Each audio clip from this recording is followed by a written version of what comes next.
Chapter 463.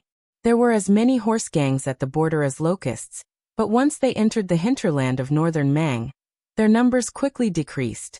Using wooden sword Wenhua's words, His Highness the Crown Prince was very depressed at the moment. Only in the turmoil of war could people be forced into prostitution and become bandits. If the world was too peaceful, who would be willing to tie their heads to their belts and become bandits? This showed that northern Mang's territory was far from the so-called poverty of the people as described by scholars and celebrities. After seeing that Flying Fox City was as prosperous as the south, Su Fengnian became even more worried. Even if he was subtly influenced by the evil habits of the people left behind by the spring and autumn period, how many years would it take to soften a northern Mang that was as valiant as a strong man into a weak woman like the southern Tang? 30 years, 50 years, 100 years? How could Bailiang afford to wait? Su Fengnian rode his horse to the north, studying the swimming fish style on the 7th page of the knife manual. Because he could not understand the essence, he did not look at the 8th page. Other than the 12 sword cultivation methods, he occasionally rode his sword to kill snakes and scorpions. He repeatedly practiced the sword chi rolling dragon wall, which seemed to have the same effect as the rolling knife skill. Under the cool moonlight hundreds of miles away, he howled and cursed without any scruples. He cursed the old emperor, Zhang Jiulu, Gu Jiantang, and countless emperors, generals and ministers, and also missed many people and many things. Unfortunately, there was no little girl Tao Manwu to help him relax his frowning brows. On this day, the scorching sun was still scorching hot. If not for the great yellow court, even breathing would be like drinking scalding hot tea. Walking in the desert, the water sack would dry up. This seemed to be a type of ascetic cultivation. Su Fengnian was reluctant to ride an inferior horse that was not suitable for the hot weather. So he followed old Huang's example and led the horse. His ears twitching, Su Fengnian walked to the top of a yellow sand slope and looked into the distance. He could vaguely see blurry figures under the scorching sun. 2 people were galloping over. Probably because they saw Su Fengnian, they suddenly changed their course and galloped over. Su Fengnian smiled. He finally bumped into horse thieves. This had nothing to do with his eyesight. It was just that these 2 young horse thieves were too obvious. Their upper bodies were bare, and they wore hemp breeches, revealing their lame dragon and tiger tattoos. They were only short of tattooing the word bandit on their faces. When they saw Su Fengnian, their eyes lit up. These 2 did not seem to be in a hurry to kill him and rob him. They whispered to each other. Su Fengnian's ears were sharp. After he heard what they said, he laughed involuntarily. They were not robbing him, but robbing him. It seemed that the leader of the horse thieves was a female hero who was somewhat in love. She let the horse thieves under her command snatch a handsome man with soft skin and tender flesh, and it would be best if he could read and write, to be her wife. The 2 horse thieves obviously did not think much of him. They muttered that he had thin arms and legs, and would not be able to withstand a few blows from the chief. Although he was quite fair, if such a pretty boy stood together with the chief, wouldn't they become the black and white evils? If the chief took him out to drink with the other chiefs, it would be too embarrassing. The 2 horse thieves saw Su Fengnian was scared silly, but the horse thieves did not move. They became more and more speechless. Was this pretty boy a fool? In the past, when nomadic grassland herdsmen met by chance to raise livestock, even if they were not scared out of their wits, they were very vigilant when they saw them. However, this boy in front of them was foolishly holding the horse without moving. One of the horse thieves with a black tiger tattoo could not stand it anymore. He rode up the slope, pointed at the pretty boy with a horsewhip, and scolded in a rough voice. "Are you in a hurry to be reincarnated?" Su Fengnian turned a blind eye to the horsewhip pointing at him. He smiled and said, "I want to buy some water with you 2 brothers." The tiger-tattooed horse thief was stunned for a moment, and lashed out with his horsewhip. Su Fengnian held the horsewhip and pulled down the horse thief who had hurt him. He kicked out with more dexterity than brute force. The horse thief's back hit the horse's back. Together with the horse, they flew out of the yellow sand slope. The tattooed horse thief was stunned. Su Fengnian took down the shriveled water sack and floated down to the bottom of the slope. He did not look at the struggling horse thief. The horse thief's horse was a good horse. He jumped up and shook the dust off his mane. Su Fengnian took the horse thief's water sack and put it into his own water sack. He then took a straw hat and did not argue with the two horse thieves. He whistled and slowly went away with the horse. When Su Fengnian was far away, the tiger-tattooed horse thief, who had been crying for his parents, quickly sat up and rubbed his chest. In fact, it was only a slight pain and nothing serious. He said to the tiger-tattooed horse thief with a lingering fear, "I met a tough nail." The other horse thief clicked his tongue and said, "The pretty boy is actually hiding his strength. The boss will definitely like him."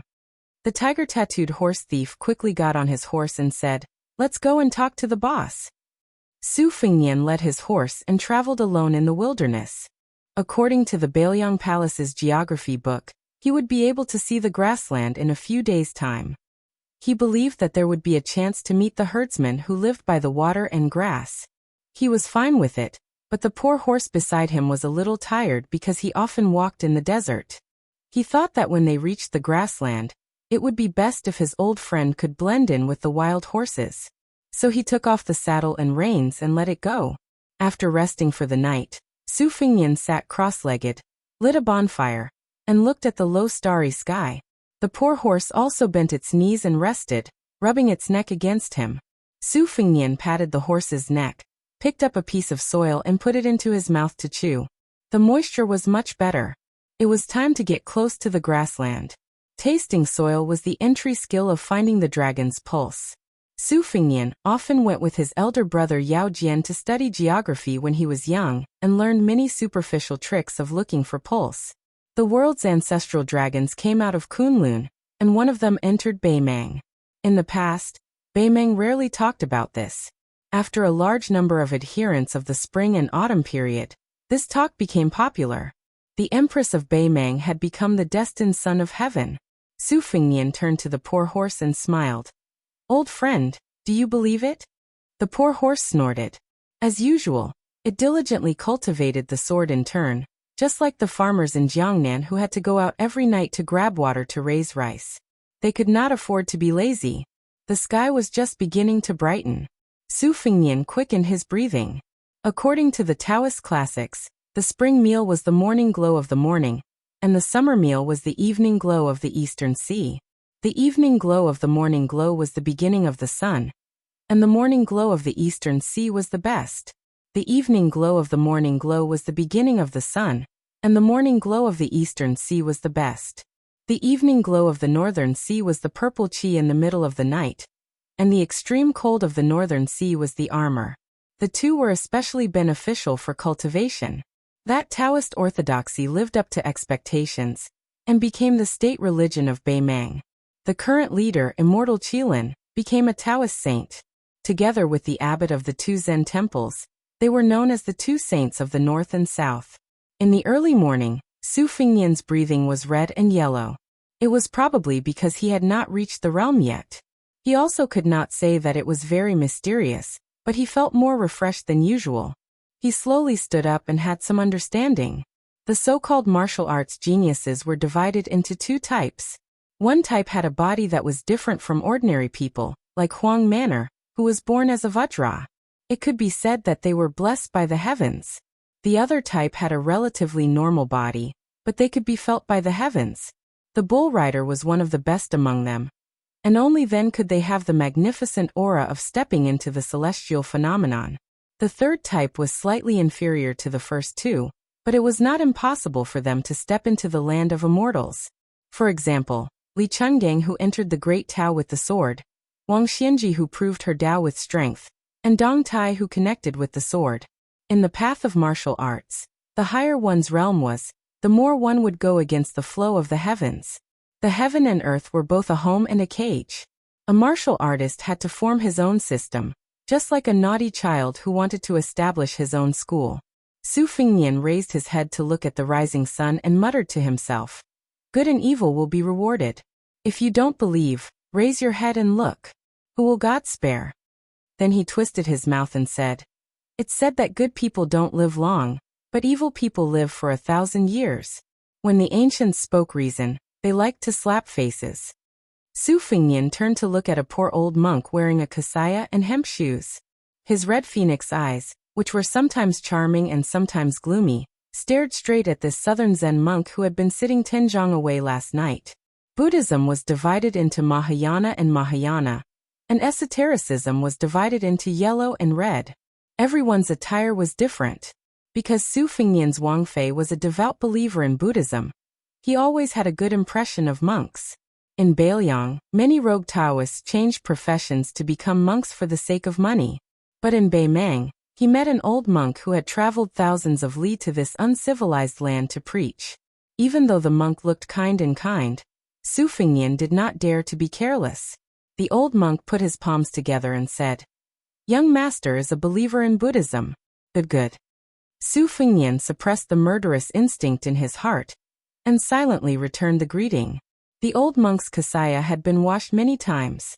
It could be seen that there were many fine stitches, but it was always clean and did not look sloppy. His beard and eyebrows were snow white. He held a bamboo staff in his hand and looked even more benevolent. In the Beiliang army, there was once a monk who wielded a staff of more than 70 jin. As one of the commanders of the infantry, he ate meat and drank wine. He killed people like flies. On the battlefield, he glared fiercely and was very bloodthirsty. He was highly regarded by Su Shao. Unfortunately, because the Beiliang cavalry entered Jianghu, the monk retreated into the mountains. It was said that he passed away in a small mountain temple.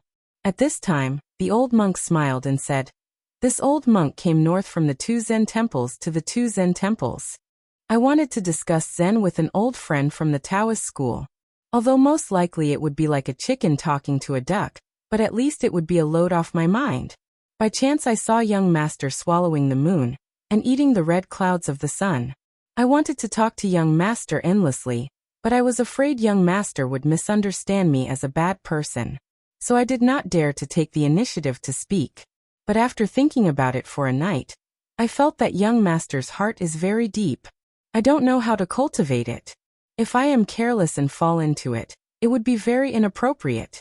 Since young master is a believer in Buddhism, if you don't mind this old monk being noisy, I can talk to young master about Buddhism." Su Fengnian sat down again. He smiled and said, "So you are an eminent monk of the two Zen temples. I sincerely hope Senior will not be stingy with your advice." Chapter 464. The old monk did not approach and sat on the ground, facing Su Fengnian from a distance. After meeting, the old monk introduced himself to Meng Qi, showing his sincerity. The old monk placed his bamboo staff horizontally across his knees. Su Fengnian listened attentively. The old monk said slowly, "Young master used the Great Yellow Palace as a golden chamber, practiced the double rolling blade technique, nurtured the Wu family's flying sword outside, and nurtured the #1 swordsman. Li Chuangong's green snake sword will inside. Your talent is great, your talent is high, and your perseverance is hard to come by." Su Fengnian, whose secrets had been seen through by the old monk, was shocked. His expression was normal as he smiled and said, "Senior, you don't have to restrain yourself first. Just say it."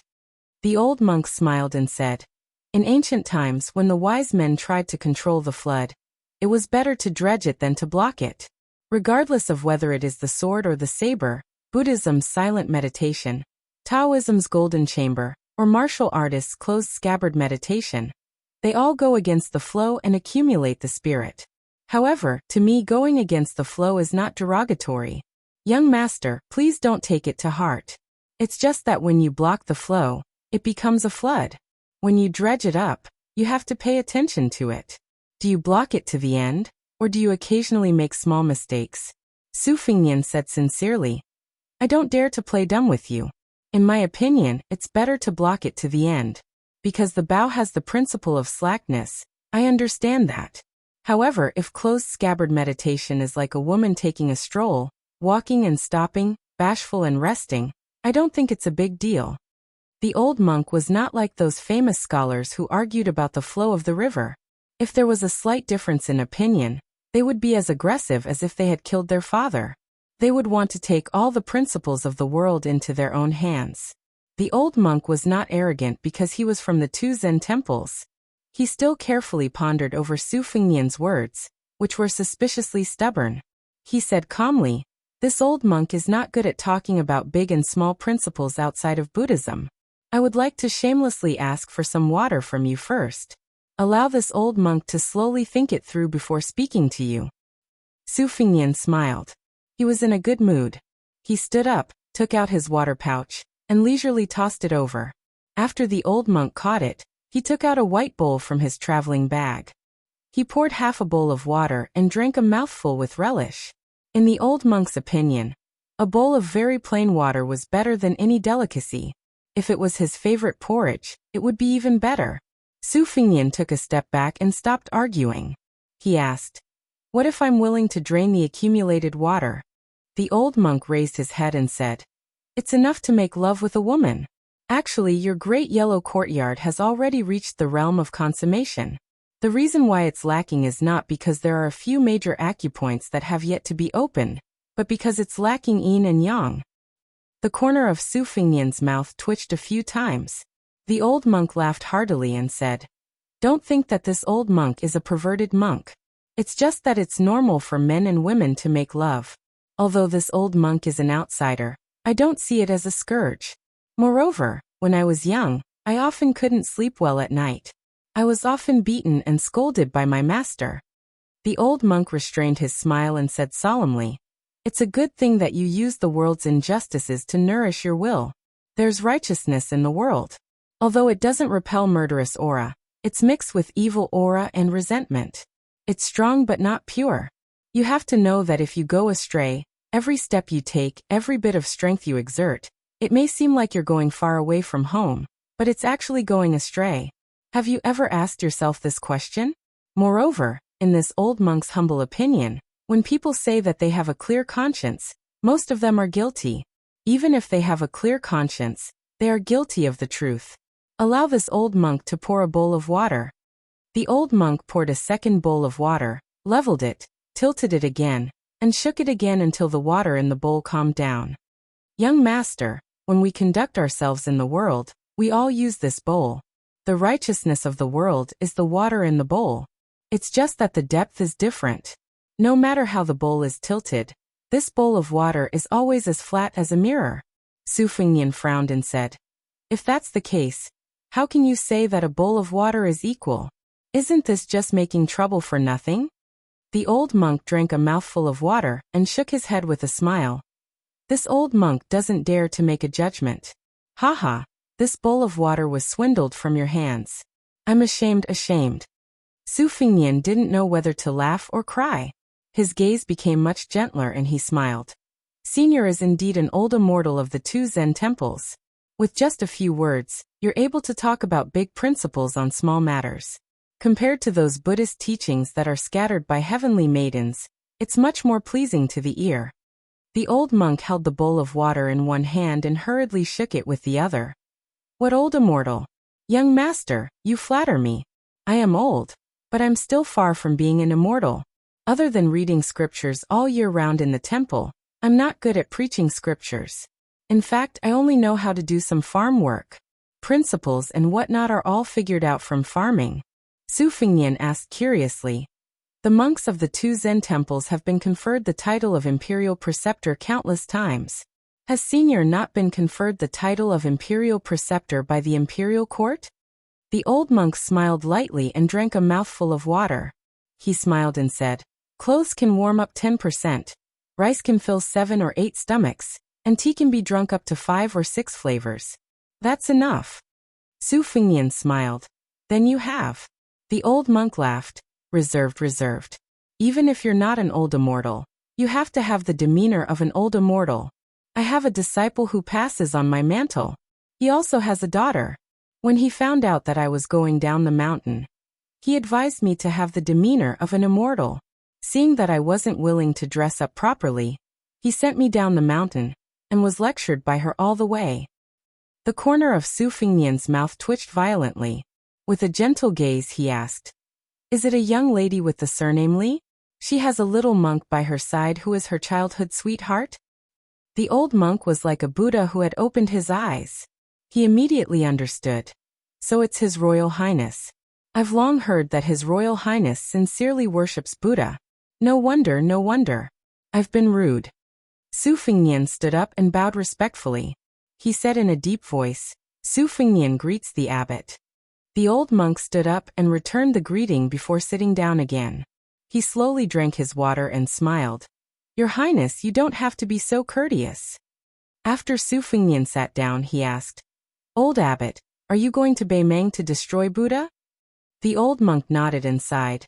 "I'm not going to Beimang to be arrogant and try to influence the Beimang emperor, who is bent on destroying Buddha. I just want to talk to the monks about the Diamond Sutra.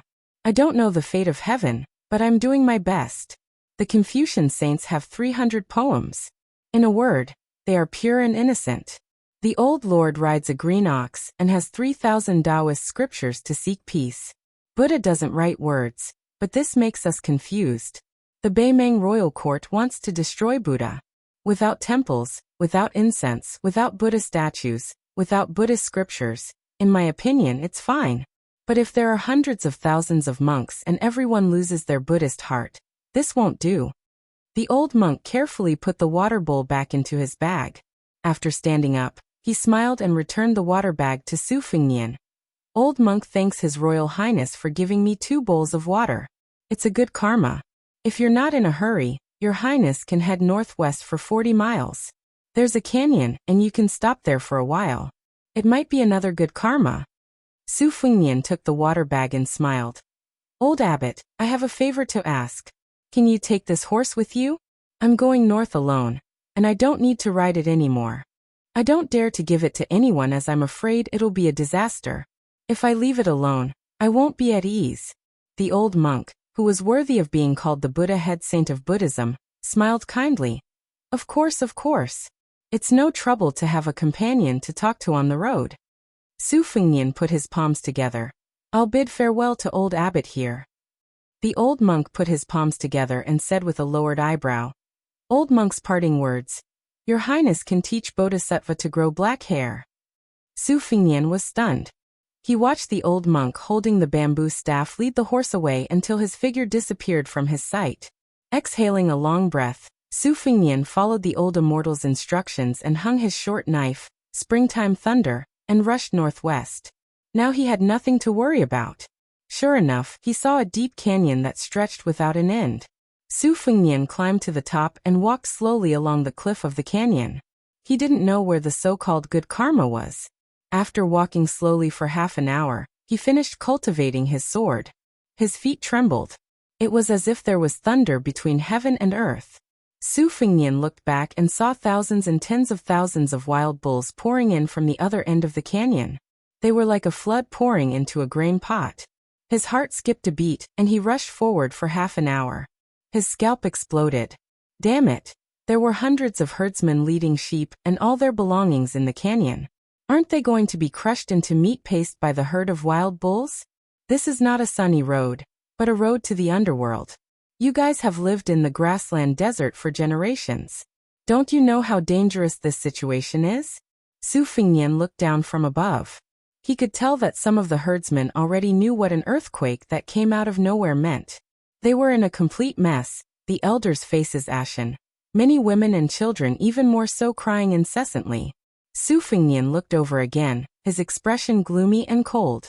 Behind the herdsmen were several dozen northern Mang cavalry with weapons in hand. They had already urged their horses to turn around and leave. As it turned out, this was a plan of driving a sheep into a tiger's den, yet not shedding a drop of blood. If the old monk had not bemoaned the state of the universe and pitied the fate of mankind, the crown prince would have only watched coldly from the sidelines.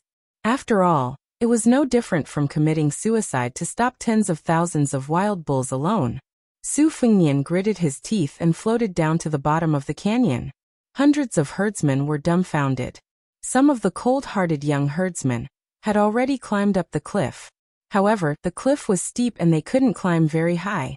Su Fengnian stepped out, drew a semicircle, and raised his hands. His feet sank 3 inches into the ground. He left the herdsman with an unfamiliar back. At the same time as the herd of wild bulls poured into the canyon, an old monk rode on a horse with one hand. His eyes were merciful. He put his palms together and said, "This boy is very kind." Su Fengnian focused on condensing his qi. shaking Kunlun with a single move. Chapter 465. Su Fengnian abruptly slapped his forehead and stopped using the grand momentum shaking Kunlun that he had stolen from Mount Hui's Great Snow Plateau. Then he swept backward, not caring whether the herdsmen understood the Gusaizhou language or not, telling them to retreat first. Su Fengnian took the lead and carried a nomadic child under his armpit.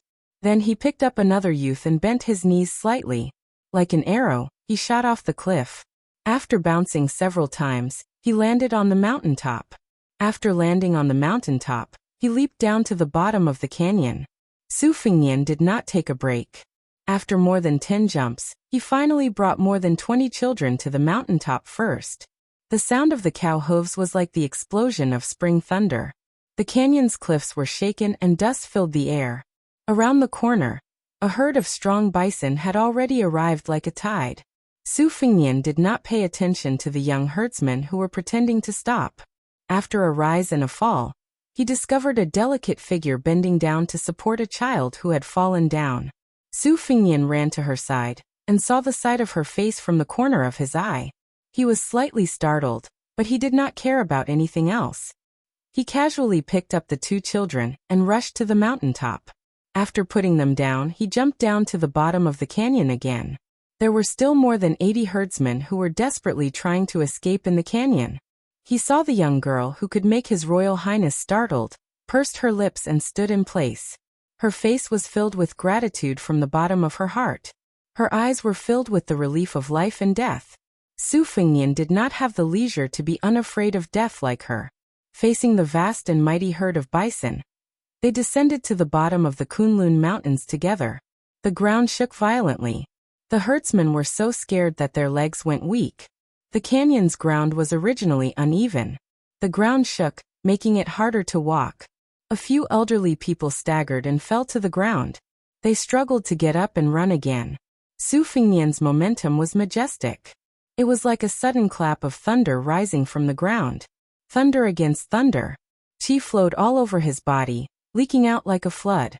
Su Fengnian exhaled again, and suddenly opened his eyes. Both of his hands slid outwards in a gentle arc. The dust was unable to come within 1 zhang of his body. The girl behind him was dumbfounded. She only saw the young man with a saber in his long robe fluttering in the wind. When the frenzied bulls with red eyes were 10 steps away from him, it was as if they had hit an invisible iron wall. The front hooves of the first line of bulls that were running side by side with him were twisted and pressed backward. Then, countless wild bulls behind them piled on top of each other, until the bodies of the first line of bulls exploded. Blood splashed everywhere. But even so, the dense black mass of bulls was blocked and could not move forward at all. One by one, the wild bulls in the back, weighing 2,000 to 3,000 jin, hit the wall one after another. Their corpses and bones piled up. In an instant, a scarlet wall was erected. The thick and blurred blood was shocking. The strong wild bulls had 2 thick, long, and sharp horns that curved into 2 shocking arcs. Their forelegs were white below the knees, and their shoulders and backs were like lumps. Any one of them alone would make people tremble with fear. There were many scenes of lions and wolves being overturned by the horns of adult wild bulls on the grassland. Not to mention this flood of oxen that could topple mountains. In the narrow space of the canyon where there was no way to hide, it was like meeting enemies on a narrow road. There was no other way but to charge forward. The wild bulls were docile by nature. They just rushed into the canyon and ran wildly, gradually arousing their ferocious blood. Especially when they were blocked and stagnated by people. The saying of people going into a dead end really came true. Su Fengnian pressed down with his hands. More than 40 wild bull corpses suddenly fell down. His feet also slid back 2 steps on the ground. Without any obstruction, the herd of wild bulls stepped on the corpses and leaped over, continuing to run wildly. Su Fengnian's sleeves billowed. His left foot slid out a step. He spread out his arms and suddenly pushed forward. The wind and sand in front of him were blown up. Especially the 2 cliffs on both sides were pulled by the momentum. Many large flying stones were forcefully pulled out and shot toward the herd of bulls. Su Fengnian did not care about the blood that seeped out of the corner of his mouth. He knew that the flying stone was just a solution to the urgent situation, and could not escape from a drop in the bucket. The previous block and the next block only reduced and compressed the gap between the bulls and their tails. It seemed to be effective now, but when the momentum contained in the torrent completely rebounded and exploded, it would be the real pain. If he reached the Finger Mystery Realm, he could break the cliffs and have a chance to block the canyon. He reckoned that the body of an ordinary Vajra realm martial artist wouldn't be able to withstand the impact of the waves. Unfortunately, Su Fengnian, who was a step away from the Vajra realm, took a few steps back. He quickly took a breath midway, and didn't even have time to spit out blood. His long robe moved without wind as he shook Kunlun again. If he could block one step, he would block one step. Again and again, the cycle of the big yellow court grew. Chapter 466. After going back and forth for more than a dozen times, he had already slid back 60 or 70 feet step by step. During this period of time, Su Fengnian was very anxious. His murderous intent was aroused, and he used the falling rocks to launch a wave of sword chi to roll the dragon wall, dismembering the bodies of more than a dozen wild bulls. The price was that he could no longer suppress his spitting blood. His heart was greatly shaken, and he no longer dared to let his emotions affect his decisions. He only felt extremely sullen, and his hostility skyrocketed. His eyes were crimson red, and the red date mark between his eyebrows slowly turned a light purple, and then a deep purple. He could no longer see and no longer hear. He could no longer weigh the pros and cons of life and death. Gradually, he reached a kind of indescribable state of bliss. There was a gap between life and death. The Confucians believed that there was no evil, that they had a clear conscience and were not afraid of life and death. Su Fengnian shook Kunlun and secretly learned from the Confucian scholar Xianyuan Jingqing in Great Snow Plains. He had an awe-inspiring righteousness. At first, he risked his life to save the herdsman.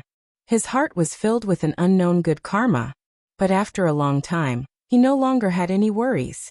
When he entered the world, he inadvertently gave birth to a desire for the world. He planted a golden lotus in the great yellow courtyard, waiting to bloom, and in a flash, he attained immortality. Su Fengnian opened the Ju Ke acupoints, but did not realize it. His right hand was naturally behind his back. He closed his eyes and concentrated, his left palm facing up. He only remembered that when he first came to Mount Wudong, he heard that the hierarch Wang Zhonglo had once cut off the Kanglin River. Su Fengnian's left hand gently swiped and he blurted out, "Break the river." 10 feet in front of him, the ground cracked open and went straight to the cliff. A line of 6 or 7 buffaloes fell into the crack. After being filled by the buffaloes behind them who did not have time to jump, the buffaloes continued to run forward as if they were running on flat ground. Blood splattered everywhere. "You run, I break." Su Fengnian leisurely slid backward, breaking again and again. It was a tragic scene of the ebb and flow of the tide. Su Fengnian seemed to be free and unrestrained. He was indescribably leisurely and romantic. But he was already bleeding from his 7 orifices. No matter how mysterious and continuous the Great Yellow Court was, no matter how famous it was for its rich inner energy, it was not an inexhaustible bottomless abyss. Especially when it was very particular about turning back and forth. His Highness the Crown Prince forcefully raised his realm without any regard for his life, and broke the river with one palm strike. He would eventually be exhausted. Su Fengnian swam like a fish among the green moss and green stones. He had no sword in his hand, but he had a clear idea of colliding with a flood of buffaloes. His intuition told him that he could comprehend the 6th page of the bladesmanship manual at the right time and place. Su Fengnian did not know how many times Su Fengnian had circulated his qi.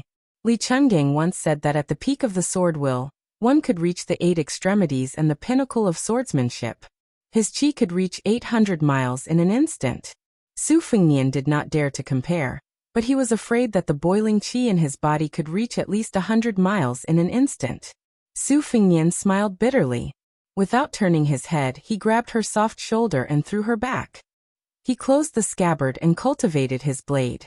Originally, he had to pull his body like a full moon, and only stop when he pulled it to the extreme. This kind of narrow path of martial arts was the most dangerous thing to do. If it happened, it would not be a simple drop of 1 or 2 realms. It would most likely destroy the foundation that he had painstakingly built for enlightening the acupores.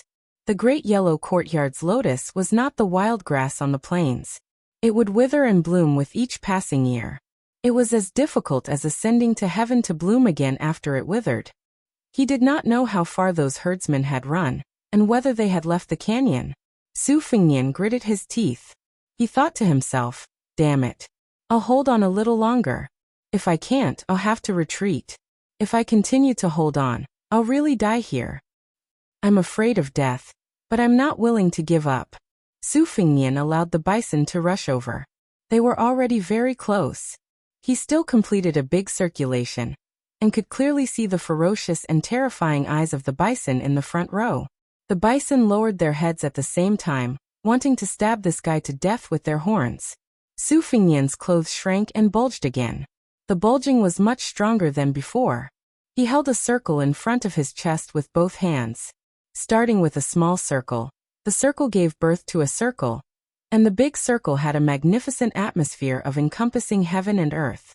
The dust in the canyon flew up like a round mirror. Su Fengnian moved back almost inch by inch. The herd of bison also moved forward inch by inch unbelievably. Su Fengnian had told himself that he would only hold on for a little longer. Unknowingly, he had held on for a long time. At the top of the mountain, an old monk in a plain kasaya stood with his feet off the ground. He held a bamboo Buddhist staff and walked like an immortal. Seeing this scene, he was slightly moved. He sighed softly and said, "When you forget yourself, you don't care about life and death. You're full of courage.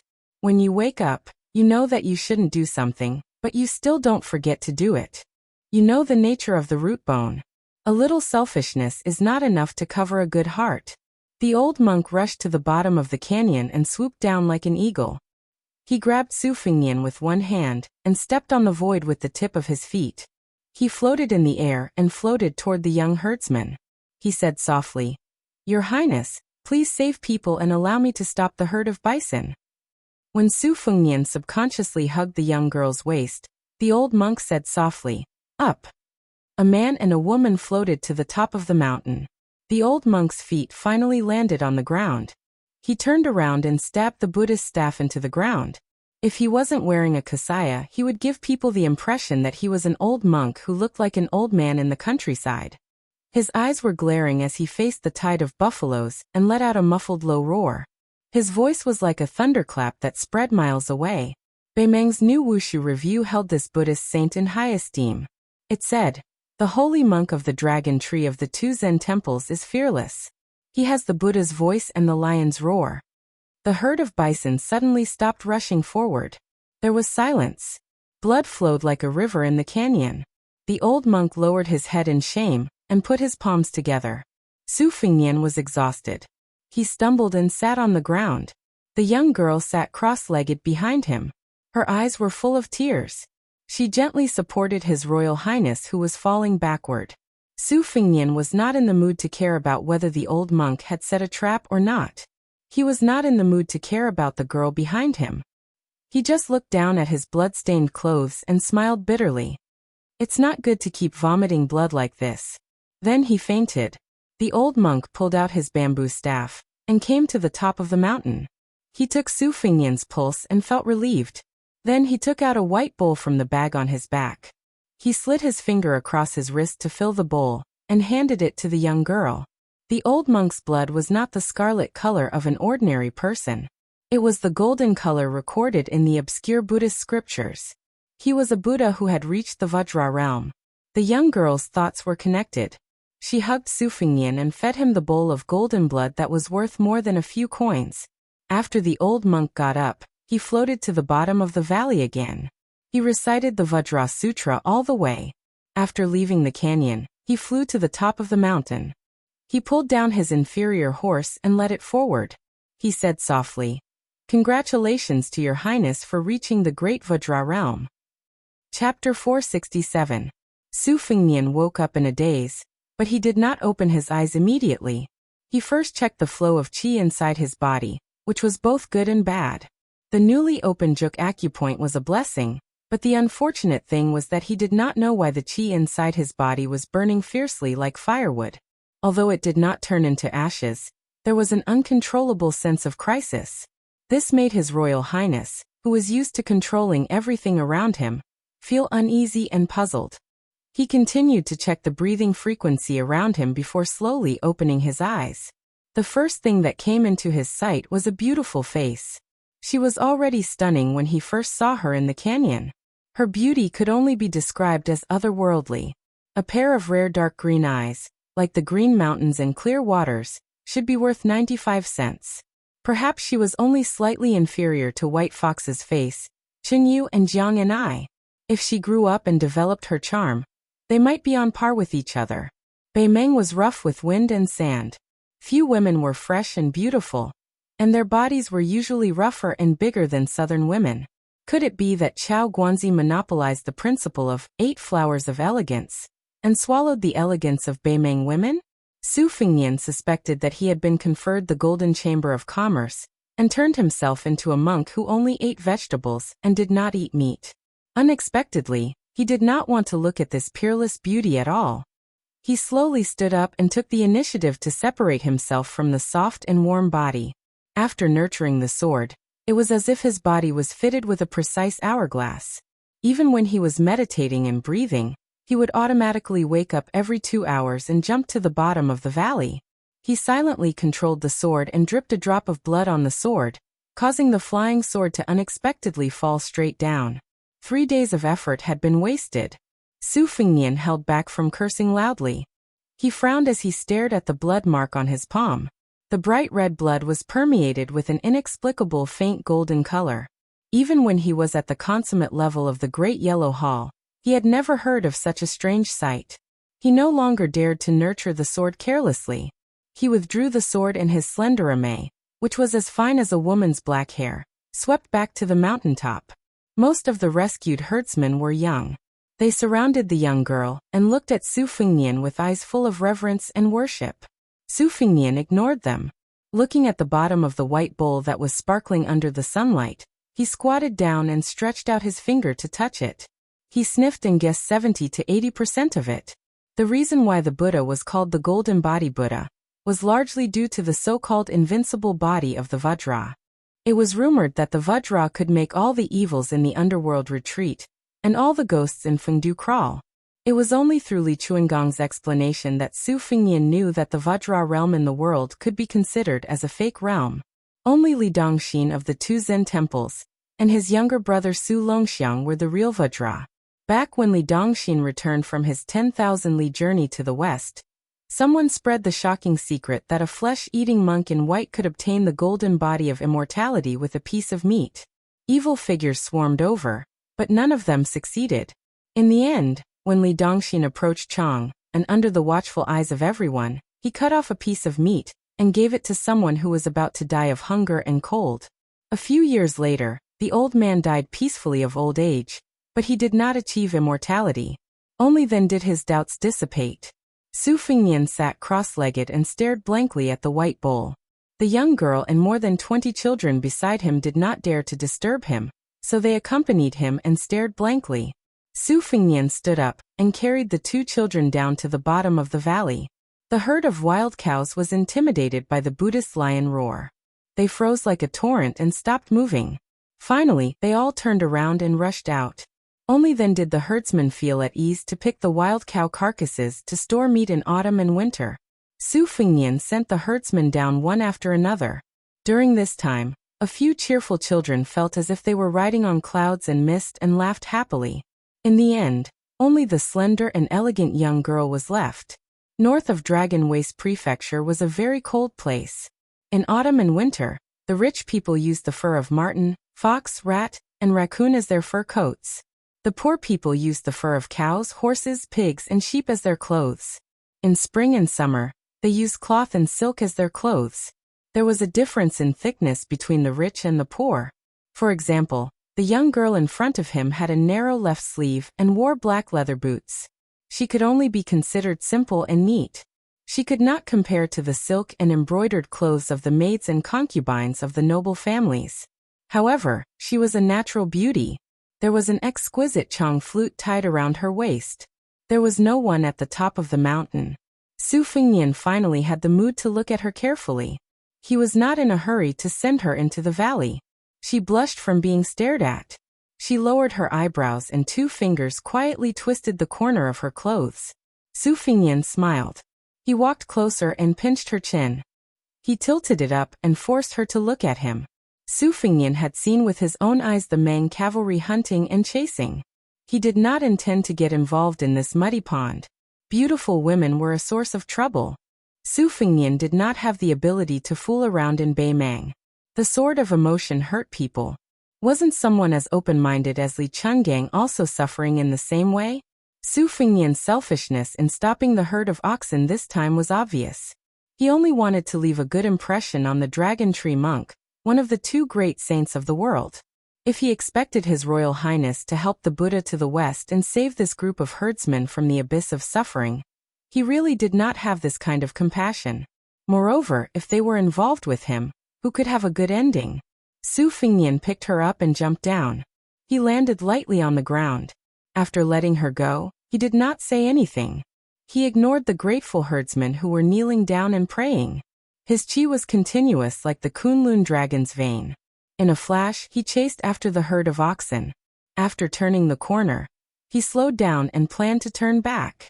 He thought of a way to practice the swimming fish style on the 6th page of the knife manual. The Bei Mang cavalry had not seen the herd of oxen for a long time. Sensing that the situation was out of their expectations, they brandished their swords and rushed into the valley. Su Fingyan's hearing was amazing. He frowned slightly and stuck to the dark cliff like a gecko.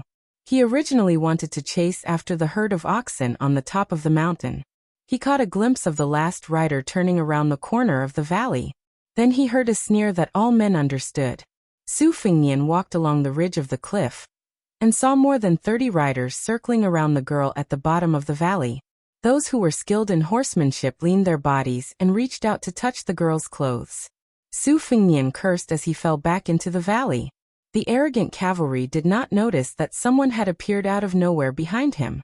Su Fingyan was also too lazy to talk nonsense. He floated forward, one hand grabbing onto the tail of a warhorse. The warhorse that was galloping in circles felt a wave of pain and raised both of its hooves, neighing in pain. The fierce cavalry turned around in surprise, brimming with killing intent. A saber slashed towards this reckless fellow. Su Fingyan gripped his saber and dragged the cavalry off his horse. He kicked this sturdy warrior away, and his body smashed into the cliff, instantly turning into a pile of meat paste. Su Fingyan was shocked. When did he reach such a state? The rest of the cavalry were startled. A brave man urged his horse forward. Su Fingyan did not move at all. When the horse crashed into him, he pressed one hand on the horse's head. The horse's head exploded into the ground and died on the spot. The back half of the horse's body flipped over. Su Fingyan slapped it away with one hand. Together with the dead horse, both the man and the horse were thrown into the cliff. The only difference between their deaths and the former's was that the pile of meat paste was bigger. The more than 30 cavalrymen no longer cared about teasing the tender meat that was about to enter their mouths. They fled for their lives. Anyone could see that using numbers to crush the enemy was not going to work. Where there's life, there's hope.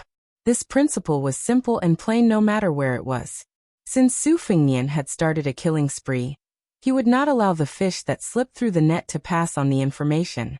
He leaped up and strolled leisurely around the warhorse. He pushed out his palm, as if he was swatting a fly on the wall. Large scarlet blossoms appeared on the cliff wall of the canyon. Su Fingyan indeed could not do what Qin Jibao did, using a horse to drag Yi Baikui's wife and daughter to death in front of the western wall.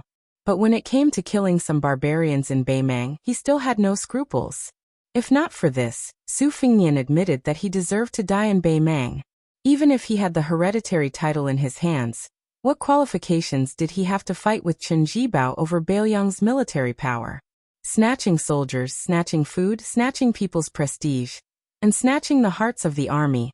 All of these things had to be done with hands stained with blood, not with talking about benevolence, righteousness and morality. Spring and autumn were not righteous wars. How many massacres were there? How many cities were massacred? How many people ate the food cooked by their fathers and mothers?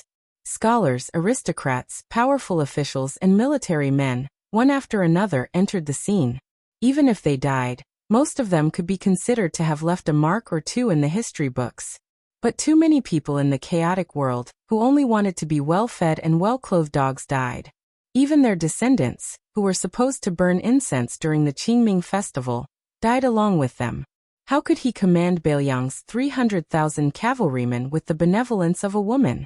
Once the empire's north gate was opened wide and Beimeng drove straight down, the first to suffer would be Beiliang's millions of households. Those loyal officials of the Liang dynasty, who had always been a burden to Beiliang, were probably very happy to see this happen, even though they were grieving on the surface. Su Fengnian's face was gloomy. After taking care of more than 30 Beimeng cavalrymen, he slowly walked toward the girl. She was the only girl among the herdsmen who saw him block the herd of bulls with her own eyes.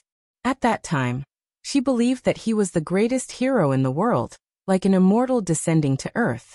But when she saw him killing people, not just bulls, especially when she saw him slowly walking toward her, she subconsciously looked away and took 2 steps back. Su Fengnian sneered and rushed to the top of the mountain. He had done his duty and no longer cared about the herdsmen's lives. He chased after the powerful herd of bulls. The girl suddenly realized what she had done. She was so regretful that she wanted to die. She fell to the ground in a daze, her eyes empty. Su Fengnian came to the top of the mountain at the end of the valley, and stopped to look into the distance. Saving one person, killing 10,000 people. Killing one person, saving 10,000 people. Which was more important? Even though Su Fengnian believed in Buddhism, he didn't understand and didn't want to know. He remembered that when he was young, his second sister Su Weisheng was confused about whether the white horse was a horse or not. The rough Su Xiao joked that if father sat there and said it was a horse, then it was a horse. Who dared to say it wasn't? It was this unreasonable Madame Wu who said to His Royal Highness that night that there was no one in the world who deserved to die, especially no commoners who deserved to die. As long as I, Su Xiao, am alive, Liang Meng will not lose a single commoner. Su Fengnian jumped down the cliff and ran wildly, following the hoofprints to catch up with the herd of bulls. First, he swam into the lake like a fish, shuttling back and forth freely. Then he jumped onto the backs of bulls. He walked on the tide. Finally, he stood on the back of a bull, standing at the head of the tide. Chapter 468. Su Fengnian relied on his new Vajra body to squeeze into the herd, but he still suffered a lot. If he was not careful, he would be hit by the strong bison and kicked around like a ball. With Su Fengnian's stubborn character and his reluctance to jump out of the tide, he was washed to the ground several times and was trampled by dozens of bison in an instant. These white-stocked bison easily weighed 2,000 to 3,000 pounds and could not bear it. Only then did he flip over the bison's hooves and jump onto the back of the bison. Fortunately, he had the protection of the mirage evolved from the big yellow court, or else he would have been in rags. He either lay down or sat on the back of the bison, rested or nurtured his sword, and then looked for his own suffering. He jumped into the narrow gaps of the herd, and continued to slide like a fish. At first, he collided with the bison several times and was battered and exhausted. He was so angry that he could not wait to use the sword Qi rolling dragon wall to smash hundreds of bison. However, he suppressed the irritation in his heart, and combined with the big yellow court heart sutra, he finally figured out a way to move with the flow. When the herd stopped to rest, he would stay away from the bison, sit alone and concentrate on flying on his sword. Once there was a wolf pack that targeted the calf, Su Fengnian did not kill it. Instead, he stomped on the ground and frightened the wild wolves away. After a few days of ups and downs, Su Fengnian was full of the smell of bull, as if he had become a member of the herd, and was accepted by many bison. When Su Fengnian passed through the entire herd from the end of the herd and finally took the lead to run, the herd actually followed him for more than 10 miles. Seeing a large patch of water grass, Su Fengnian lay down on the grass by the lake, panting and feeling satisfied. After obtaining the essence of the swimming fish style on the 6th page of the Bladesmanship Manual, he realized how short-sighted he was at first. If he merged it with the rolling knife technique, he would be like a fish in water, complementing each other. He turned to look at the spring thunder hanging on his waist and said self-mockingly, "Spring Thunder and Xiaodong are a pair of sisters. After we separated, you were unlucky to follow an idiot like me." Xiaodong stayed by White Fox's side, so I can't embarrass you too much. Su Fengnian took off his black gown and white coat, and put them into the lake to wash, revealing the soft silk precious armor that Jianghu people dreamed of. The soft armor was once pierced by Miss Hehe's hand knife at the chest position. After returning to Beiliang, the pivotal pavilion's craftsmen hurriedly repaired it. This secret organization must be busy now with the red armor that had lost its talisman generals. The Beiliang army's combat power was amazing, and the pivotal pavilion, led by the giant of the school of Mo, had made great contributions. The soft armor was woven with 12 sword pouches, which stored the flying swords separately. Before entering Beimang, Su Fengnian had reached his limit by riding the flying swords 4 or 5 times. After the battle with the devil Xie Ling, he stayed in the city to watch the fierce woman lotus slowly bloom. He occasionally had an epiphany and opened another acupoint.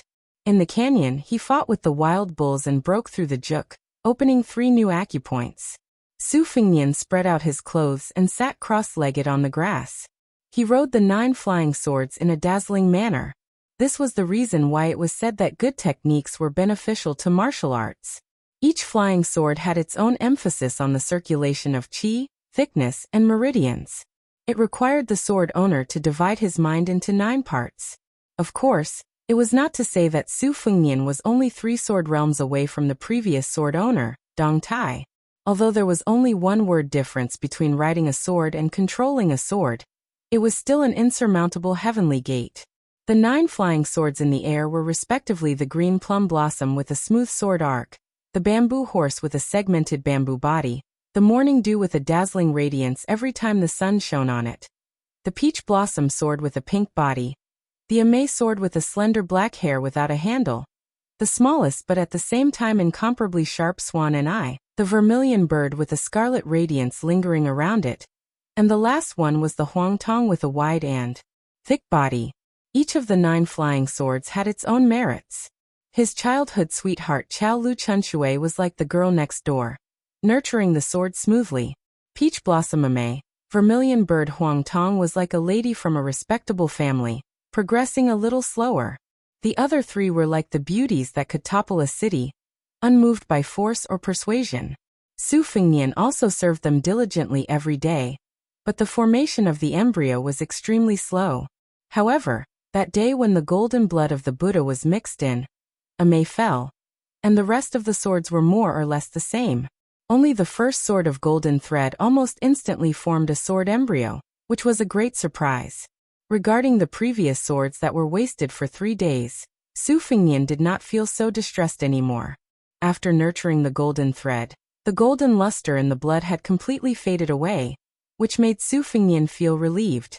He could not abandon the other 11 swords just to nurture the first sword of golden thread. This was a huge loss, and there was no way he could be so wasteful. Su Fengnian controlled the flying swords to cut the water weeds. He wondered what Dong Tai would think if he saw this scene.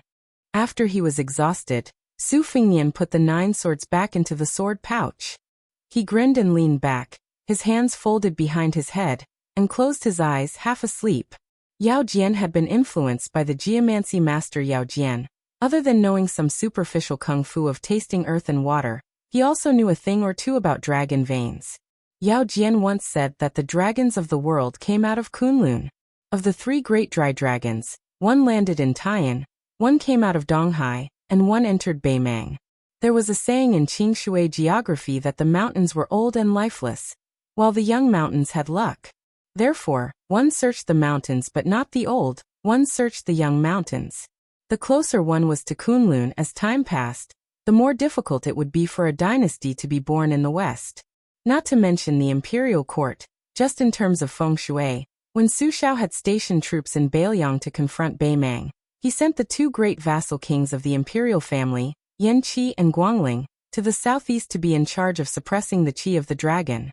The Son of Heaven, Zhao family, was not without the hidden selfishness of having outsiders guard the door and courtyard while their own family members looked after the treasures. Among them, because the Guangling prince and the current emperor shared the same father and mother, they were able to be stationed in the Donghai region. It could be said that they had put a lot of thought into this. However, when talking about the fate of a dynasty and one's own destiny, There were always too many contradictions. Li Yishan was very resistant to this, and at the same time, Yao Jian was also implicated a few times. Su Fengnian suddenly stood up and put on his clothes. Then he saw a middle-aged Taoist who did not look like a Taoist priest from the Central Plains. When he saw him, he only glanced at the spring thunder and lost interest. This Taoist priest had slanted eyebrows and a pair of almond-shaped eyes. He wore a short brown robe with a colorful silk belt tied around his waist. On his back, he carried an ancient bronze sword with pine patterns. His appearance was elegant, and he had the demeanor of an immortal. He asked in a southern Beimang accent, "Have you seen an old monk with a bamboo staff?" Su Fengnian calmly shook his head and said, "Master Taoist, I have not seen him." Chapter 469. The Taoist narrowed his eyes and continued to ask, "You seem to have mastered the superior Taoist breathing technique. May I ask which Taoist Jinren taught you?" Su Fengnian, who had already concealed his qi, pretended to be angry and said, "No comment." The middle-aged Taoist smiled, but his smile was cold. "Oh, then you must be a spy from Beiliang." In northern Mang, Taoism was the state religion. Taoist Master Qilin of the Tao Dao sect was a state teacher whose status was so high that it could reach the 9 heavens. The great Taoist master had 6 outstanding disciples, and he was also regarded by northern Mang as an immortal who had attained the Tao and could move the clouds and summon the rain. Before the empress ascended the throne in Beimang, Taoism was not prominent and Buddhism was prosperous.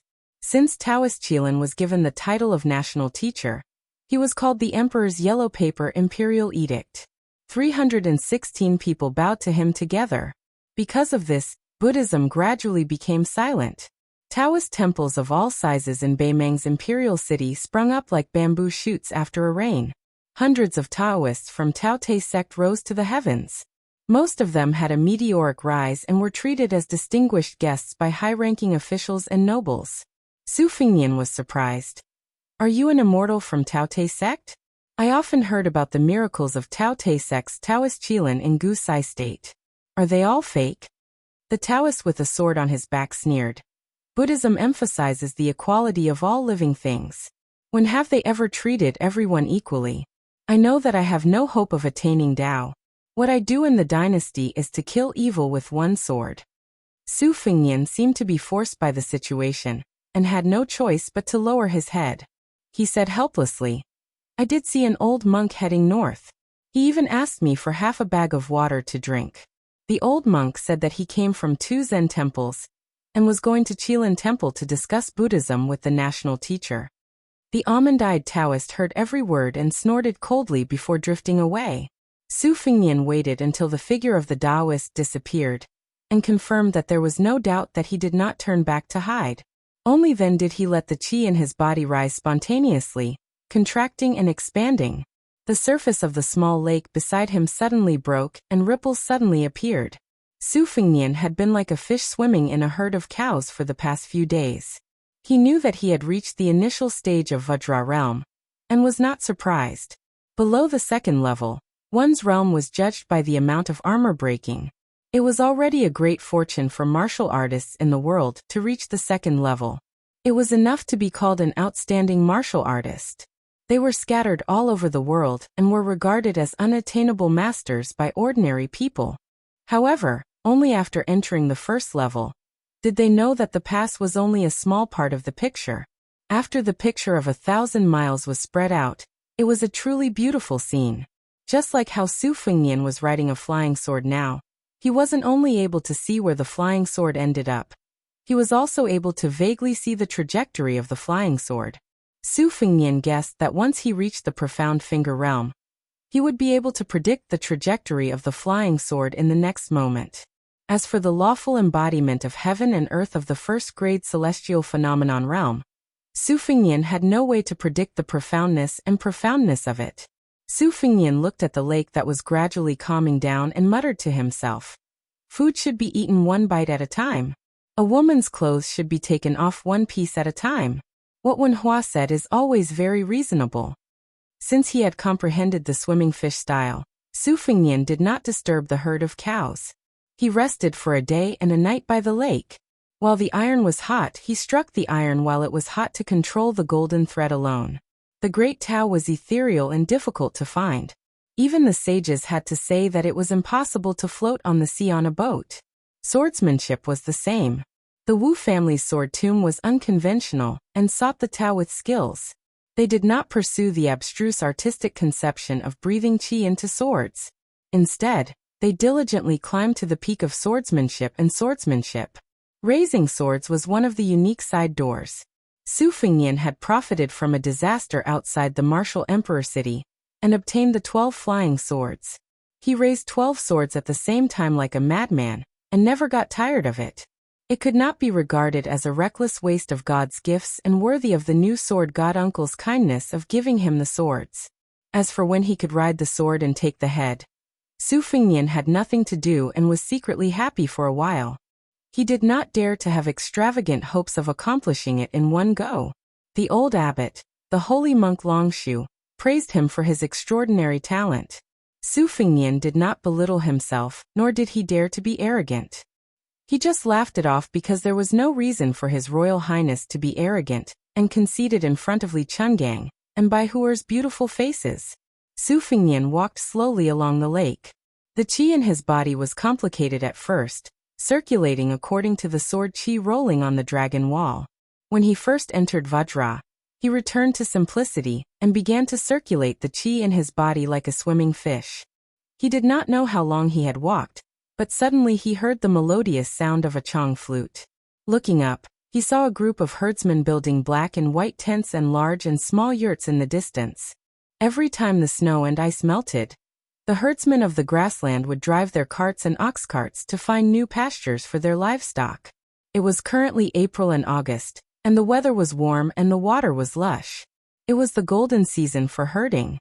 However, the life of a herdsman without a fixed residence was not as free as one might imagine.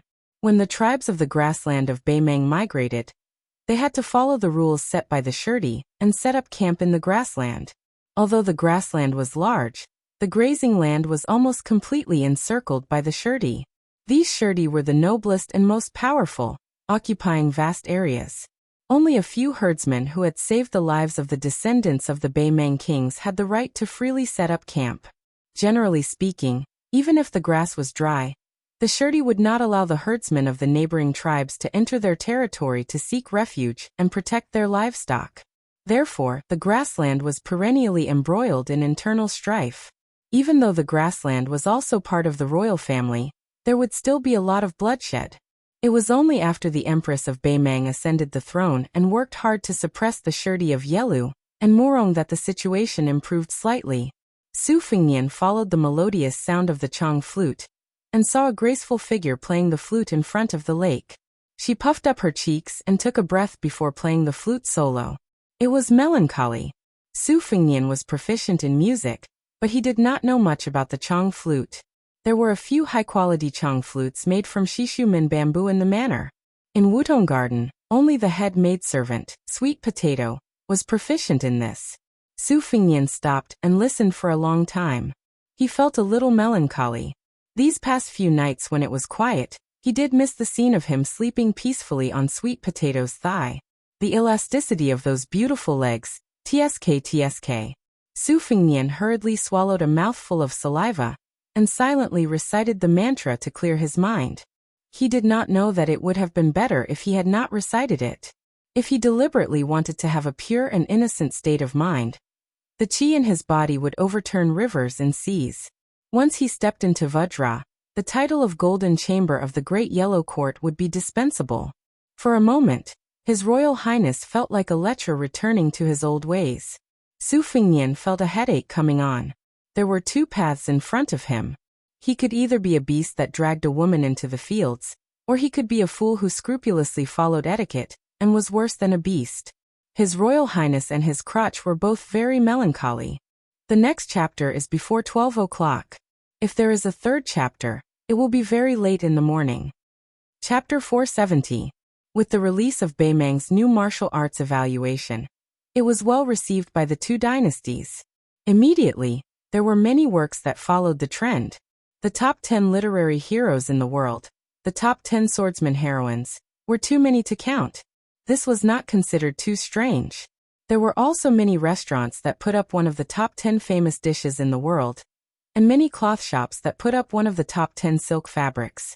People didn't know whether to laugh or cry.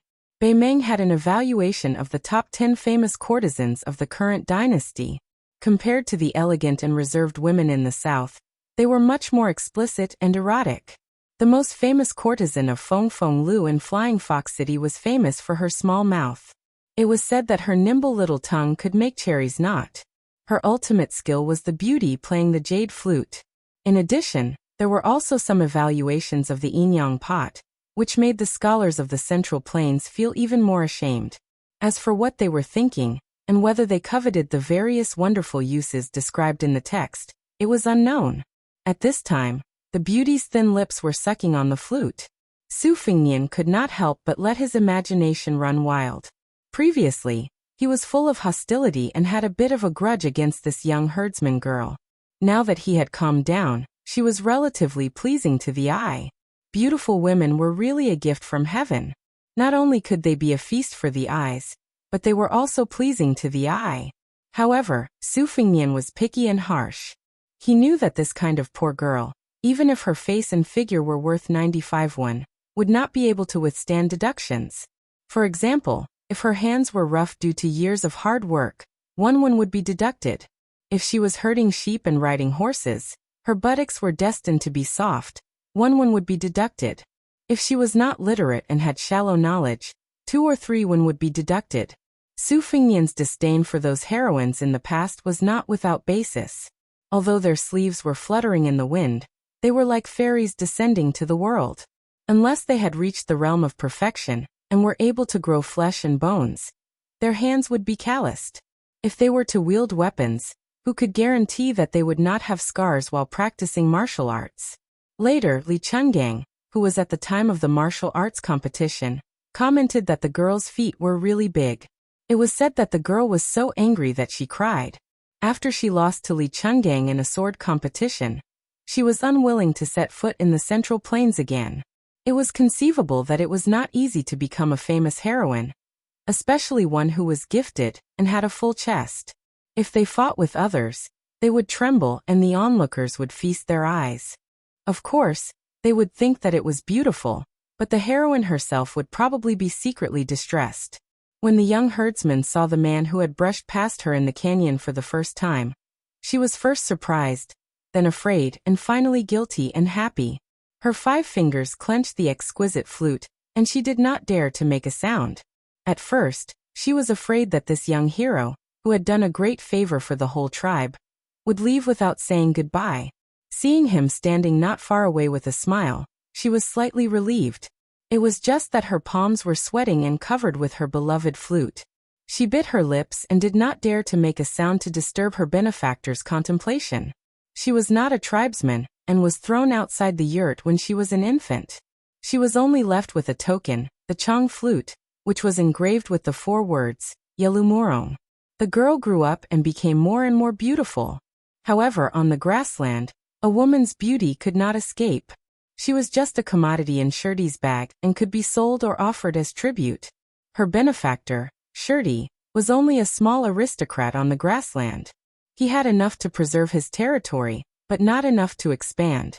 When he learned that a beautiful woman who was said to be unparalleled in the world had appeared in his tribe, he hurriedly prepared to gift her to a big Shirty in exchange for a new pastoral land. The small and weak tribe could not bear the humiliation and migrated. Little Shirty, who controlled the life and death of the tribe, was furious and sent cavalry to chase them. This group of herdsmen had to cross the territory and camp. Little Shirty had no choice but to pay the neighboring tribe gold and silver as a toll fee, but he did not dare to tell the truth. He did not expect that a powerful old Shirty would learn the inside story. The old Shirty, who was half 100 years old, coveted the girl and simply killed more than 10 cavalrymen to chase after this fat meat. The last Shirty was a descendant of the Yelu branch. He was famous for his cruelty in commanding troops and governing people. He did not lust for beauty at all. He directly ordered the killing of this group of illegal herdsmen. Only then did he have the cold-blooded skill of driving sheep into the tiger's mouth. Coincidentally, The Buddhist saint and the prince of Baelyang who went to the north to meet inadvertently stirred up the situation. The muddy water became even more muddy, which allowed the herdsmen to linger at death's door and set up camp in this fertile land. A few days ago in the valley, the girl took the initiative to find the tribal leader and said that if the local grassland heroes made things difficult for her again, she was willing to go to the Shirdi's camp. The tribal leader was old and had been running all the way. Although he felt sorry for the girl who was like his own granddaughter, he did not refuse. After all, the old man had 100 lives on his shoulders. If he persisted, not only would he be hunted down as a plaything by the big and small Shirdi, the young herdsmen in the tribe would almost rebel.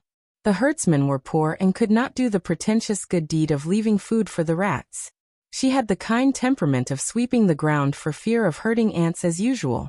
Although she was lonely and had no one to rely on, she could make the tribe protect her at all costs. Half of it was because of her beauty, and the other half was because they pitied her hard life. It was not a good thing for a woman to be beautiful on the grassland. Su Fengnian was not afraid to judge others with the most malicious intentions. Even if you were the abbot of the 2 Zen temples, Su Fengnian had been repeatedly weighing and guessing these days. Where was this good karma? Especially in the valley, the lion's roar of Buddhism came late and hundreds of bison died in his hands. Wasn't it indirectly killed by the old monk who claimed to have made a big mistake? Wasn't it just like the apricot-eyed Baimeng Taoist who said that monks could not achieve equality for all living things? How should this account be settled? To put it bluntly, it was nothing more than haggling over every ounce with the heavens. Everything had its gains and losses. The old monk was already in the realm of Buddha. Yet Su Fengnian was using a stupid method to think about the bigger picture. One day, he would inherit the title of Prince of Northern Liang. Did this have anything to do with Northern Meng's destruction of Buddhism and the end of the world? The 2 Zen temples' original intention was to let the little monks of the north and south go to Jinding to debate with Taoism. However, it was dispelled because of the little girl's dream. According to the information gathered by the spies of Baelyang, in that dream, countless armored horses came to Baelyang. Su Fengnian was not only curious about the little monk who erected a monument and became a Buddha, he was more concerned about where the armored horses came from. The aftertaste of this dream was too long. Even Li Yishan, who never believed in ghosts and gods, racked his brains and buried himself in the ancient books of Buddhism and Taoism. In the end, he used the Book of Changes to interpret the dream, but the result was still very little. Chapter 471. Pull one hair, and the whole body will be affected. After the white-clothed monk won the debate at Mount Longhu, he and Zhao Damping were summoned to Tai and city by decree. Then the old abbot personally went down the mountain to Baimeng to discuss Buddhism with the Qilin Zhenren of the Tao Te Dao sect. Su Fengnian's mind wandered thousands of miles after the initial heat. When he came back to his senses, his mind was as calm as still water. This made His Royal Highness worry about whether or not there was a big problem between his legs. He sighed inwardly and approached the girl who was at least 85. He took the Chang flute from her hand. Seeing the 4 characters of Baimeng, he frowned and asked, "Do you understand the language of the southern dynasties?" The girl's voice was as soft as a mosquito's. "I understand, but I can't speak it well." The language of Baimeng was originally complicated and varied. After the empress took over the dynasty, it gradually changed. However, the northern and southern dynasties were still distinct. Every time the empress went on a hunting tour, she would discuss matters with her close officials. Occasionally, they would talk about things. Of course, the powerful officials of the northern royal court would mock and ridicule the officials of the southern dynasties. The people of the northern dynasties who were born in the imperial tent were inevitably filled with a sense of superiority. After the end of the Spring and Autumn War, the Central Plains was stabilized. The empress took over Baimeng as a young monarch and usurped the throne. Then, she took the opportunity to settle the remnants of the Spring and Autumn War. This caused Baimeng to be in turmoil. The Liang dynasty and the Liang dynasty fought 6 times. The Liang dynasty won 2 times in name, but the true meaning of victory was only 1 time. It was when the empress took the opportunity to unify the Spring and Autumn War, and took the opportunity to take the initiative to attack Baimeng's unstable foundation. They won on 3 fronts and fought all the way to the capital of the southern dynasties. Unfortunately, they couldn't finish the war in one battle and continued their northern expedition, leaving Bei Meng with a chance to breathe. People only said that Su Shao, the king of Beiliang, was greedy for power and didn't want to destroy Bei Meng. As a result, he had no soldiers to lead, so he withdrew his troops. In reality, both sides were preparing to sign an alliance. Only Su Shao didn't hesitate to use his head as a guarantee and privately went to the emperor. He said that as long as the emperor gave him a secret edict, he could only lead the Beiliang army and enter the north alone. Even if he had to sacrifice 200,000 soldiers, he would make Bei Meng lose its title. At the time, the old Grand Secretary stood by the monarch's side and only laughed coldly. The next day, Su Shao was the first to withdraw his troops back to Beiliang to express the Liang dynasty's sincerity. This could be considered Su Zhao's second time being a scapegoat after the Spring and Autumn War, and his rise to the Jianghu. Many old soldiers who had been through hundreds of battles silently withdrew from the Beiliang army at this time. In the 5 battles between the two countries, the Liang dynasty lost more than they won. The 4th time was the most crushing defeat, almost exhausting all of the elite border troops the previous emperor had accumulated. The eastern front north of Great Peace City was cleared of the wilderness, and it was even more forbidden to raise troops and attack without permission. It was only now that General Gu Jiantang had resigned from his post as the Minister of War, and was personally overseeing the 2 Liao provinces, in addition to the Grand Secretary Zhang Julu's support, which was said by the scholars to have spent half of the dynasty's wealth, that the declining situation took a slight turn for the better. Su Fingyan directly asked, "Who are your parents?" She shook her head and said, "I am an orphan, adopted by the clan when I was young." Su Fingyan was most familiar with the dirty tricks of the imperial family. He asked with a smile, "Have you never thought that you might be a golden branch or jade leaf with the surname Yelu or Morong?" The young girl's eyes widened and her mouth dropped open. Clearly, she had never thought about this matter. Su Fingyan inadvertently saw the pink tongue behind her white teeth and felt hot again. However, he didn't feel the least bit ashamed of his inferiority in front of a beauty. He only lowered his eyebrows slightly and glanced down at his waist, silently praising, "Good brother, you are very capable." After working hard to cultivate the Great Yellow Courtyard, there shouldn't be any irreversible side effects. Otherwise, His Royal Highness would really use a piece of tofu to knock himself to death. Without any worries, Su Fingyan was in a good mood, and threw some of the troublesome problems to the back of his mind. He remembered that in the past, he had spent a lot of money to buy countless poems. When they reached his second sister, only one line, "Tomorrow worries will come, tomorrow worries," entered her eyes and made His Royal Highness so happy that he had the servant send another 700 taels of silver to that poor scholar. 100 taels per word. Later, he heard that this scholar had passed the imperial examination and had some fame in the capital. He was one of the few honest people who didn't want to wallow in the mire and curse His Royal Highness with the scholars. It was probably because of this that he had waited on the cold bench for several years before he was replaced by a county clerk in a barren mountain and turbulent river. Su Fingyan sat by the lake and beckoned her to sit down.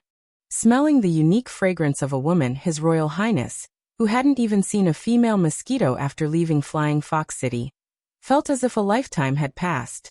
The wild bulls were vast and mighty. Su Fingyan was wholeheartedly studying the swimming fish style in the knife manual. How could he care about distinguishing between male and female? Besides, even if he could distinguish between the two, what else could he do? Su Fingyan wasn't even afraid of the devil Xieling, but this thought scared him so much that he trembled. He then held his belly and laughed. It could be said that he found joy in the bitter struggle of Bei Meng alone. After laughing, he saw that the young girl who was sitting upright and still was confused. No matter how thick-skinned Su Fingyan was, he wouldn't be so brazen as to mention this. He lowered his head and stroked the chong flute. The 2 dark purple bamboo pipes were side by side with gold and silver threads intertwined. The holes of the pipes were smooth and round. Even after many years of playing and stroking, there wasn't the slightest bit of wear and tear. It could be seen that it was a precious chong flute of top quality. Su Fingyan could be considered an expert in calligraphy. He carefully observed the 4 main characters written by Morong in front and Yelu in the back. The characters carved on the Chang flute were extraordinary. He didn't exchange the flute. Instead, he smiled and said, "Take good care of this keepsake. Who knows, maybe one day you'll be the shepherd girl Muko Xianbei's head. If that day really comes, remember my kindness." The girl blushed when she saw how gentle and meticulous he was stroking her, making her even more charming. However, when she saw this young master from the southern court using her beloved Chang flute to stroke her back in such a careless manner, there was a hint of resentment in her eyes. Perhaps Su Fengnian was slow to realize it, or perhaps he was deliberately teasing her, but when he saw her face, he couldn't help but smile. He extended a finger and twirled the Chang flute's opening, grinning wickedly. The girl's face was thin, and she was about to cry. Su Fengnian returned the Chang flute to her, and lay down on the grass.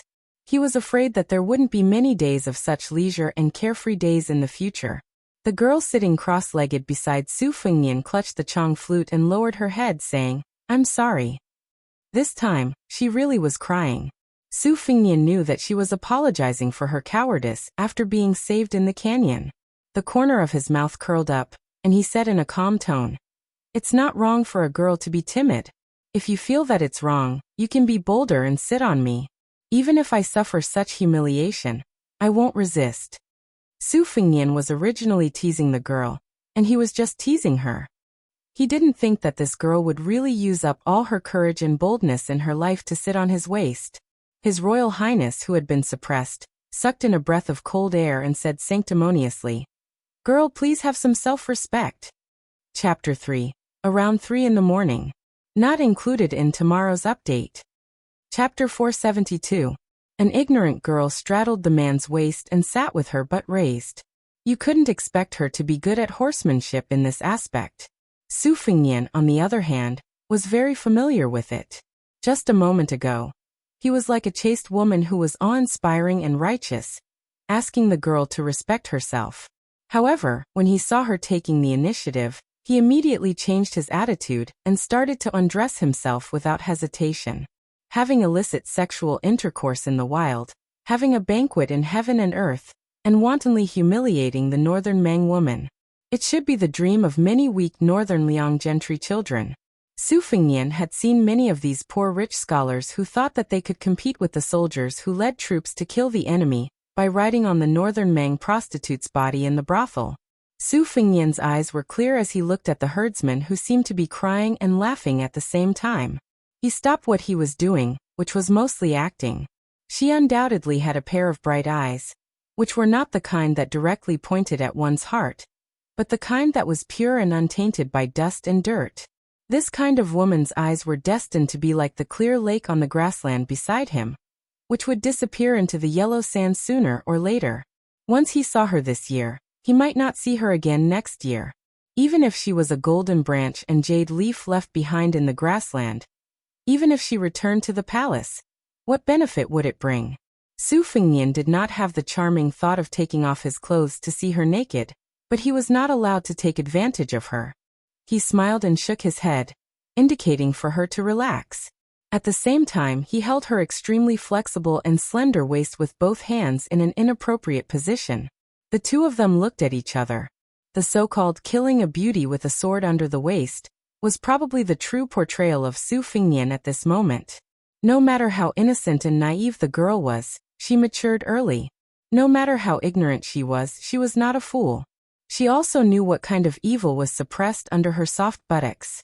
Riding a horse and herding sheep would not be so embarrassing. This was not a woman who deliberately wanted to seduce people. Even though Su Fengnian had been untainted by flowers for a long time, he also felt that those fallen monarchs who never went to the morning court were not wronged. Su Fengnian's hands quietly slid down and naturally squeezed. This was a skill that came with practice. Back then, during the 3 years of traveling, he had relied on this ingenious technique to make that brat Wenhua prostrate himself in admiration.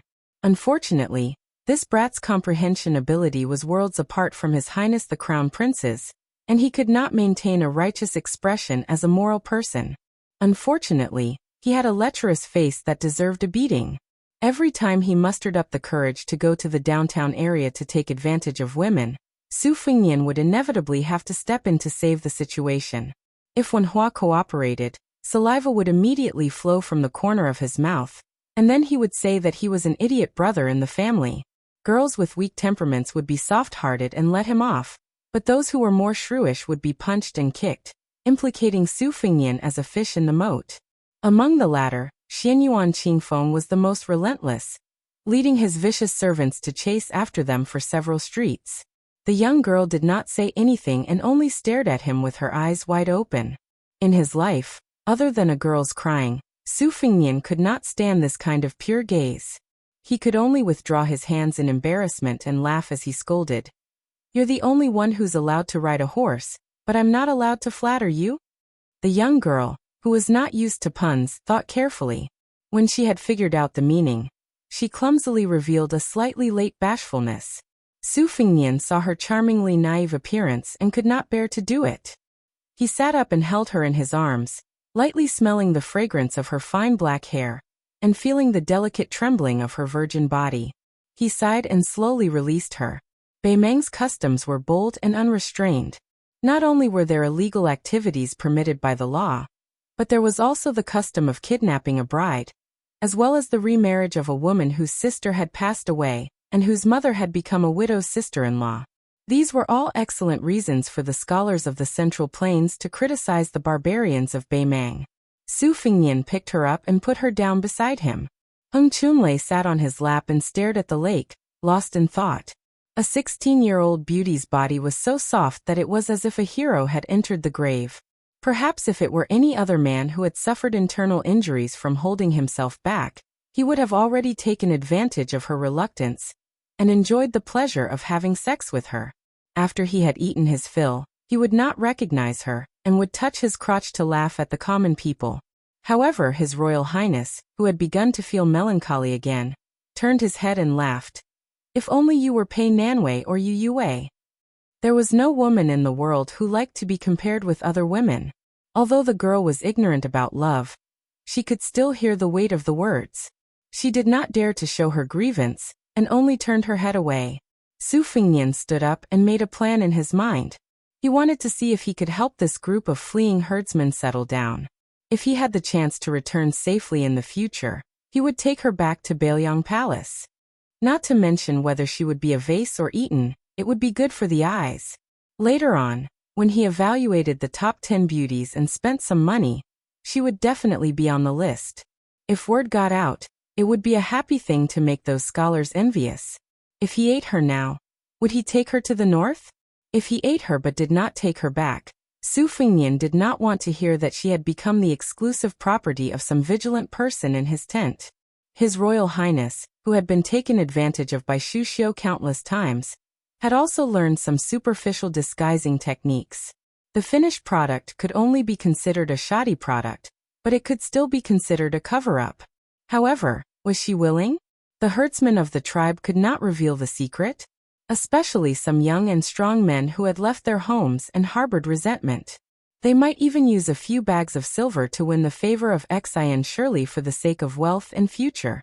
The human heart was unpredictable. Even if he had saved the entire tribe, Su Fingyan did not feel that he could sit back and relax. He did not want them to be his puppet. Su Fingyan thought about it, and decided to stay in this ill-fated herdsman's tribe for a few days. He asked, "What is your name?" She said softly, "Huyen Guanyin." Su Fingyan knew that many people in Beimeng respected and believed in Buddhism.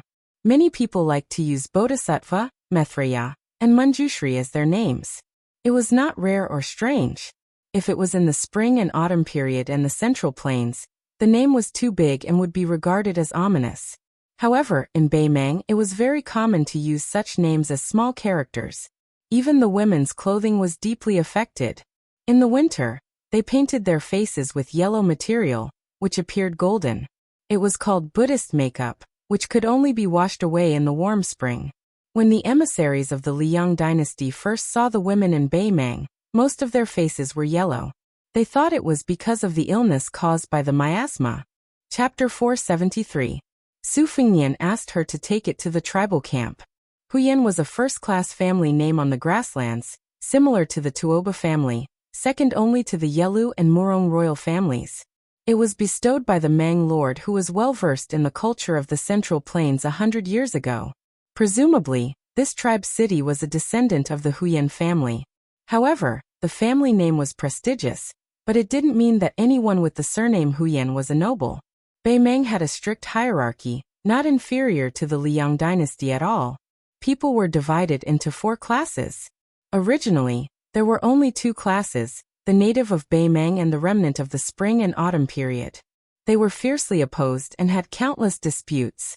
The chess and sword music school's Taiping order proposed to divide the people into 2 classes, both below the remnant of the spring and autumn period. In fact, they were all sinners or stubborn people who were forcibly brought into Beimeng territory by force. Their numbers were relatively small, but even so, the remnant of the spring and autumn period were all grateful. It was their nature not to worry about scarcity, but to worry about inequality. Not only that, but they had also become a person above others. Of course, the people were divided into 4 classes. The small group of nobles who stood at the top of each class, regardless of wealth or status, were far beyond the reach of ordinary people. Su Fengnian muttered to himself, Tuoba Huyen Guanyin, these names are quite interesting. Are there Yelu Methreya and Morong Puxian? She said softly yes. Su Fengnian rolled his eyes and flicked his finger on her forehead. You don't know how to read people's expressions at all.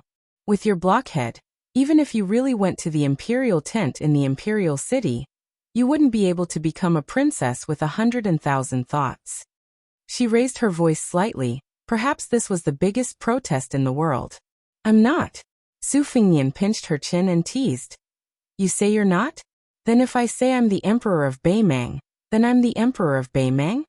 She blushed and retorted seriously, Her Majesty is a woman. Su Fengnian sighed and no longer reasoned with her. When he went to the herdsman's tribe with her, he was worshipped as a god. Su Fengnian went up and down in the canyon like an immortal, saving more than 20 people, and then he stopped the herd of cows. With the help of a Buddha-like old monk, everyone, regardless of age, knelt on the ground devoutly. The old patriarch even shed tears as if the grievances of migrating thousands of miles had been swept away.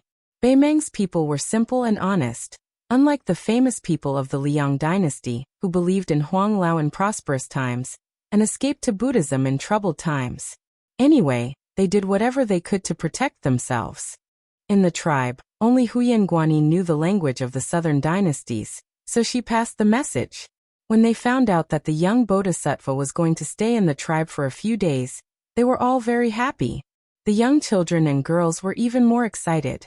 Besides Huyen Guanyin, there were also a few girls who were rescued by Su Fengnian, and hoped that the handsome bodhisattva, who was not like a herdsman, could stay in their yurt. The grassland household registration was based on a yurt. When Beimeng was first established as the emperor's palace was just a yurt. Even the previous emperor had to stay with his confidants and close officials every time he went hunting.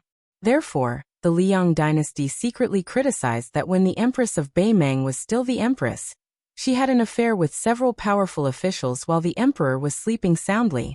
This really surprised the people of the Central Plains who lived in the imperial palace. The tribe leader was called Huyen Anbao. He personally welcomed Su Fengnian into the spacious black and white yurt.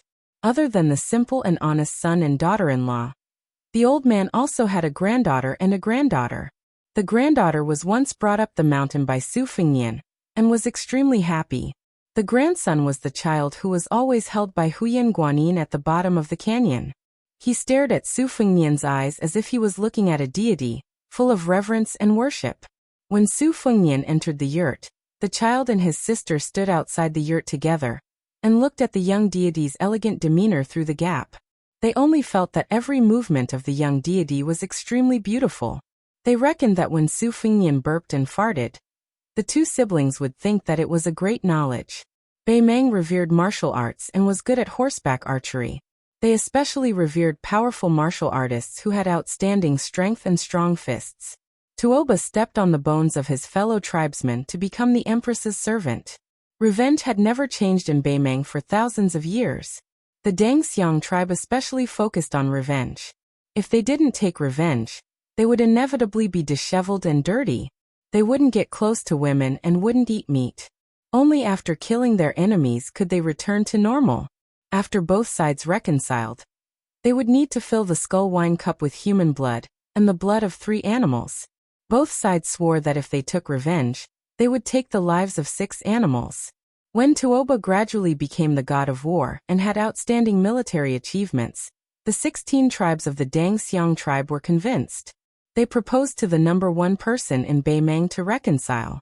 Tuoba ignored them, and the leaders of the 16 tribes committed suicide together. Later on, when the empress appeared, Tuoba only agreed verbally.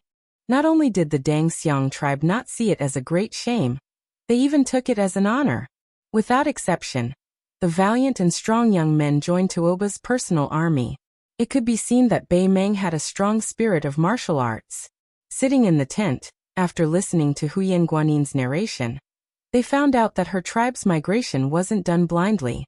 Huyan Anbao's father, who died on the way, was a staunch believer in evil spirits.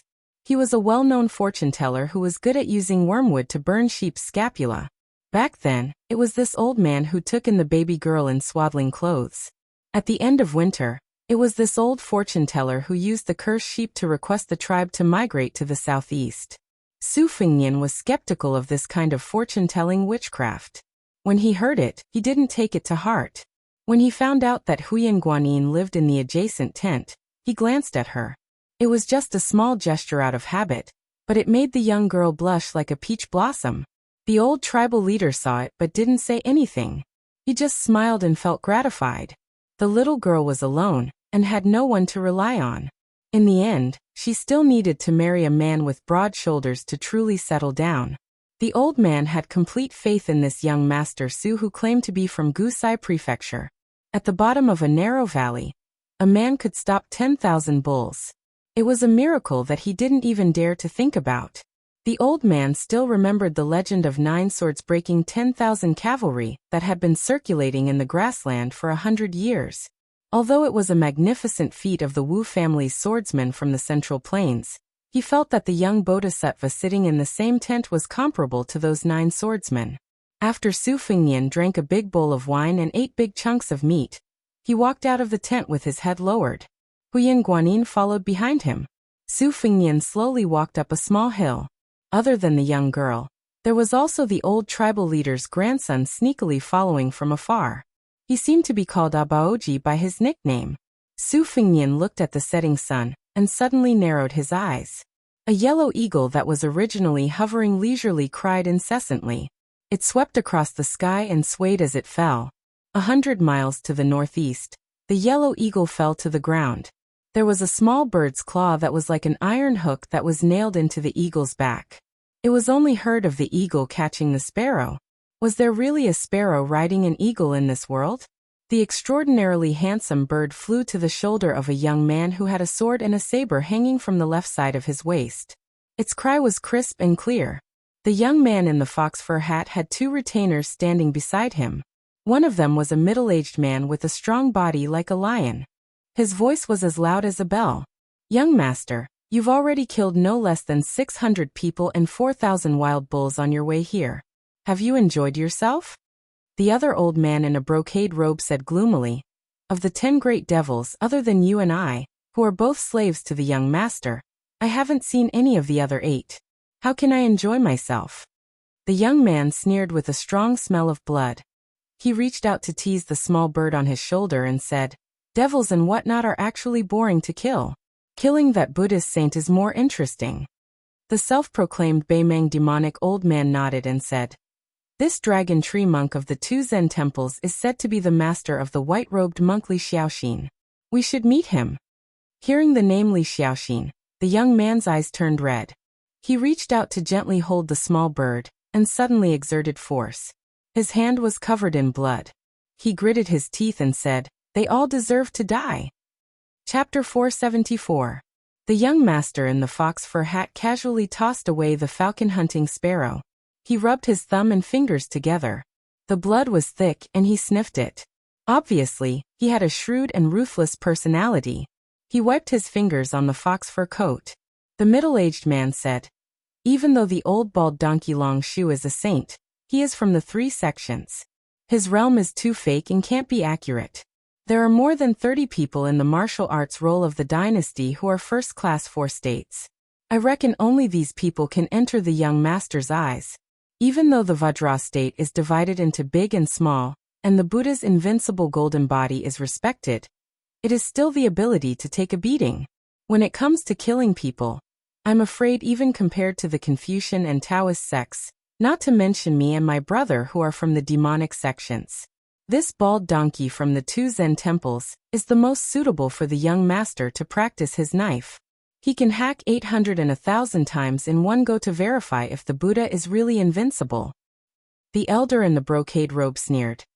Duan Boer, are you really stupid or are you pretending to be stupid? A saint is a saint. How can his golden body be broken so easily? Be careful that you don't get to eat the lamb. You and I know each other well. Besides, no matter how good the young master's talent is, he is not 20 yet. He still can't enter the Vajra state after fighting with the bulls. Can the 3 of us gain anything by intercepting and killing Longshu Monk? The man sneered. What's so difficult about that? It is a secret that the old bald donkey entered our dynasty. We can let the young master find a few great guardians and gather 1 or 2,000 cavalrymen. We can use the wheel war to kill the old bald donkey. When the time comes, the young master will chop off his head and be the only person who can kill a land immortal. Who would dare not to submit? The elder said in disdain. If the saint wants to leave and avoid the battle, even if he has 1 or 2,000 cavalrymen, can he catch up? The middle-aged man crossed his fingers and his joints cracked. He laughed sinisterly. The old bald donkey eats vegetarian food and chants to Buddha. When the time comes, we will threaten him with the lives of a few hundred herdsmen. If he dares to escape, we will kill 1 for each step. Let's see how far he can run. Hundreds of people died because of his cowardice. If this news spreads out, the old bald donkey Longshu is no more than a holy monk. How can he still have the face to talk about Dharma with our imperial preceptor, Immortal Qilin? The old man in the brocade robe with the surname Tuoba had a feminine aura like a water snake, which made people feel uncomfortable just by looking at him. The middle-aged man with a sturdy physique looked more righteous, but the latter was more flattering, which suited his identity as an evil servant. The young master raised his hand to prevent the embroidered-robed retainer from blurting out sarcastic words. He removed a pitch-black metal tablet from his waist and instructed, "Go back, go to the nearby tents and pass on my order. Gather 1,200 cavalry in 3 days. When the time comes, we will meet at Yellow Eagle Valley and intercept the Dragon Tree Monk together. If anyone dares to disobey, I'll allow you to act first and report later. I don't believe there's an eagle on the prairie that isn't afraid of my Tuoba family." Duan Boer acknowledged the order and left. In the Beimeng dynasty, other than the royal family and the young master's family, there was no other branch that could make 2 of the 10 great devils willingly become their servants. This time, he left home because of his father's unwillingness to let him lead an army to the border of Gusai state alone. His father was clearly an invincible martial artist who relied on his glorious military exploits to reach the top of the royal court, but he actually valued his elder brother, who read the classics of the Central Plains so highly. He favored one and discriminated against the other, which really annoyed him.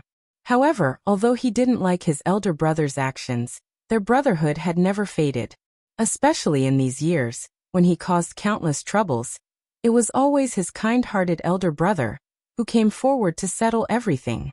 He didn't hesitate to become enemies with many of the Yelu Morong children. He was very grateful for this, especially when that foxy sister-in-law took the initiative to seduce him at the beginning of the year. Even his father was furious and wanted to cripple his martial arts without listening to his explanation. It was still his elder brother who calmed his father's anger.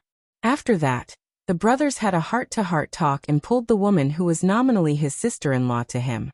He laughed and said that he was sick and would sooner or later die because of him. Looking at his elder brother's gentleness and the woman's shame, even with his father's innate ruthlessness and cold-bloodedness, he couldn't help but feel moved. He remembered that when he was young, before his father's military exploits, the 2 brothers relied on each other for survival. Indeed, the elder brother was like a father and never let him be bullied by the tribe. This proud son of the prairie and desert muttered, As long as you don't live past 40 years old and don't fight with me, I will always see you as my elder brother." The demon in brocade robe turned a deaf ear to the young master's heart-wrenching words. The young man touched the hilt of his knife and asked, "Who is the recent Shinti?"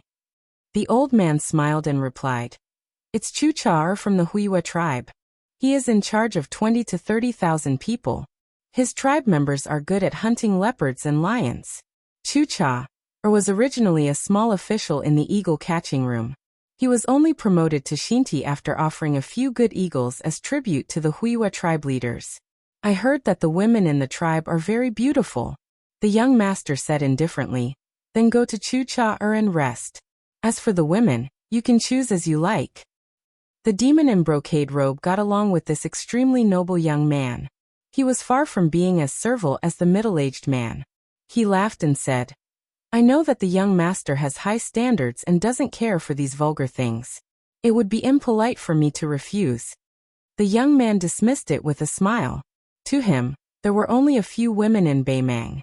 For example, the national pipa player of the current dynasty, who was known for her slender hands and excellent drumming skills, the princess who was rumored to have an affair with Chen Jibao of Bailiang, the princess of the Morong family of the Golden Toad State who liked to keep male companions, and a woman who was a zither player among the top 10 demons.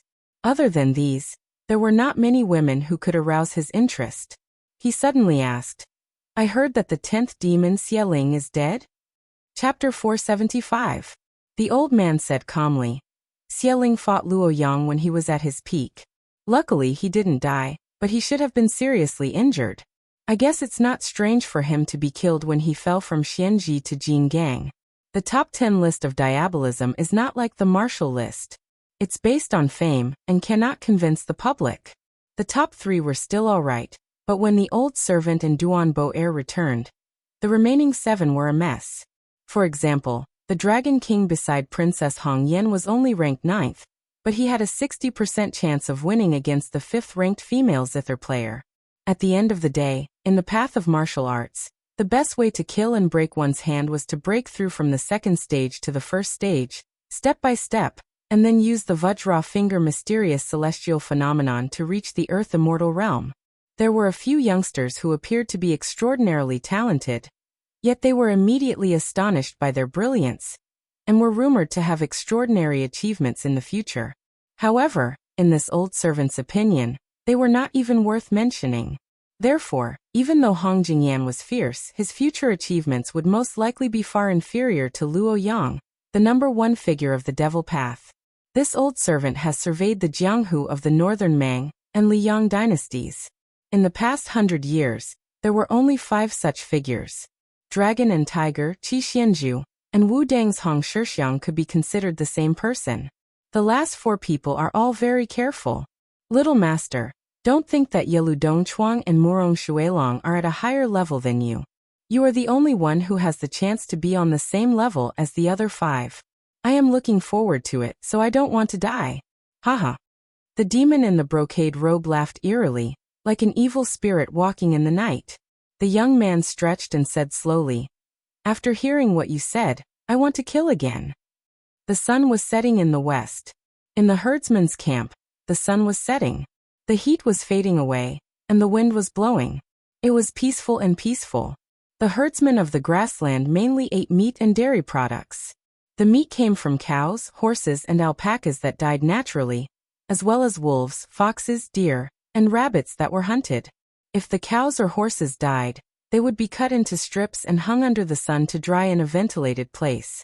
Their internal organs would be made into sausages and eaten raw. Freshly slaughtered mutton was a rare feast. Thin slices of mutton were soaked in salt water and sliced with a sharp knife. Su Fengnian was squatting at the side, watching how the herdsmen milked the horses. The method was peculiar. First, they nailed 2 wooden stakes into the ground, then pulled up a long rope and tied the mare to the young horse for a period of time. The mare would gradually run to the young horse's side. It was unusually quiet, and the milking process was much smoother. If the horse's milk was fresh, it would be very sweet and not inferior to cow's milk. Su Fengnian watched as Huyen Guanyin, and the granddaughter of the old patriarch, milked the horses skillfully. After the milk was poured into the large leather pouch, it was handed over to the young men in the tribe to stir and beat. It was said that after the horse's milk was fermented, the residue at the bottom of the leather pouch would be used to feed the livestock slaves. The pure part on top would be enjoyed by the superior herdsmen in the tribe. Some of the best horse's milk would even be offered as a tribute to Shirdi. Su Fengnian squatted beside a child named Abauji. He did not speak, but just followed this immortal bodhisattva in his heart from afar. No matter how he looked at it, he would never get tired of it. Su Fengnian suppressed his hot and dry emotions. Looking in this direction, he could just see the details of Huyen Guanin's milking. He clicked his tongue and said, "Her technique is really not bad." During the official dinner that followed, the patriarch Huyen Anbao not only served a whole roasted lamb to this living bodhisattva, who was the benefactor of the entire tribe, he also took out his precious collection of tiger bone wine and yellow rice wine. The staple food was a meticulously brewed soup made from barley and mutton. This was almost all of the tribe's wealth. Su Fengnian wolfed down the food and especially did not refuse anyone who offered him a toast. This made the dozen or so forthright herdsmen who represented their respective camps to have a better impression of him. Most of them drank to their heart's content and were dead drunk. The old patriarch was no exception. On the contrary, Su Fengnian had the cultivation of the great yellow quart and the disposition of a large volume of alcohol. After the banquet ended, he walked out of the tent that was filled with the smell of wine and meat. The herdsmen were more in awe of this young man with profound martial arts than they were close to him, so they did not dare to disturb him. Su Fengnian came to the lakeside to raise the Huangtong sword embryo.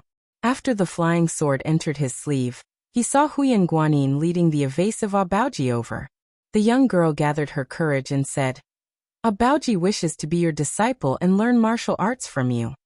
Su Fengnian shook his head and said, "That's impossible."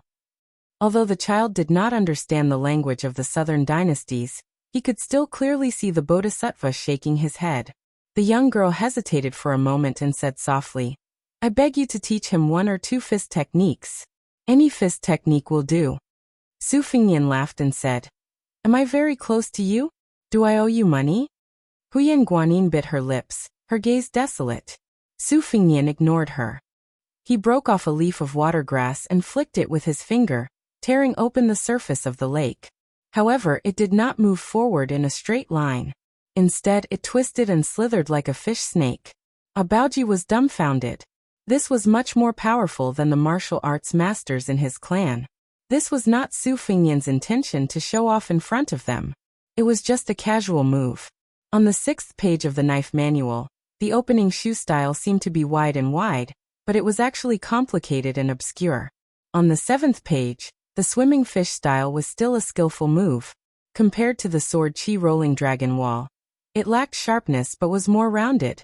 On the latest page, the 8th page was called the black hair knot. It was like a mass of tangles. Su Fengnian did not know where to start. Since he had nothing to do, he could only entertain himself and treat it as practice makes perfect. He kept breaking off leaves and tearing open the surface of the lake. The rich in martial arts and the poor in literature. Apart from the family background, martial arts ultimately required hard work and unremitting practice. This was also the biggest obstacle. Otherwise, the rich aristocratic families, who were richer than the nobles, did not lack secret manuals, weapons, and expensive medicines to strengthen the body. Logically speaking, they should have produced many masters. However, in fact, the majority were still powerful martial artists who came from ordinary families. Whether it was Li Chungang or Old Huang, they all came from the poor streets. This was probably the root of why the martial arts world was far more lively than the literary world. Other than the fair ranking of the 10 people in the Beimang martial arts roll, what was more attractive was that all the martial arts masters in the 2 dynasties and 2 Jianghu who had reached the first Pin realm were captured in one fell swoop. There were a total of 32 people. Even if there were some left out, it was still an unprecedented feat. Su Fengnian knew that among the first Pin masters in the Beimang martial arts roll, there were several young martial arts masters of similar age. Among them, Yelu Dongbed and Murong Longshui were both members of the royal family. The former was a military upstart in the palace tent, and was in harmony with Dongjua. The latter was a woman, but unfortunately, she was as fat as a pig and looked worrisome. On the Bailiang side, Chen Jibao and Yuan Zuozong were both on the roll. The former was even regarded as the new generation of spear immortal. Su Fengnian narrowed his eyes and thought of the situation where the Tsing Yi almost killed the White Yi. Then he thought of her dimples. The next chapter is before 12 o'clock. The third chapter is estimated to be around 4 o'clock in the morning. Chapter 476. A burst of light footsteps broke the tranquility of the lakeside. Abaoji's sister trotted over and whispered something to Huyen Guanyin. Su Fengnian, who had studied the Mang language, knew that the Yu were about to give birth, and Huyen Guanyin should be an expert in delivering lambs. They went to the sheep pen together and quietly watched her deliver the lambs in an orderly manner. After the job was done, she stroked a lock of hair on her temples and smiled. Because of the migration, most of the sheep in the tribe were thin and weak.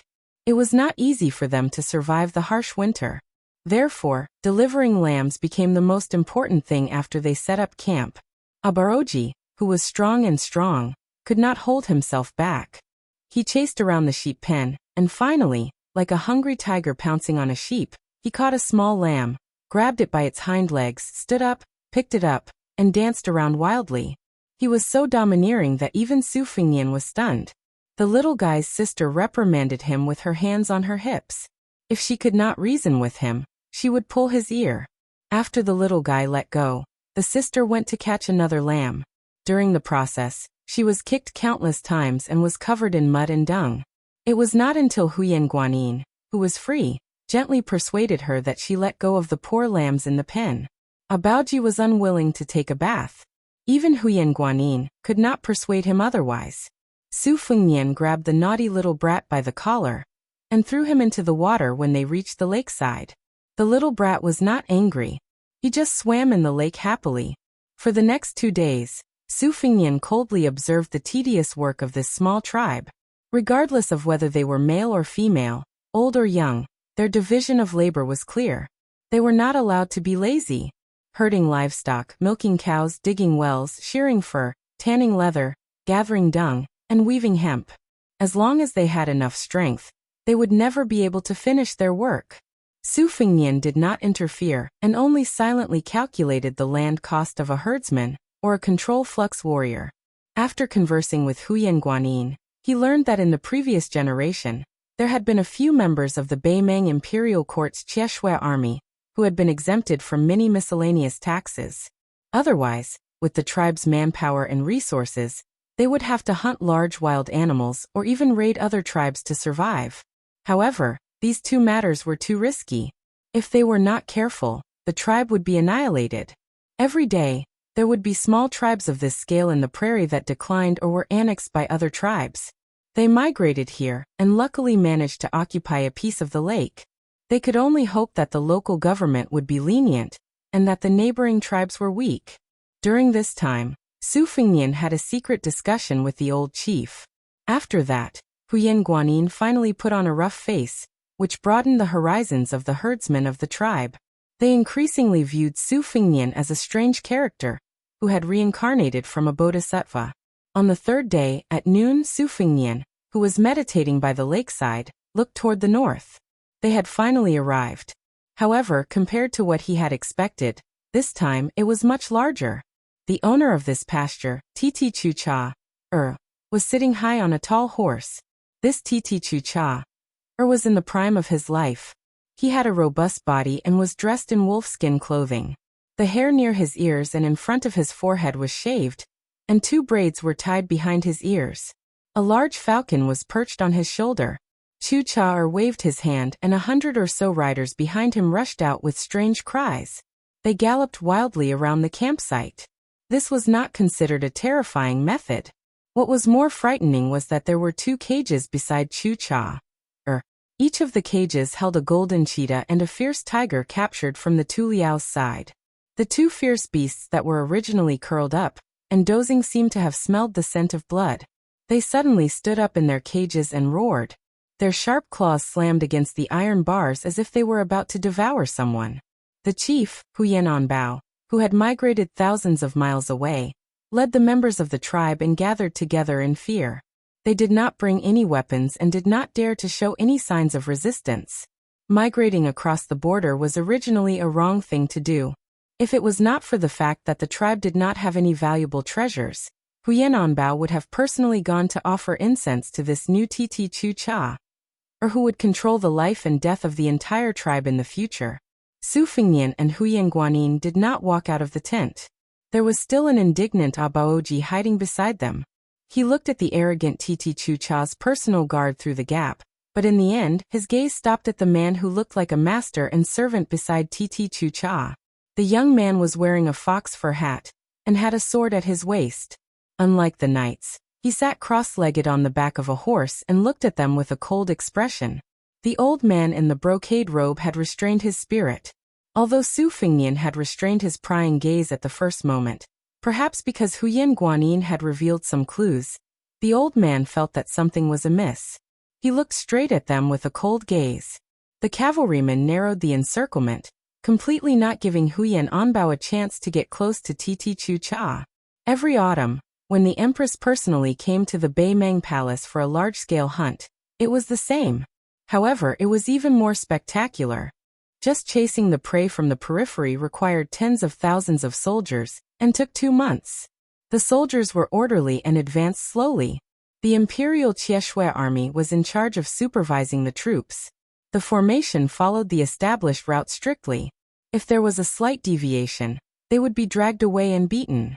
If the prey escaped the encirclement during this period, the decurion would be beheaded on the spot, the centurion would be stripped of his official position, and the chiliarch would be demoted by 1 rank.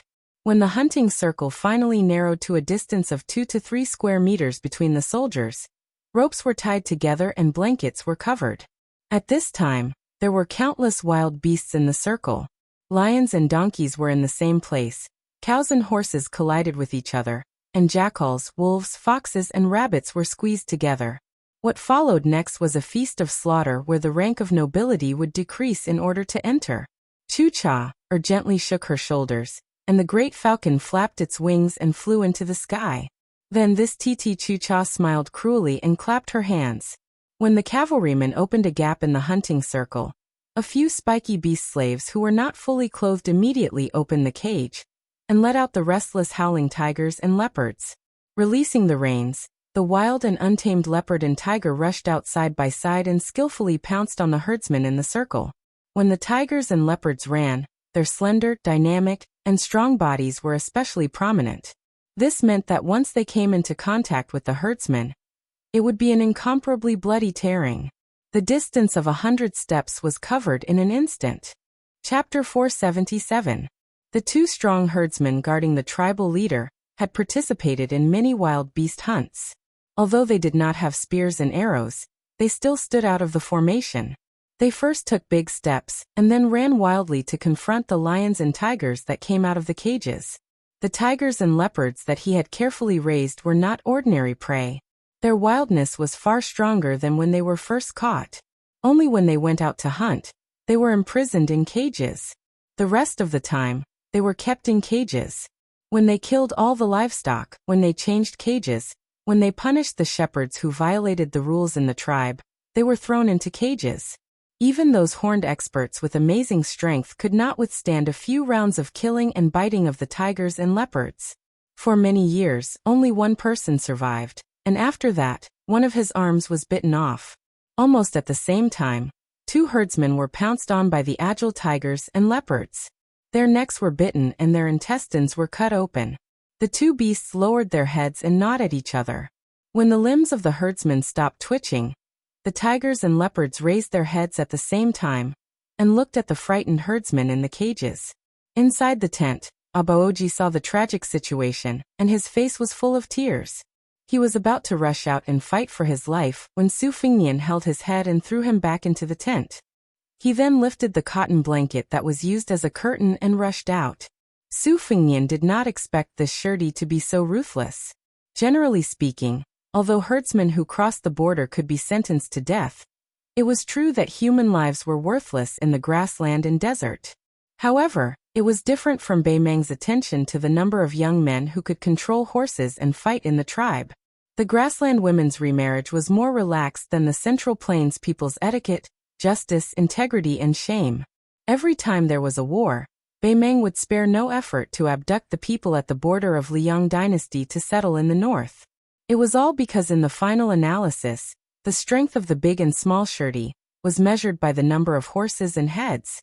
Generally speaking, when a tribe raised a flag to betray the tribe and chose to migrate, as long as the tribe had enough strength and was not afraid to be the enemy of the previous shirti, most of them would be willing to accept them.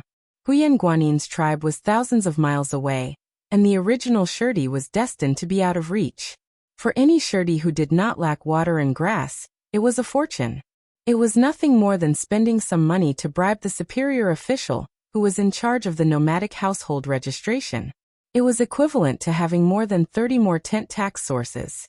Su Fengnian did not expect that the shirti who came after hearing the news and met with the herdsmen would want to use blood to establish their power. The handsome young man with the sword and saber at his waist raised his eyebrows. The old man in the brocade robe was about to speak when the young man shook his chin, indicating that there was no need to pay attention to him. Su Fengnian tiptoed and jumped over the cavalry's head.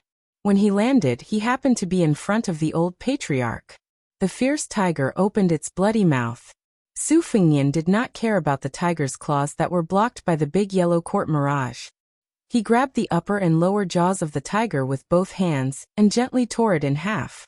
He threw it in front of him. Splitting tigers and leopards was nothing more than this. The only remaining leopard suddenly stopped.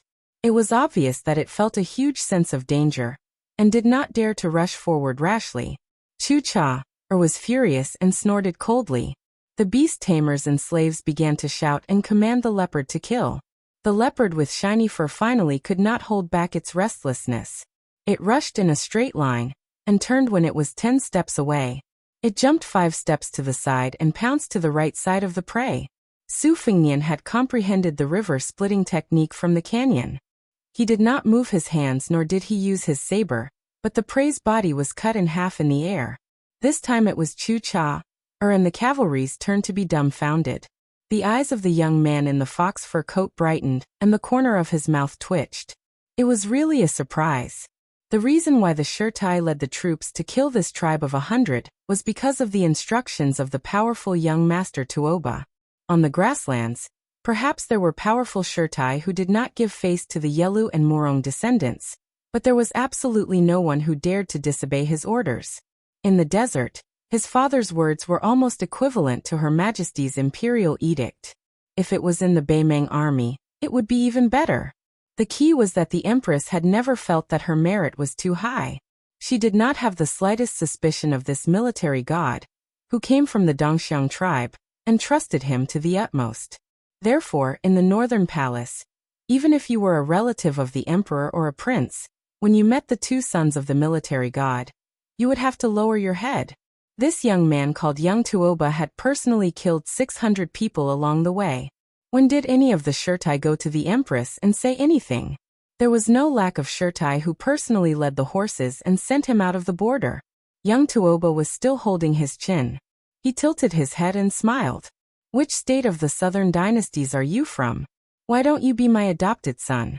You will be able to enjoy glory, splendor, and wealth in this lifetime. Beimeng had the custom of accepting adopted sons. It was similar to the Liang dynasty's adopted sons, but their status was usually only slightly higher than that of a servant. Of course, the adopted sons of powerful families could also bully men and seize women by flaunting the might of the emperor. Especially those big families in the Beimeng palace who could wear xianbei jade belts. The adopted sons had prominent power and countless privileges. The young man smiled and casually said, I know that you lowly people have some useless backbone.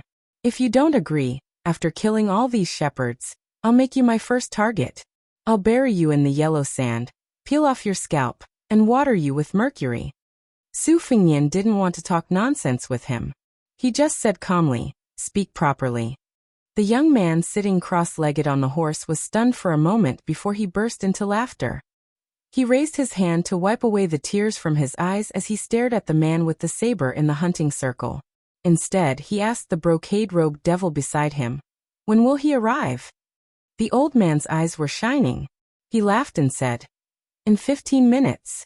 It's rare for a delicious food to come to your door. Young master, are you not going to personally take action this time?"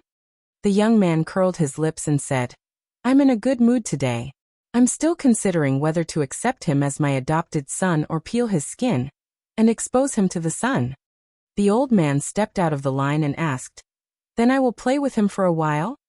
Young Tuoba, who didn't feel that there were many people in Beimeng that he was afraid of, nodded lightly. Su Fingnian's Huangting Palace was like a flood. His figure flashed like a rainbow and pressed one hand on the forehead of the young man with the wolf hat. He pushed the young man off the horse and slid on the ground for a distance of 15 meters. Chapter 478. When Su Fingnian pressed down on the cross-legged young man wearing the fox fur coat on the horse with one hand, he was determined to blow up the head in an instant. However, the master and servant had underestimated Su Fingnian, who was traveling the grasslands. He also did not expect this rich child to have such a strong internal energy, although it seemed that he was thrown off the horse and even thrown 50 or 60 feet away. In fact, his palm was bounced away as soon as it touched the young man's forehead. The brocade-robed old man left the horse's back and attacked Su Fingnian's head with both palms.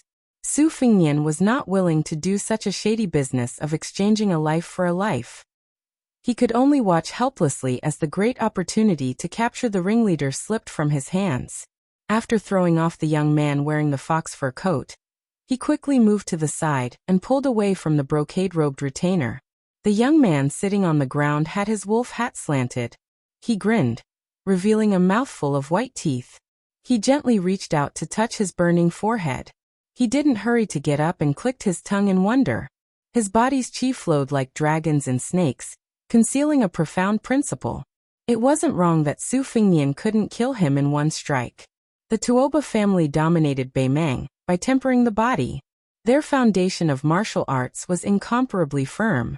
This young man was brought by his father to the ice plains in the extreme north when he was young. He dug a hole to hide his chi and slept in ice all year round. Compared to the Taoist method of returning to the original from the inside out, he did the opposite and went from the outside to the inside. It could be said that the first rank had 4 realms. Among them, the diamond finger mysterious celestial phenomenon. Every time Tuoba stepped into a realm, he could be said to be the number 1 in Beimeng. Like father, like son. This young man who claimed to be number 2 in Beimeng was also equally outstanding. Otherwise he wouldn't have been called Little Tuoba. Fortunately, he was able to control his impatience and didn't pull out his sword.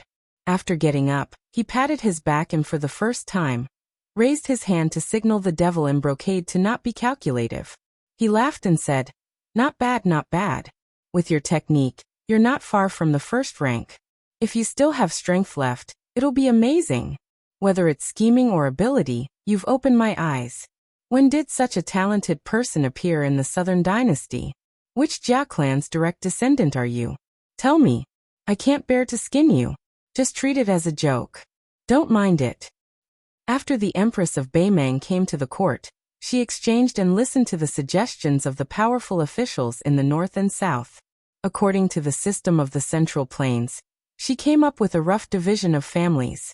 Apart from the 2 royal families which were the first-class surnames, there were 10 families named A, which were known as the surnames Fufu and Zhuaran. The 3 families in the Southern Dynasty were all ancient and powerful families in the aristocratic group in Longguan. These 3 families were the leaders who controlled the government of the Southern Dynasty. Little Tuoba, who was wearing a wolf hat and fox fur coat, naturally thought that this hidden figure of the Southern Dynasty was a direct descendant of the 3 great clans. Including the 32 people of the first class from the 2 dynasties, there were 18 people on the list of Beimeng. This was enough to make the Liang dynasty, which boasted of its outstanding people, blush with shame. Fortunately, Wang Xianji and Dong Tai occupied 2 of the top 3 positions, which saved a lot of face. Apart from his father, the 4 gods and demons, Hong Jingyan, Luo Yang and Murong Baoding, as well as the state preceptor, Immortal Qilin, the 5 great clans of Mount Tibing Chess and Sword Music School had 6 positions. Apart from Luo Yang, whose position overlapped with Xieling's, and the dead Xieling, 5 of the 8 notorious diabolism giants were on the list. Together with the 2 rising stars, Yilu Dongchuang and Murong Longshui. There were 18 people in total. The 6 celestial disciples of Immortal Qilin of the Tao sect were all at the bottleneck of the first class. Taoist Shinran often reached the first class, and were only one step away from the first class. Little Tuoba couldn't help but be curious about the man in front of him. He was only a few years older than him, and was able to cross the threshold of the second class at such a young age. The second class was called the Master Realm. It wasn't like cabbages that could be planted in autumn and harvested in winter. His father once said that there were too many geniuses in the Liang dynasty who had the potential to reach the top. The current situation where Bei Meng had the upper hand might not last long. Su Fingyan smiled. It's just a small family, not worth mentioning. The young man in the fox fur coat nodded regretfully. He jumped up and gave little Tuoba a taste of his own medicine. He suddenly pulled out his blade and chopped down. The blade was no different from a normal cavalry. However, when it was in his hand, it was shocking. The old man in the brocade robe had his hands in his sleeves. He looked like he was watching the battle with squinted eyes. However, his footsteps were light as little Tuoba attacked. Su Fingyan took a few steps back. His left palm slapped on the handle of the spring thunder blade. He swung the blade backwards and drew an arc. After barely dodging the blade, he flicked his finger, and the spring thunder turned around and left the battlefield. Almost instantly, Su Fingyan's body leaned back and dodged the second blade. Little Tuoba also dodged the spring thunder that was behind him.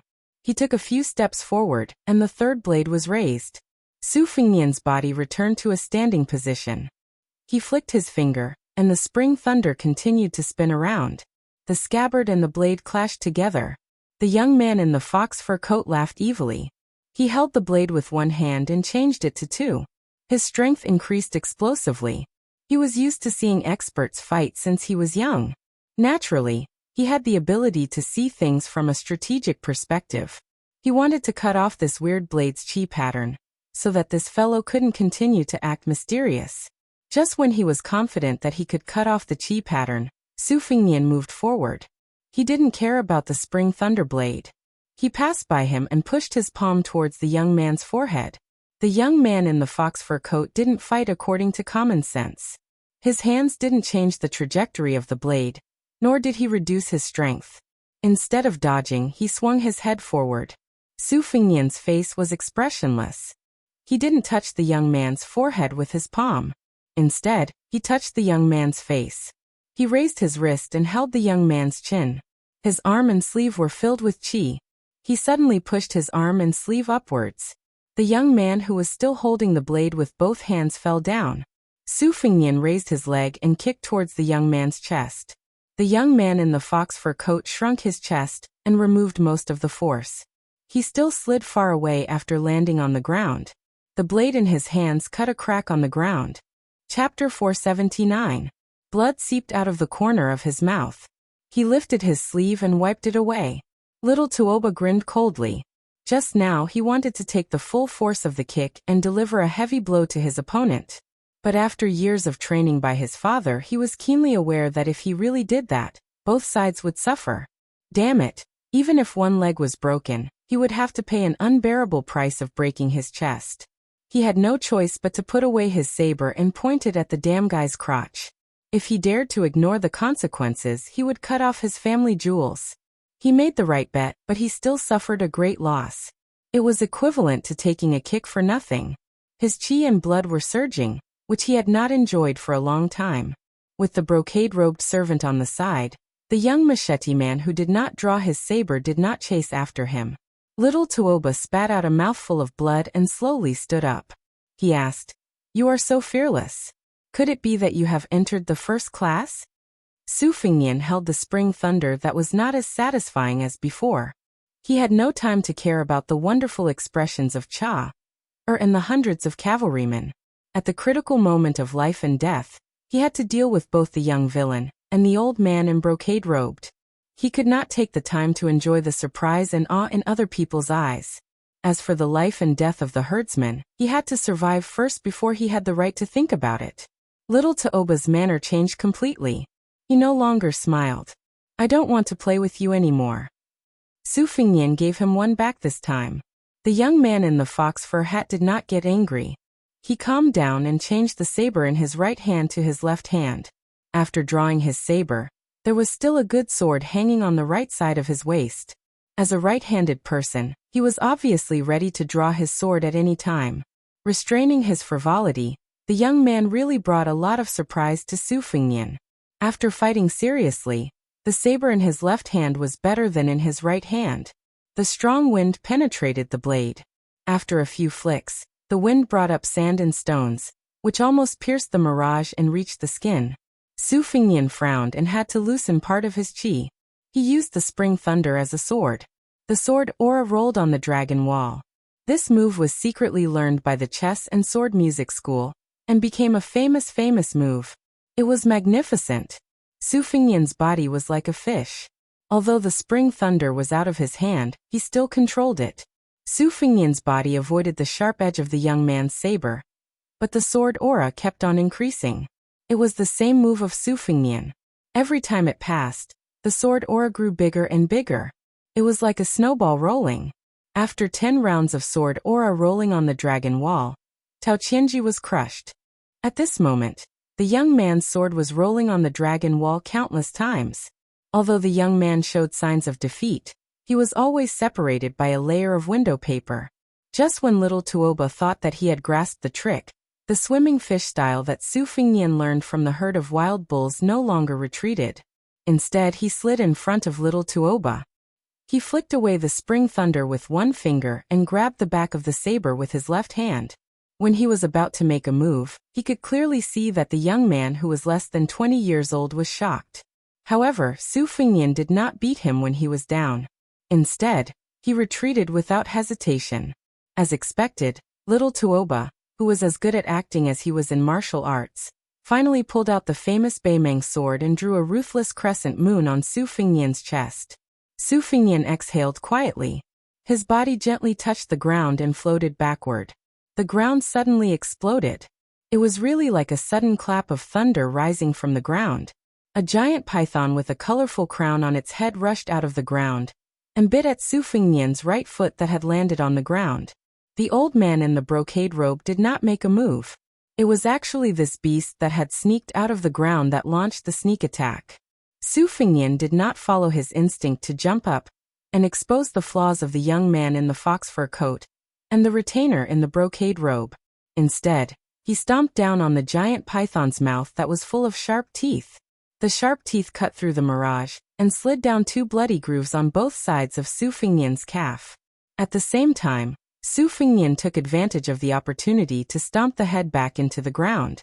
Su Fengnian succeeded in stomping down, suppressing the intense pain and numbness on his calf. However, when he looked at the old man in the brocade robe who had taken a step forward and then retreated, his red phoenix eyes narrowed. Finally, he did not conceal his killing intent. He knew who this sinister old man was. He was the colorful python brocade sleeve man, ranked 7th among the 10 great devils of Beimeng.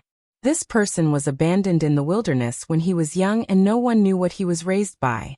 It was unknown whether he was gifted or not, but he could understand the language of beasts since he was young. When he left the mountain when he was young, he became famous for rearing rare birds and strange beasts.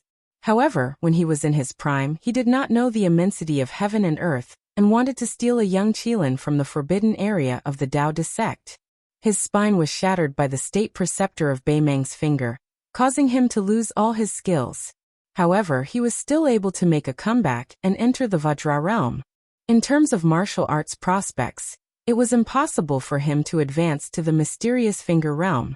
However, because he reared so many ferocious beasts, he almost did not need to personally fight against his enemies. It was impossible for his enemies to guard against him when he controlled the ferocious beasts.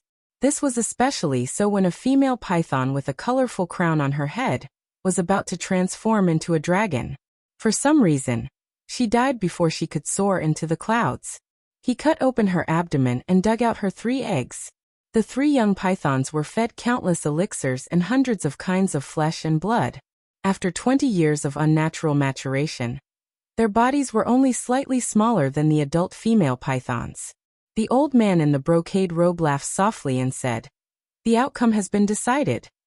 Little Tuoba glanced at Su Fengnian's calf that was bitten by the colorful python's teeth.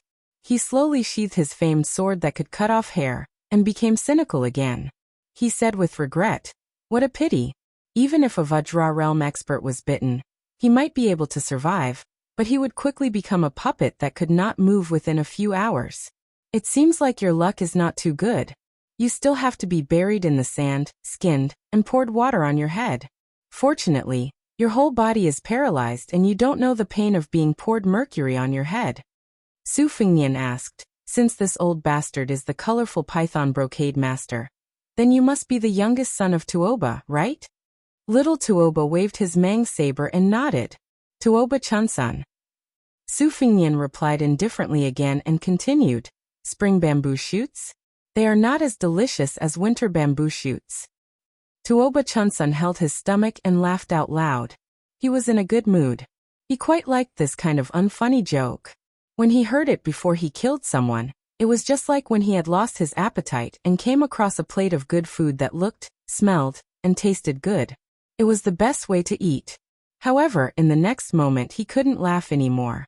Chapter 480. The rainbow-crowned python was a rare and ferocious creature.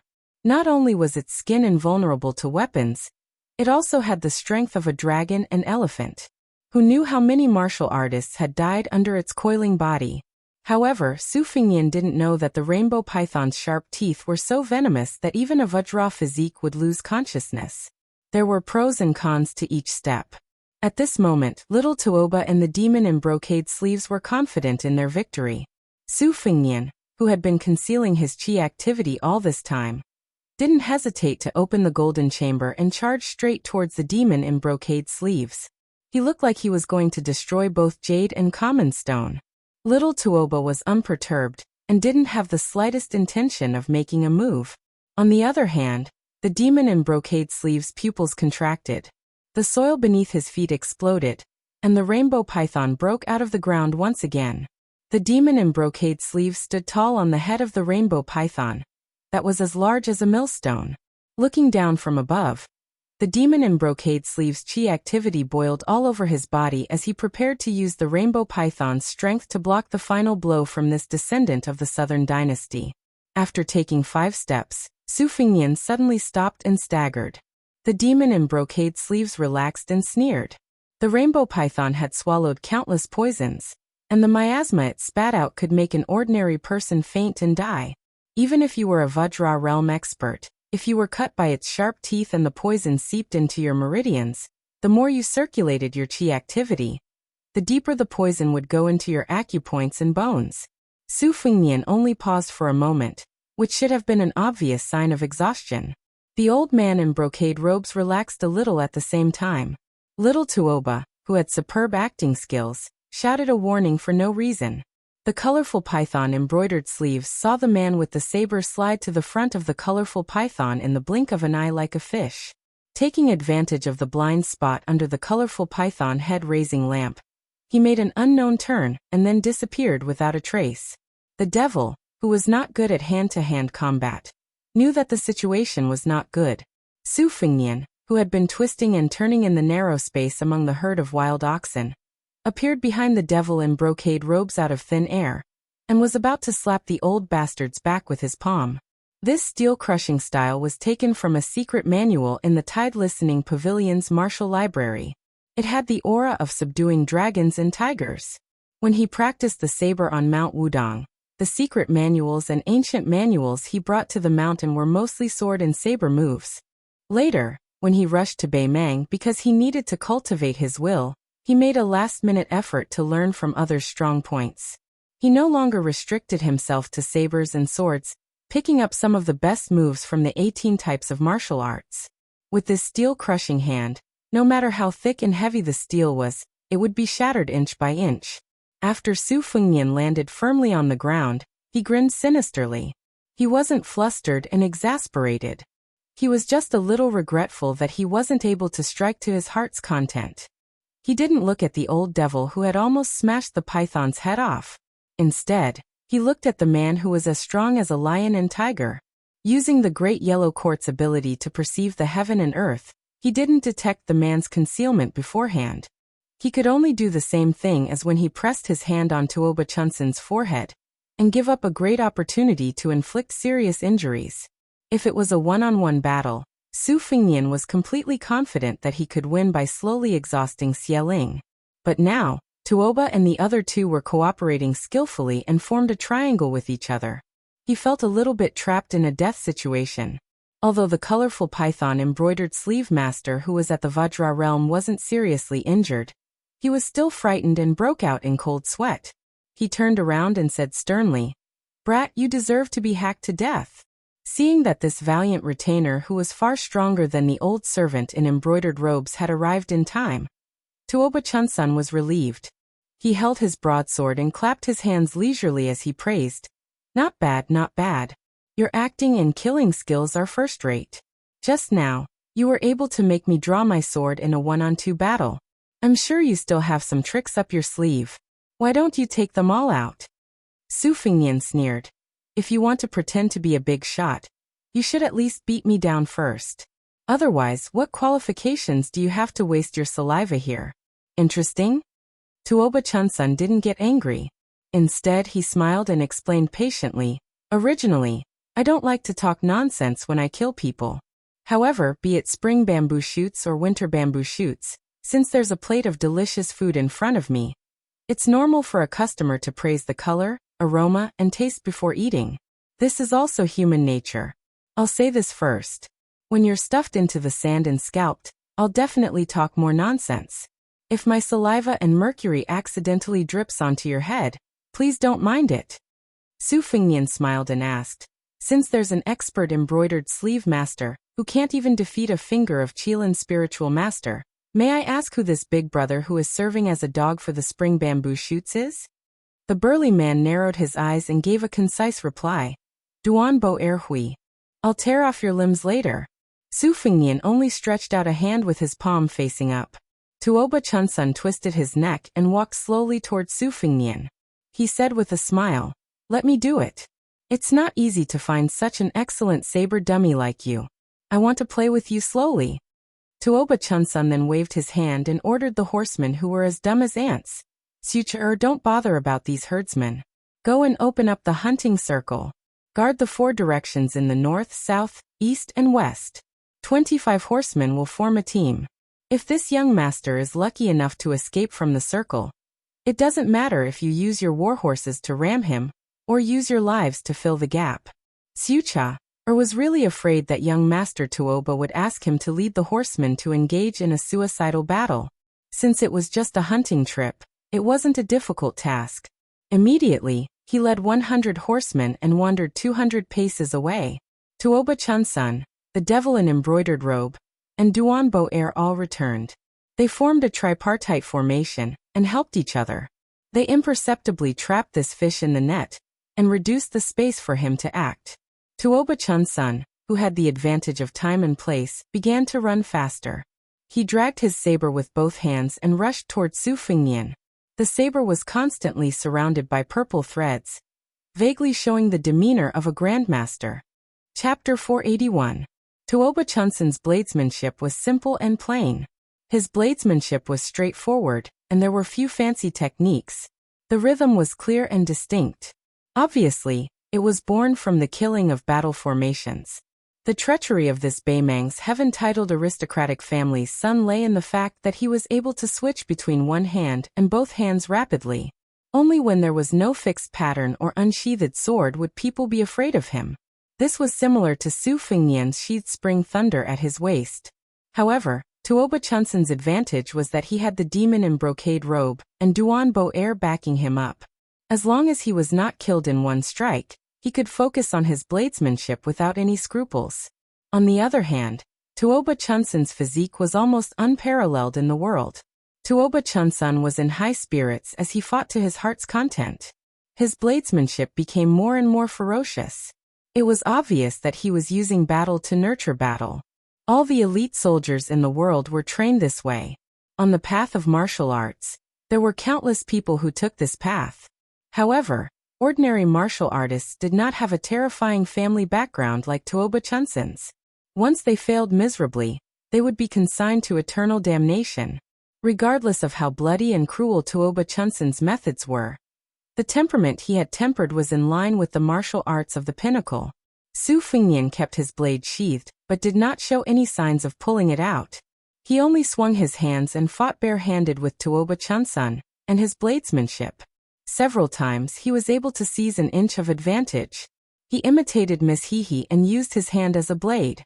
One time he succeeded. Just as he was about to blast this Beimang general's chi to pieces with stacked thunder, he was suddenly knocked away by the colorful python. This time, he was quick-witted. His left hand cleverly moved the spring thunder at his waist. The short blade circled around his body and bounced to the side of Tuoba Chunsan's waist. Then he was slapped on the face by Tuoba Chunsan, sending Tuoba Chunsan flying.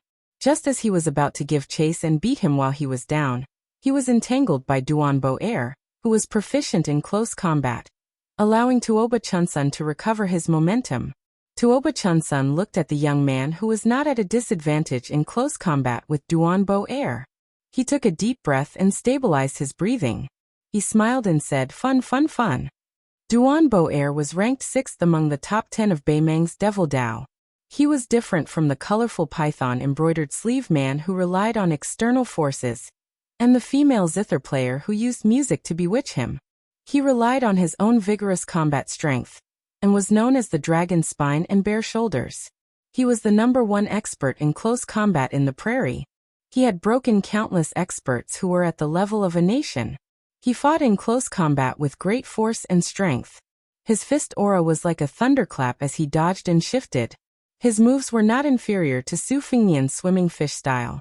If it wasn't for the fact that Tuoba Chunsan had a weapon to distance himself from such a troublesome person, it would be impossible to deal with him. Tuoba Chunsan quietly adjusted his breathing, and was not in a hurry to enter the battlefield to practice his saber. He was curious why this young man with a saber would rather engage in close combat with Duan Bo-er than draw his saber. With this person's mystical ability to control the saber away from his hand and the boundless sword aura that was like a surging river, it would be easier for him to draw his saber. When Tuoba Chunsan saw this fellow and Duan Bo-er punching each other's chests and taking a few steps back, he confirmed that this person was indeed in the Vajra realm. He let out a mouthful of turbid air, and waved his saber. He laughed heartily and said, "Although I don't know how your Vajra realm can suppress the python's poison temporarily, I don't believe that you can exhaust the 3 of us by taking turns." Although Duan Bo-er was forced back by a punch, his expression remained normal. He was a little surprised by this young man's inner strength and patience. He silently withdrew from the battlefield, and left it for the young master to practice his saber. Su Fengnian stretched out his thumb, and wiped away the trace of blood at the corner of his mouth. Tuoba Chunsan was using him to practice his saber, but wasn't he also using these 3 people to temper his physique and chi dynamic? Back then, Li Chungang had 300 to 400 sleeves of green snakes, so how could he be beaten up for nothing? Su Fengnian didn't dare to say that he was invincible, but if he were to say that he would exhaust his great yellow court cultivation and stamina that had stepped into the Vajra realm in a short amount of time, it would be a fantasy story. Although Su Fengnian was in a sorry state, he still cherished this opportunity. He was happy to let Tuoba Chunsan slowly play with him. However, his mouth didn't show any mercy. He laughed and said, "Fun? Back then, I told your mother the same thing. When you have a wife in the future, I'll tell her the same thing." The devil in brocade robe opened his mouth slightly, and was stunned by what he said. He was really reckless. Didn't he know that the young master's mother was the woman of the #1 person in Beimang? Duan Bo-er let out a sigh, and was a little impressed by this young man's guts. He could still be so stubborn, even when he was on the brink of death. Tuoba Chunsan had an indifferent expression as he walked into the battlefield with his saber. However, his right hand was on the hilt of his sword as he said slowly, "Since you want to die, I'll satisfy you. Let me ask you one last question. Why is your Vajra realm different from my 2 retainers?" Su Fengnian responded with a sneer, and raised his hand to shake Kunlun. Tuoba Chunsan was ignored by this fellow time and time again. He was at a disadvantage and twitched his mouth. The old man in brocade robe and Duan Bo-er raised their voices at the same time. They knew that the young master's good temper was gone, and that he was about to start the massacre. A colorful python leaped out of the ground 10 steps in front of Su Fengnian and pounced toward him. Behind him, a huge python with a huge body that created a ditch in the grassland slid toward his back. Su Fengnian didn't care about the colorful python's sneak attack. He raised his hands and pressed them down. Kunlun could be shaken, so why would he be afraid of an evil creature that wasn't even a dragon yet? The colorful python that was pouncing toward him was twisted by his hands and slammed into it with his shoulder. When it landed on the ground, it created a huge pit.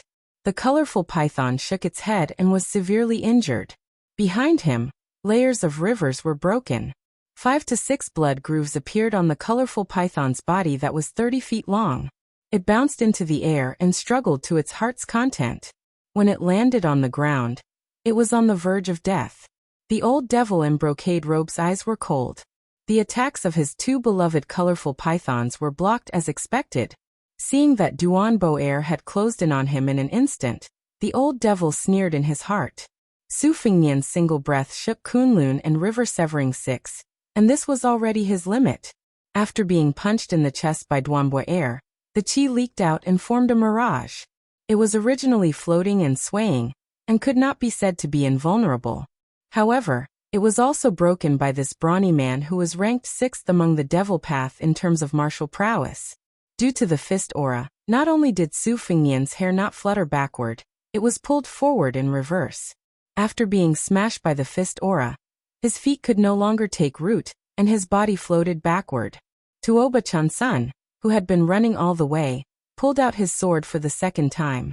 Strands of purple chi appeared on the blade's edge, and in an instant, it was as thick as a finger. The sword chi was a level stronger than before, and the blade slashed out an oblique cross in the air. Su Fengnian raised his arms to block. His sleeves were cut open and fresh blood flowed out. Tuoba Chunsun didn't show mercy after gaining the upper hand. With the blade and sword in his hand, he was dazzling like a bouquet of flowers. When the two finally stood in the flying dust, Tuoba Chunsun knocked his blade and sword against each other, shaking off a few drops of scarlet blood. Su Fengnian's hair was disheveled. He had a purple mark between his eyebrows as if he had opened the heavenly eye. He reached out and grabbed a strand of hair that had been cut off along with his headscarf in the air. He tied it into a knot and tied it into a headscarf.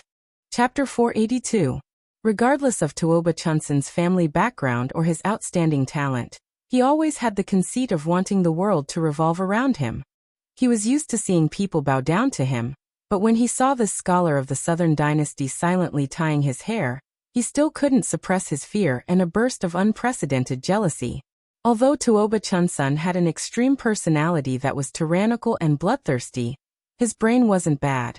Otherwise, he wouldn't have let Chu Cha or hunt in the periphery even though he had the upper hand. He was afraid that this fish would slip through the net and escape. At this moment, as he gritted his teeth, he took 2 steps back and gently put his sword and saber back into the sheath.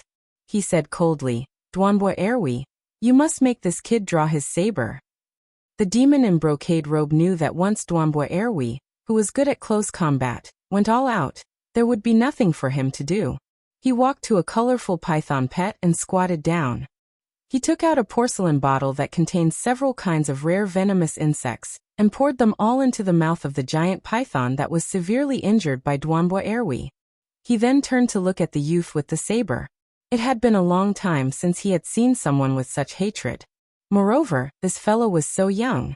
He was like an old man in his 60s lying on the bed, who envied those vigorous young men. He couldn't bear to see the young geniuses who were far ahead in the martial Tao. This time, under his intentional or unintentional guidance, he had harmed a few young experts who should have had boundless prospects. Other than dying under Tuoba Chunsun's hands, some became food in the colorful python's stomachs. There were also some whose limbs were torn apart by Duanbo Erwi's brute strength. None of them were spared. Today, this unfortunate youth who had become a hunting target would have an even more miserable ending.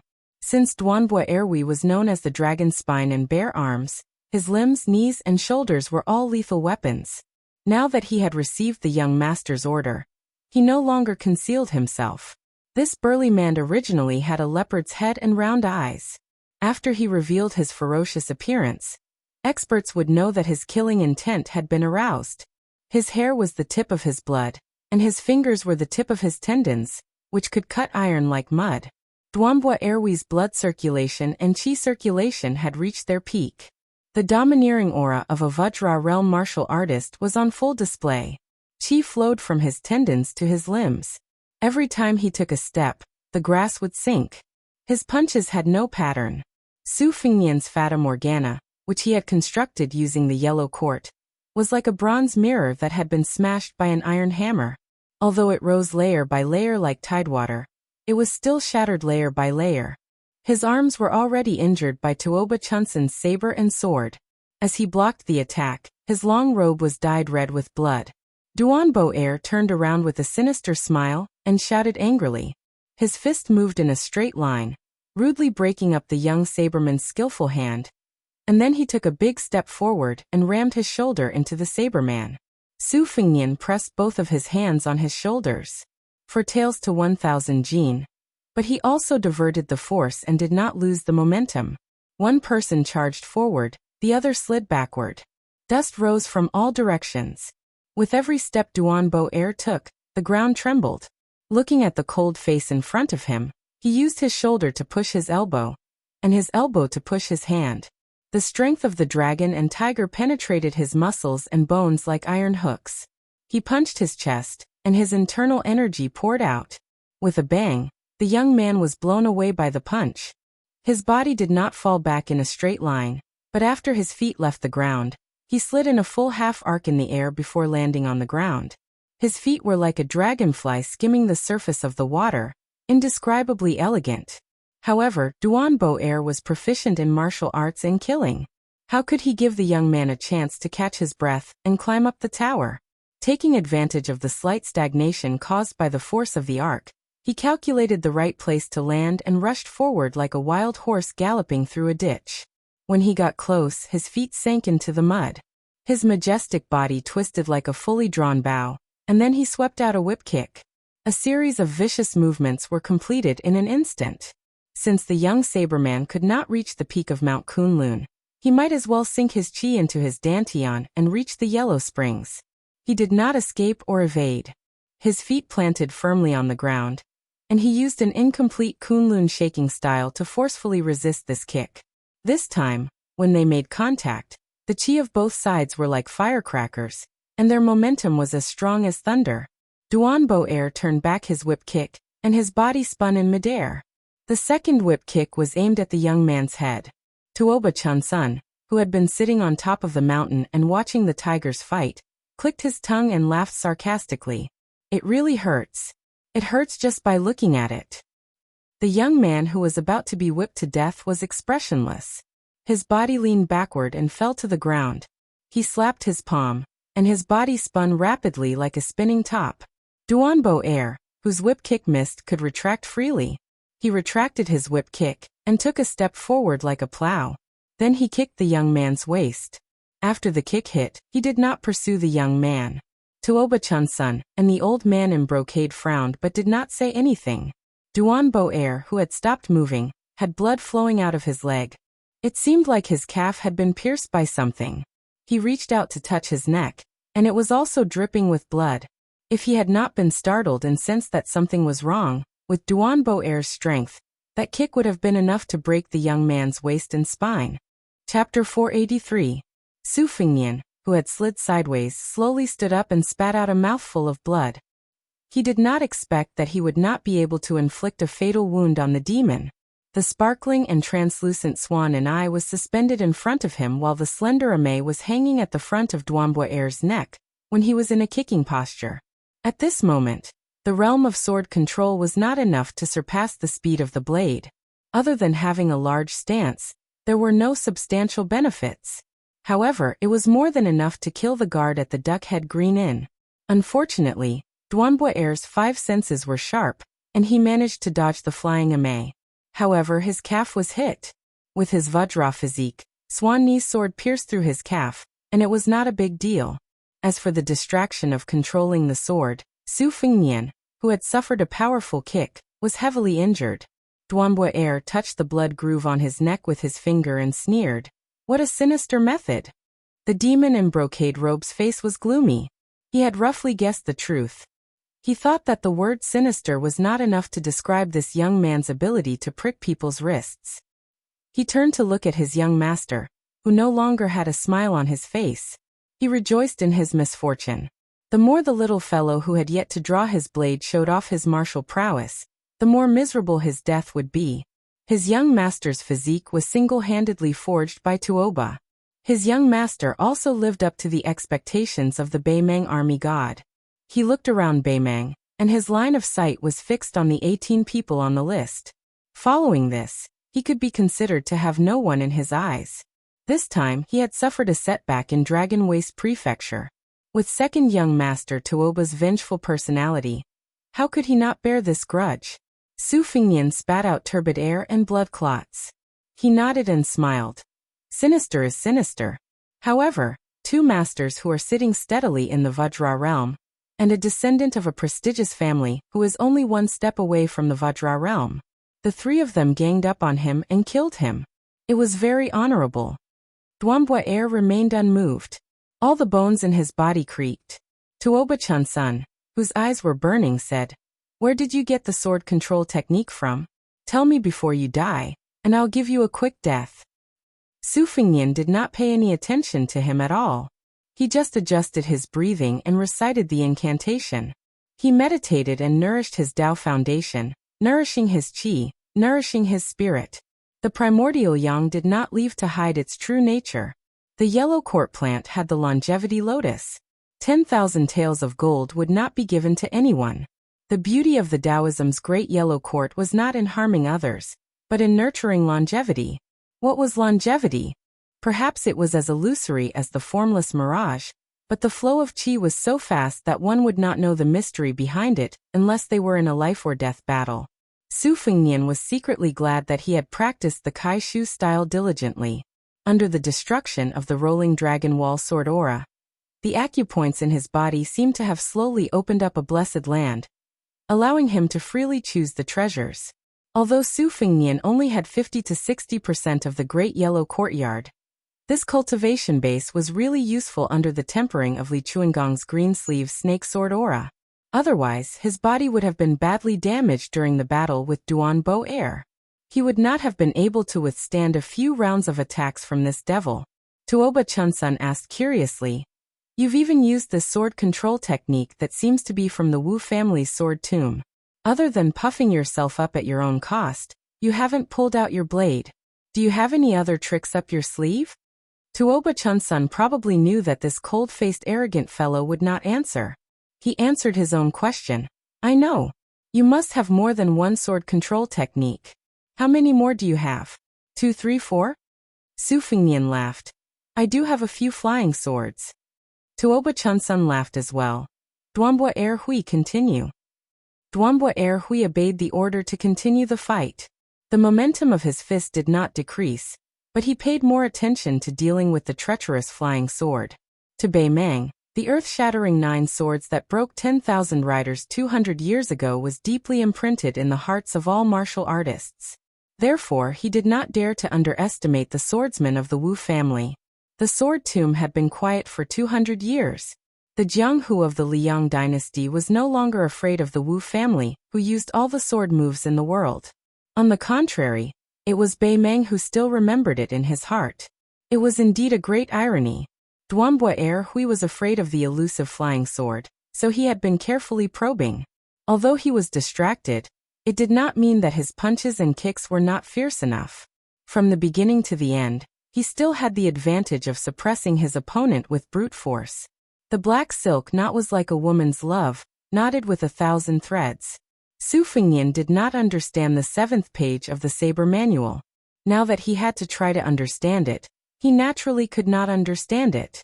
When he fought with Duambwa Air Hui, he was just trying to make a Hail Mary effort. He hung the flying sword on the nodes of the black silk not according to the saber manual's embryonic form, and constantly used it as a trap. Tuoba Chunsun watched patiently from the side, and counted the number of flying swords. Excluding the first 2, there should be 4 more. He clicked his tongue and asked, Hey, there are already 6 swords. Have you emptied your treasury? Su Fengnian said calmly. Seems like there's no more left. Soon after, the seventh dawn dew appeared in the sky. Even the strong-willed Duanbo Erhui, who was an ambitious and ruthless person of the demonic path, had the urge to curse. The dawn dew and the 6 flying swords formed a black silk knot. It was like a heavenly net that enveloped Duanbo Erhui, greatly limiting the power of this demon. Tuoba Chunsun sneered. Give me another one if you can. As soon as Su Fengnian said, there's really no more left this time, he rewarded Duanbo Erhui with a freshly made flying sword. Duanbo Erhui was finally enraged. The flying swords left bloody wounds on this demonic path magnate's body. However, Su Fengnian was also punched and kicked several times. Every time he was hit, he would be like a kite with a broken string. When the 8th peach blossom sword appeared, Duanbo Erhui, whose eyes were bloodshot from all the killing, punched the young man's chest. He ignored the wounds on his body and rushed forward, tearing apart the net. The kite seemed to be drifting. However, intentionally or otherwise, it borrowed the momentum and quickly drifted toward Tuoba Chunsun. Duanbo Erhui shouted, "Young master, be careful." The old man in the brocade robe controlled a colorful python to crash into the young swordsman who refused to give up. Tuoba Chunsun's hands swiftly grabbed the hilt of his sword and saber. Su Fengnian's body rose a few feet in the air. He stepped on the colorful python's head and suddenly pointed. Unexpectedly, he did not assassinate Tuoba Chunsun. Instead, he turned toward the demon in the brocade robe. He headed north. The spring thunder finally exploded. I have a saber. An incomparably resplendent stream of light swept across the sky. It was green with hints of purple. Li Chungang has 2 sleeves. I have 1 sleeve. 1 sleeve of azure dragon. The stream of light swept past. The old man in the brocade robe slowly lowered his head. His body was cut in half at the waist. Chapter 484. The robe was cut in half at the waist. The robe was cut in half by the sleeve blade. It was the robe of a devil path magnate that had lived for 60 years. When the light swept out, Tuoba Chunsun squinted his eyes subconsciously, just like an ordinary person looking up at the sun. When this little Tuoba, who had been living a smooth life, opened his eyes, he only saw a corpse that had been cut in half at the waist, and the damned young man who had finally pulled out his saber. He did not know when the short saber had returned to its scabbard. With both hands on the hilt, he slowly straightened his back and turned around to face Tuoba Chunsun and Duanbo Erhui. Tuoba Chunsun remained motionless like a mountain. He weighed the pros and cons in his heart. If he was the one facing that saber, he would not have been cut in half by the saber with his sword in hand, let alone killing Duanbo Erhui. This was probably the shrewdness of this young man with mixed martial arts. After he knocked him down from his horse, he knew that it would not work to capture the leader of the bandits. Therefore, he set his eyes on Jin Xiulang, who was used to riding the colorful python to fight the enemy. Duanbo Erhui, who was ruthlessly plotted against, gritted his teeth and said, "Young master, this man's chest was injured by my last punch. His chi can no longer flow smoothly. He can't even ride his sword, let alone use his saber. Let me collect his corpse." Tuoba Chunsun rolled his eyes and said, "It's best if you can collect his corpse. Don't collect mine when the time comes." Duanbo Erhui was furious. This time, he did not have time to flatter Tuoba Chunsun. After Su Fengnian separated from Li Chungang, he had been cultivating his will according to the sheepskin for old man's experience in sword isolation. With the help of the divine energy brought by the purple seal golden chamber, the 1-sleeve green snake evolved from the 2-sleeve green snake, finally unleashed an unimaginably fierce spirit. However, it almost exhausted all of his essence, chi, and spirit. He pulled the bow to the fullest, almost breaking the bowstring. After the spring thunder returned to its scabbard, Su Fengnian could not help but tremble, especially his hands that were holding onto his blade. His body had suffered heavy injuries from the repeated battles with Duanbo Er. His last punch had even caused him to bleed from his 7 orifices. It was just that he had forcefully suppressed it a moment ago, but now it was slowly flowing out. His face was covered in blood. In fact, when he first met Tuoba Chunsun and the colorful python man in silk sleeves, Su Fengnian was not afraid to fight, nor did he want to run. Tuoba Chunsun wanted to use battle to nurture battle, and use him as a blade dummy. How could he not have such thoughts? However, man proposes, God disposes. With the addition of Duanbo air, he sank deep into the mud, and it was difficult to escape. It was the first time that Su Fengnian heard about old godly swordsman Li nurturing the sword will. Since the sword could only be unsheathed when it was required to kill with one strike, otherwise the sword will would be damaged. Wouldn't that make him look like a bully? Should he use this sword when facing an opponent whose realm was higher than his? If it was not suitable for him to unsheath, how was it different from learning the dragon-slaying technique, when there were no dragons in the world? However, Li Chungang kept him in suspense, and did not give him an answer. He only said that he knew the 5 sacred mountains before going to the mountains. Su Fengnian entered the empty realm of the canyon again. At this moment, the spring thunder no longer rumbled. Su Fengnian slowly closed his eyes. Layers upon layers of jadeite, the sword will and the saber will were all the same. Within the sheath of the small world, the spring thunder was full of vitality. The spring thunder that came out of its body scattered across the heaven and earth. It was as if it was rushing to the sea and then back again. It even went against the current, and climbed up steadily. The line between life and death brought about great enlightenment. This was a clarity that could not be brought about by reading thousands of secret manuals in the martial arts library. It was like seeing the light with one's own eyes. This was the so-called lowering one's head and climbing the mountain for 60 years. Only then did one know that there was a lamp on the summit of Mount Kunlun. Tuoba Chunsun did not dare to take the risk easily. A plan came to his mind. He looked at Chu Cha-er, who was as cheap as an ant in his eyes. He waved at the horsemen who were already scared out of their wits and said with a smile, "Go distribute 20 sabers to the herdsmen. Tell them that if they want to live, they have to hack this young man to death. Whether they can hack him to death or not, as long as they raise their sabers, I, Tuoba Chunsun, promised to give them 1,000 taels of gold and 10,000 cows and sheep." Chu Cha-er's martial arts were mediocre. He only knew that the machete man was not to be trifled with. However, it was easy for him to crush a soft persimmon. He led the 20 horsemen forward and came to the herdsmen. He threw down the 20 sabers and said gloomily, "Did you hear clearly? Our Baimang god of war's young master said that as long as you raise your sabers at the thief who fled into our territory from the southern dynasty, you will be rewarded with 1,000 taels of gold, 10,000 cows and sheep. Moreover, I, the king eagle of this grassland, Chu Cha-er, also promise you that this lake and this pasture will be given to you. If you don't know what's good for you." Chu Cha-er did not dare to take the initiative. He quickly and carefully turned his head to look at Tuoba Chunsun. The latter made a gesture of cutting his throat with a saber.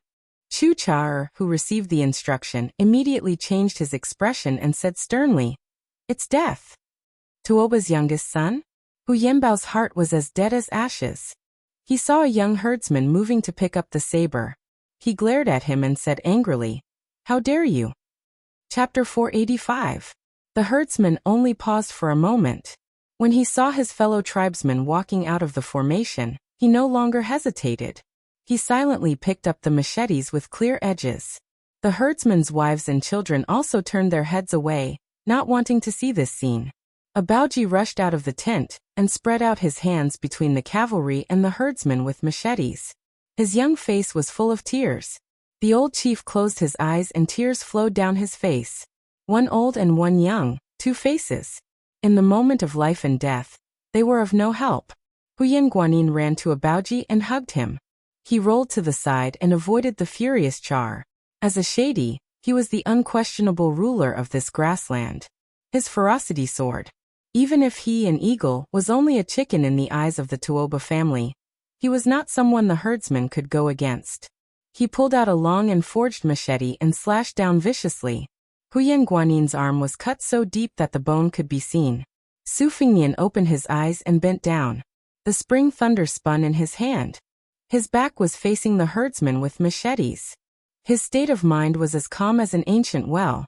He had seen too many ugly people, and was not surprised. Moreover, for the sake of the tribe and the lives of his loved ones, it was reasonable for him to raise his machete or refuse. He held the spring thunder in one hand and raised his arm with the other. Suddenly, the river behind him broke and a gully appeared. The herdsman's charging formation showed a timid commotion and stagnation. Looking from afar, they could only see dust flying. After all, it was not as shocking as seeing it with their own eyes. The reason why they raised their machetes was not only because they were afraid of the Tuoba family's reputation, but also because they were lucky that this young scholar had a bodhisattva's heart.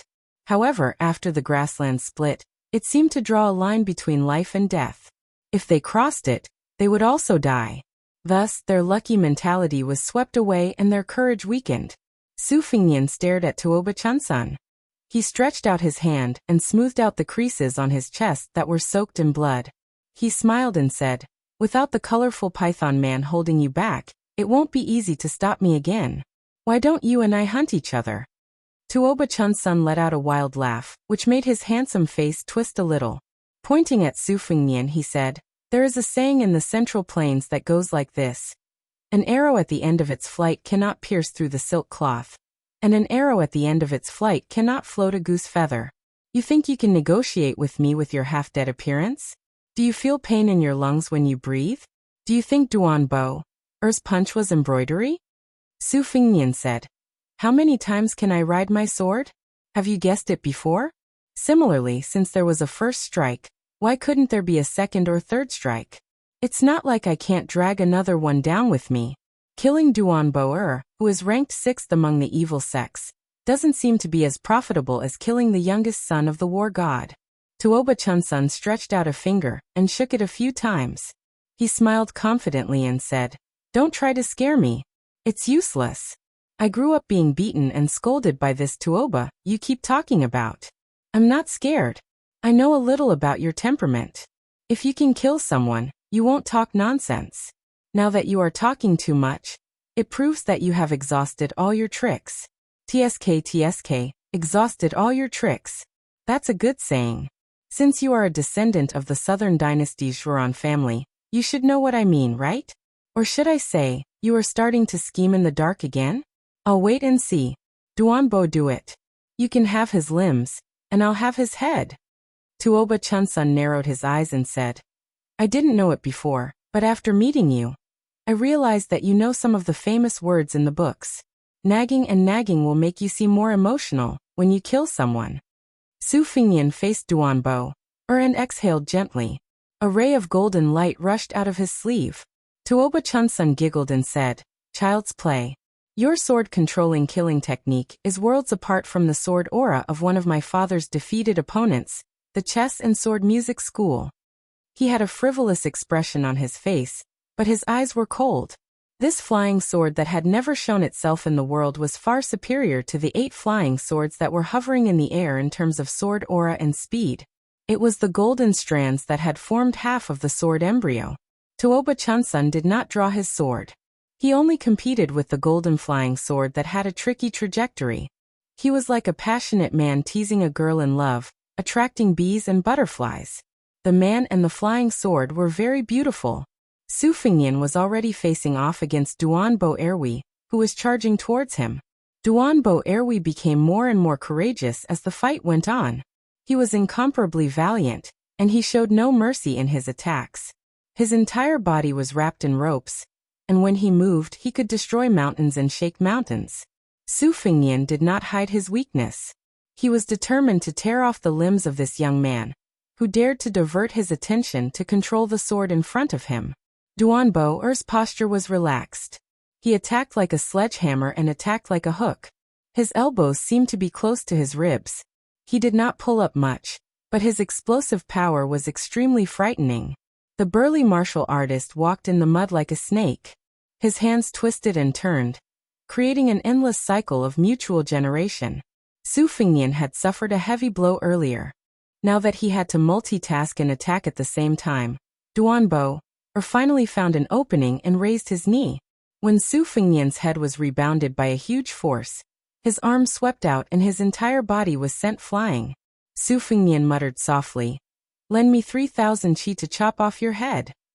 The golden light exploded. The flying sword that had been hiding its strength all this while was instantly fueled by its master's desperate attempt to gain the upper hand. Its speed suddenly increased by a few times, and it pierced towards Tuoba Chunsun's glabella. It was a close call. Tuoba Chunsun, who could not dodge in time, raised his hand to block the sword with his palm. He tilted his head and the flying sword pierced through his entire palm, leaving a bloody scar on his face. Duanbo, who sensed the abnormality, was greatly shocked. He no longer pursued the young man who seemed to have no end to his tricks. He rushed to his young master's side, afraid that the flying sword still had a killer move. If Tuoba Chunsun, whom the military god had high hopes for, died in Dragon Waste state, not to mention Duanbo, even the entire Beimeng demon sect would not be enough to accompany him in death. Tuoba Chunsun did not look at his palm. He slapped Duanbo's face and said furiously like a madman, "Go and kill him." The golden wisps flew in a semicircle and disappeared into his sleeve. Su Fengnian, whose face was as pale as a sheet of paper, staggered after landing on the ground. He swallowed the blood that surged up to his throat and bent his back as he ran forward. A few cavalrymen who were blocking his path were cut down along with their horses. Duanbo turned around and chased after him. Tuoba Chunsun's 5 fingers formed a hook. He raised his head and roared, "If I don't kill you, my surname is not Tuoba." Chapter 486. The colorful python swam around the corpse of Jin Xiulang, occasionally lowering its huge head to gently touch it. Tuoba Chunsun's right hand was pierced by the flying sword, so he pulled out a knife with his left hand and chopped off the python's head that was caught off guard. He then slashed the retainer in Jin Xiulang. It was more bloody and cruel than whipping a corpse. Chu Char did not dare to ride on the horse, and even after dismounting, he did not dare to get close to this young Tuoba for fear of being angered. Tuoba Chunsun chopped the loyal retainer that died because of him into pieces and glanced sideways at Chu Char. The latter trembled and knelt on the ground to beg for mercy. Tuoba Chunsun sneered, "Consider yourself lucky that you are an eagle master. Chu Char, send someone to bring all the eagles and riders of your tribe out. If you fail to kill the assassin who tried to assassinate me, your tribe can be removed from the prairie." Chu Char led the horse and trotted to Tuoba Chunsun's side. He handed over the reins and asked in a low voice, "What about these herdsmen?" Tuoba Chunsun said calmly, "The prairie is a promise. Naturally, we will give you gold, cattle, and sheep." Chu Char nodded like a chick pecking at rice and said flatteringly, "Young Prince is indeed the king eagle of the prairie." Tuoba Chunsun mounted the horse and sneered, "Whether they live or die after this is none of my business." Chu Char was stunned for a moment before he came to a realization. He crossed his arms in front of his chest and lowered his head. "Young Prince is wise." Tuoba Chunsun saw that there was nothing on the saddle and said expressionlessly, "Go get a strong bow and 3 quivers of arrows." Chu Char's lackey shouted. Immediately, there were horsemen who were extremely respectful and rushed over to hand over the bows and arrows. Tuoba Chunsun picked up an arrow with 2 fingers and shot a horseman at the periphery. The arrow went straight through his head and he fell off the horse. Only then did Tuoba Chunsun squint his eyes and nod. He raised his head to look at the yellow eagle that was trained by Chu Char. Once again, violence rose in his heart. If Jin Xiulang did not die, with his ability to train eagles, how could Chu Char, who was once an eagle master, be a match? The great sparrow trained by that old servant could even catch and kill eagles. This kid was really lucky. Tuoba Chunsun suppressed his killing intent and squeezed the horse's belly. He ordered, "Tell that beast of yours to keep a close watch. Every time you lose track of him, I'll cut out one of your eyeballs." Jin Cha hurriedly mounted the horse and followed behind the young prince. He came and went in a hurry. The herdsmen of Hu Yanbao's tribe all felt as if a heavy burden had been lifted off their shoulders. For this small and weak exiled tribe, it was like the dark clouds above their heads had not dispersed, but at least it was not immediately followed by a heavy downpour. Huyen Yanbao was already disheartened. He only asked his daughter-in-law to bandage Huyen Guanin's wounds. Inside the tent, the young girl's body was trembling from the pain, but she still had a determined look on her face. On the other hand, the child Abaoji was sobbing from the heartache. He squatted on the ground and buried his head in his knees, not daring to look at his sister's wound. Hu Yanbao said guiltily, "It's all our fault for harming this young bodhisattva from the southern dynasty." Huyen Guanin wanted to say something but stopped. The old man said worriedly, "The one who chased after our benefactor should be young Prince Tuoba." On the grassland, a soul-stirring hunt unfolded. After Su Fengnian broke out of the encirclement, Duanboer turned back and chased after him. The distance between them was gradually shortened, until they were less than 300 meters apart. They could see each other clearly. The speed of their figures was not inferior to that of a warhorse. Behind Duanboer were Tuoba Chunsun, Shirdi Jincha and 100 riders. After casting the net, it was naturally time to reel it in. Once Su Fengnian fell into the net again, there would be no chance for him to escape. It was already shocking that he was able to kill a Vajra realm expert during the encirclement this time. Su Fengnian bent down like a leopard and did not dare to reduce his forward speed. He turned his head and took a glance at the falcon that was circling in the sky. He knew that if he slowed down his running speed, the recovery of the Great Yellow Court would naturally speed up. However, if he was entangled by Duanboer, he would fall into the net again. Although Tuoba Chunsun was injured by the golden strands, he still had 80 to 90% of his combat strength. On the other hand, Duanboer was already exhausted. It was not wrong to say that he had exhausted all his abilities. Although he did not know why his entire body was not paralyzed like what the devil in brocade robe imagined, it definitely affected his body's movements. The 8 flying swords formed green strands, the spring thunder unsheathed, the green dragon sleeve, and finally, even the golden strands of forming embryo. Duanboer's attacks were all solidly smashed on his body. Su Fengnian had not reached the heavenly phenomenon realm where he could borrow the heaven and earth's weather, nor was he at the earth immortal realm. If Tuoba Chunsun and Duanboer had given him 10 to 15 months to recuperate, he could have fought again. However, they were chasing after him urgently and wanted to eliminate him completely. Su Fengnian could only desperately breathe and heal his injuries while running forward. There was no way out. Fortunately, he had the Kaishu-style Qiji that could travel 300 miles in an instant. He was used to the stinging pain from this kind of Qiji, and was able to grit his teeth and endure it. Duanboer, who had been running madly, frowned. On one hand, he was surprised by the Qiji of the Southern Dynasty's Qiji. On the other hand, he was even more puzzled by the wound on his leg. When the sword pierced through, he could completely ignore it with his Vajra physique. Even if he could not recover quickly, his Qiji would not be blocked like now. It could be seen that the swordsman's sword controlling technique had not reached the peak, but the flying sword itself could be considered an immortal item. This made Duanboer even more determined to kill this young man. As for the death of the colorful python, he did not feel any sympathy. The Tuoba family was like a large temple. A large temple would have many clay bodhisattvas. With one less bodhisattva, the rest of the bodhisattvas would have more incense offerings. Moreover, Duanboer had always been dissatisfied with this old servant's ranking as one of the 10 great devils. On the contrary, he admired Xieling and the others more. In his eyes, the old man in the brocade robe was not a devil. He was more like a laughable entertainer raised by the rich and powerful. He only knew how to use his lewd skills to seduce others.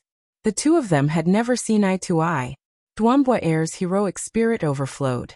He shouted, "Boy, do you dare to fight with me for 300 rounds?" The voice came from afar. "Call your wife or daughter over." Duanboer listened to the voice and discerned the Qiji. This person's Qiji seemed to be more vigorous than he had imagined. However, after suffering a great loss, he knew that this fellow's acting skills had reached perfection compared to his young master's. He would not be fooled so easily.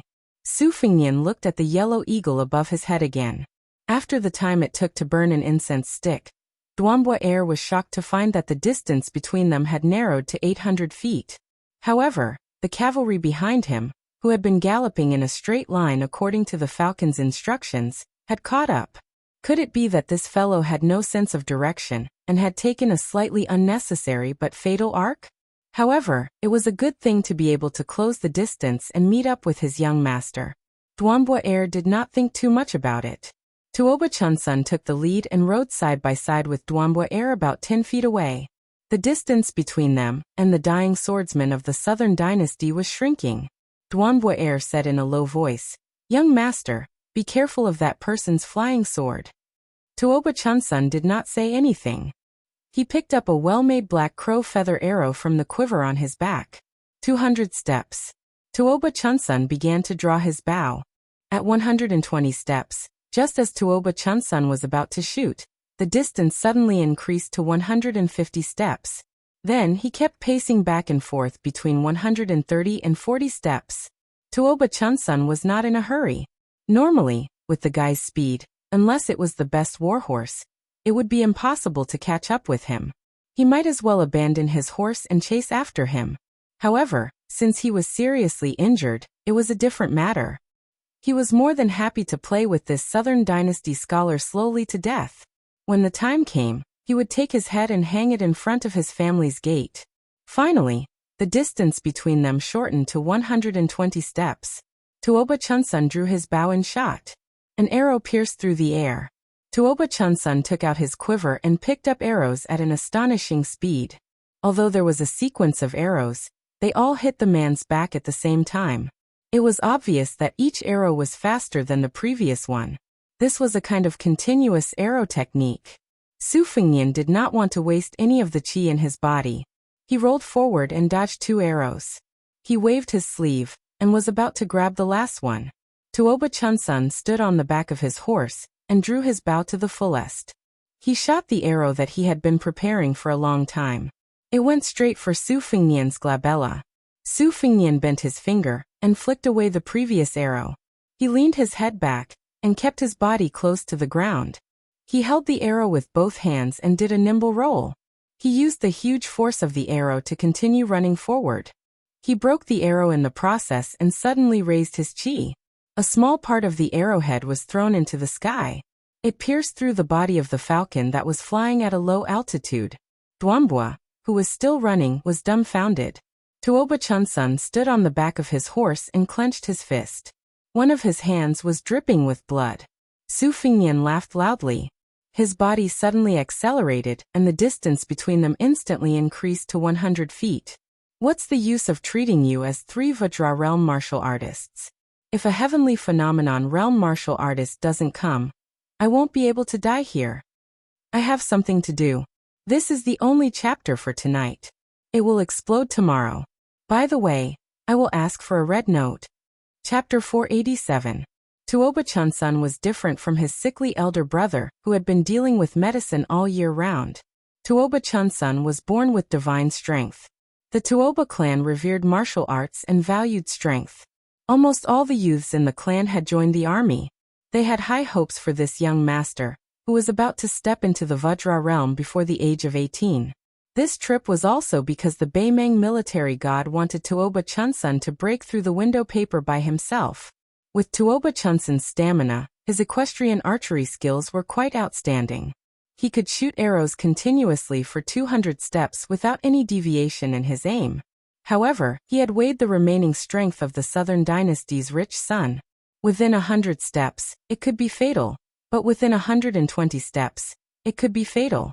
He did not want this guy to die so easily, so he had always wanted to shoot his back at around 120 steps. It would be best if he shot his hands and feet. Every autumn hunt of the palace, Tuoba Chunsun would go hunting with the army. When he encountered large prey, he would leisurely stay at the edge of the shooting range and shoot. This was the wisdom that had been honed when his father threw him into the ice field to fight with a white bear. At that time, his only weapons were a bow, a dagger, and a quiver of arrows. This time, Duambwa Air was not shocked by this boy's archery skills, but he was shocked by this young man's shrewdness. Even when he was in a life-or-death situation, he still did not forget to carefully weigh the pros and cons. The group of people followed closely behind. If they disappeared from sight, they would have to rely on the yellow eagles to keep an eye on them from the sky, providing them with information. They would constantly shrink the distance between the two parties as a smokescreen. Finally, when the yellow eagles swooped down to lower their altitude, they would dodge the arrows and use the arrows to kill them. Everything was done in one go. It was as if after borrowing the qi to control the sword to injure the enemy, they had also sprinkled salt on the young master's wound. When experts exchanged blows, the outcome of the battle was often a hair's breadth away. With the yellow eagle hovering in the air, their victory was assured. Even if they were lucky enough to escape from their field of vision, as long as the general direction was correct, they were not afraid that this person would slip through the net. If they chased him all the way, they would not give him time to catch his breath and heal his injuries. Duan Bo-er revealed a sinister smile. Since you can still kill an eagle to demonstrate your strength, I'll give you the straw that breaks the camel's back. His coarse face was dyed a sickly crimson red. His eyes were pitch black, and his irises gradually faded until his pupils could no longer be seen. Even the cavalry, including City Chichur, sensed the strangeness of the squire, and their horses became restless. Duan Bo-er suddenly stopped his steps and made a gesture of throwing a spear. The 100 cavalrymen who were desperately riding their horses were baffled. The young prince's retainer did not have any weapons in his hands. Was he trying to take the machete man as a bird that would be frightened by the twang of a bow? As a city from the grassland, Chu Char was experienced and knowledgeable. She stole a glance at Tuoba Chunsun, who was standing on the back of the horse. Tuoba Chunsun was indeed the son of the god of war. His servants were so powerful that any one of them could flatten a small tribe by themselves. Lightning Spear. This time, Duan Bo-er had used his chi and blood to forcefully raise his realm, stepping into the spirit void false realm. He bent his arm as if he was raising a spear and stepped on a series of pleasing intersecting steps. When he threw the spear, his left leg made a subtle but decisive step, driving his forearm forward in a whipping motion. There was an ear-piercing whoosh as a spear invisible to the naked eye pierced through the air. Wherever the spear passed, there would be ripples caused by the vacuum. It was like a comet sweeping past, arcing towards Su Fengnian's back. Duan Bo-er was born in the Chong tribe and had been good at using featherless javelins since ancient times. The javelins were slender and sharp, and those with great strength could pierce through several armors. He had participated in hunting since childhood, and was known for his spear-throwing skills. When he was young, he met the great Grandmaster Spear Immortal Wang Xiu, who was at the peak of martial arts. He was taught the profound meaning of the spear, and eventually created the Lightning Spear divine ability. 8 years ago, he fought with a famous demon from the Devil Path and killed him with 2 spears. Duan Bo-er did not dare to use this kind of spear technique that consumed a lot of chi and blood. Moreover, it had the advantage of catching Su Fengnian off guard and attacking from a distance. It could be seen how much importance Duan Bo-er had placed on Su Fengnian. After Su Fengnian clearly knew the identities of Tuoba Chunsun and the others, especially when he started to flee, he had been waiting for Duan Bo-er to use his famous technique. The lightning spear that was known as the 3 spears splitting mountains had finally arrived.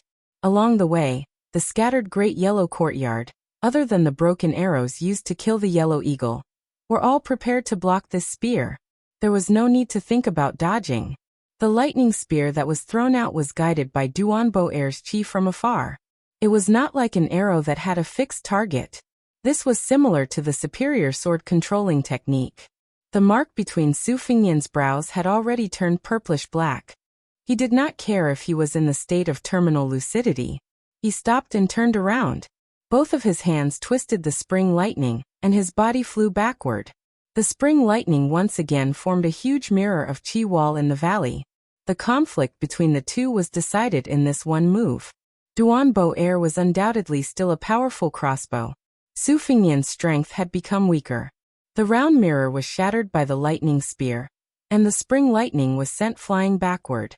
The lightning spear changed its trajectory slightly, and pierced into Su Fengnian's ribs. After penetrating through, it still blasted a hole as tall as a person on the ground, causing dust to fly everywhere. Duan Bo-er could be considered to have avenged Tuoba Chunsun for stabbing his palm with the flying sword. Jin Cha and Bai Chi finally felt relieved. This guy was really too troublesome. This time he should have accepted his fate and died, right? Su Fengnian's body fell heavily on the ground. He struggled to sit up, but he could not stand up anymore. He took the spring lightning beside him and sat down cross-legged, placing it across his knees. The blood that gushed out of his mouth had already turned black. If he did not wipe it off, it was destined that he would not be able to wipe it clean. Su Fengnian only stretched out his hand and rubbed his hair. His body, hair, and skin were all given to him by his parents. Chapter 488. Ever since he was a child, Li Yishan had joked that he looked like a rich man from the north and the south. No wonder he was reincarnated into the Su family. His eldest sister, Su Jihu, always joked that of the 4 people in the family, he looked the most like their mother. Their facial features were the same, their eyes were the same, and even their hair was the same. She always said that she was very jealous. Su Fengnian's vision blurred. His mind flashed and he thought of many trivial things. He thought of Su Zhao's hunched back, the 4 siblings laughing and playing, the spirit-suppressing song of Prince Liang's mansion on Mount Qingliang, the white robe that had been a heavy shadow in his heart since he was a child. The old man's sword came and went, and the bloated hill on the military parade platform by the Guangling River. Too many people and too many things flashed by. He didn't know why, but when his life came to an end, he felt sorry for his father, Su Xiao, for not being able to take over the burden of 300,000 cavalrymen from him, and for not being able to ease his shoulders. In the end, he thought of a woman's dimples. Although they grew up together, they couldn't be called childhood sweethearts. He had lived for no more than 20 years, but he had already seen all kinds of women. Perhaps it was just as the head maidservant Sweet Potato had said. He appeared to be affectionate, but was actually heartless and cold. He had cared about many women, but it seemed that he could let go of any of them. Only she, no matter whether it was the 3 years of wandering about with old Huang as a stray dog, or his travels afterwards, or this trip to northern Mang, would always think of her and feel his heart ache. If the world knew that Su Fengnian, who already had the hereditary title in his hands, was going to Beimang alone, they would definitely laugh. His Royal Highness had nothing better to do. He didn't want to be the heir, so why did he have to risk his life for something? Your father had already proven that no matter how wonderful Jiang Hu was, in front of the cavalrymen, he could only crawl and surrender. You can just wait for the king of Beiliang to die of old age, and wear that luxurious robe of the king of Beiliang. Why not? Even if the whole world knew that Chen Jibao was a thorn in their throat and that they would most likely lose to him, even if the Su Fengnian turned a blind eye, it would only result in the loss of military power. The king of Beiliang was still the king of Beiliang, and the white-clothed war immortal was still the white-clothed war immortal. One sat in Beiliang, and the other sat on the border. The 2 sides were clearly separated, and the well water did not interfere with the river water. This was already enough to make people drool. Don't be discontented, and don't overestimate your capabilities. Regardless of whether you are Royal Highness or an idiot, even if you go to the Beiliang army, no matter how many military merits you accumulate, will you be able to challenge Chen Bai, who rose from the Great War of the Spring and Autumn period? You can force soldier Saint Yi Baikui to death? How many years do you have to build a direct line of soldiers under Chen Jibao's nose? Taking a step back, Chen Jibao killed Great Grandmaster Wang Xiao, who was once as famous as Li Chenggang in Fengdu green robe and Fu Jiang in red armor. What qualifications does Su Fengnian have to compete with him on the same stage? In the entire Liang dynasty, no one thought that he could be like the king of Beiliang and control the 300,000-strong cavalry. It was funny, but this seemed to be the reason why the middle-aged man in the capital, Great Peace City, allowed the eldest son of the king of Beiliang to do whatever he wanted. In such a big dynasty that ruled the spring and autumn period, there was not a single young person who was so important to the emperor. Su Fengnian's fingers trembled as he tied his loose knot. That night, Su Xiao said, "Fengnian, if you die in Beimang, Beiliang will be handed over to Chen Jibao. The Beiliang army has changed its tune. This is nothing to me, Su Xiao. But if you die as your father, I can only do what your mother did when she entered the palace alone. I can't take revenge." Su Fengnian joked at that time. "As a father, you are really useless. If my disappointing son dies in Beimang, you can lead the Beiliang cavalry all the way to Beimang's palace. How domineering would that be?" Su Xiao was silent for a long time. In the end he chuckled and said, "Father also wants to and will do that. But I'm afraid that you will really die, so I said some discouraging words to deceive you. My Su family has 300,000 cavalry. No matter what, we will destroy half of Beimang's national strength. How can father do such a domineering thing better than you?" Su Fengnian laughed and said, "Of course I won't die if I don't have to." Just thinking about it made him sullen. Su Xiao, who never hit this son of his, slapped Su Fengnian's head. The general, who never believed in ghosts, actually spat a few times and jokingly scolded him. "Don't say such discouraging words. Then he muttered to himself a few times, "Children's words carry no harm." Su Fengnian replied helplessly, "You're already 20 years old. What children's words carry no harm?" Su Xiao shook his head and didn't say anything else. Su Fengnian closed his eyes and put his hands on the spring thunder. He understood some things. Why did Su Xiao still like to sew shoes like an old farmer? Xianyuan Jingqing should have been like Zhang Jiulu, knowledgeable about the world. At the very least, he could have been close to Sun Ping. But he was blocked outside the door of his family of 3, on the Mount Hui of the Xianyuan surname. Even if he became a Confucian sage, he still couldn't take half a step out. The one who rode the ox eventually went down the mountain. But what was the difference between going down the mountain and going up the mountain? Old Man Li wearing a sheepskin coat at 16 years old, King Kong at 19 years old, Xianji at 24 years old, celestial phenomenon. Why was it that after losing his arm, he was still at the gates of hell on the river, making a few smiles and a flying sword? In the end, it was all one word. Su Fengnian thought of her dimples and stood up shakily. Even if he didn't admit it, he knew that he liked her. If he didn't like her, how could he not get tired of looking at her after so many years? He just didn't know that he liked her so much. Since he liked her but couldn't say it out loud, he shouldn't die here. After Su Fengnian opened his eyes, he wiped the blood with his sleeve and shouted with a smile, "Jiang and I like you." Tuoba Chunsun laughed coldly, but he couldn't laugh again. A young woman came over on a sword. Behind her, there was a Confucian in a green robe who was walking on the waves. The woman stood on a long sword, floating in the air in front of the guy who was in a dead end. She glared and said angrily, "Why did you call me shameless?" Chapter 489.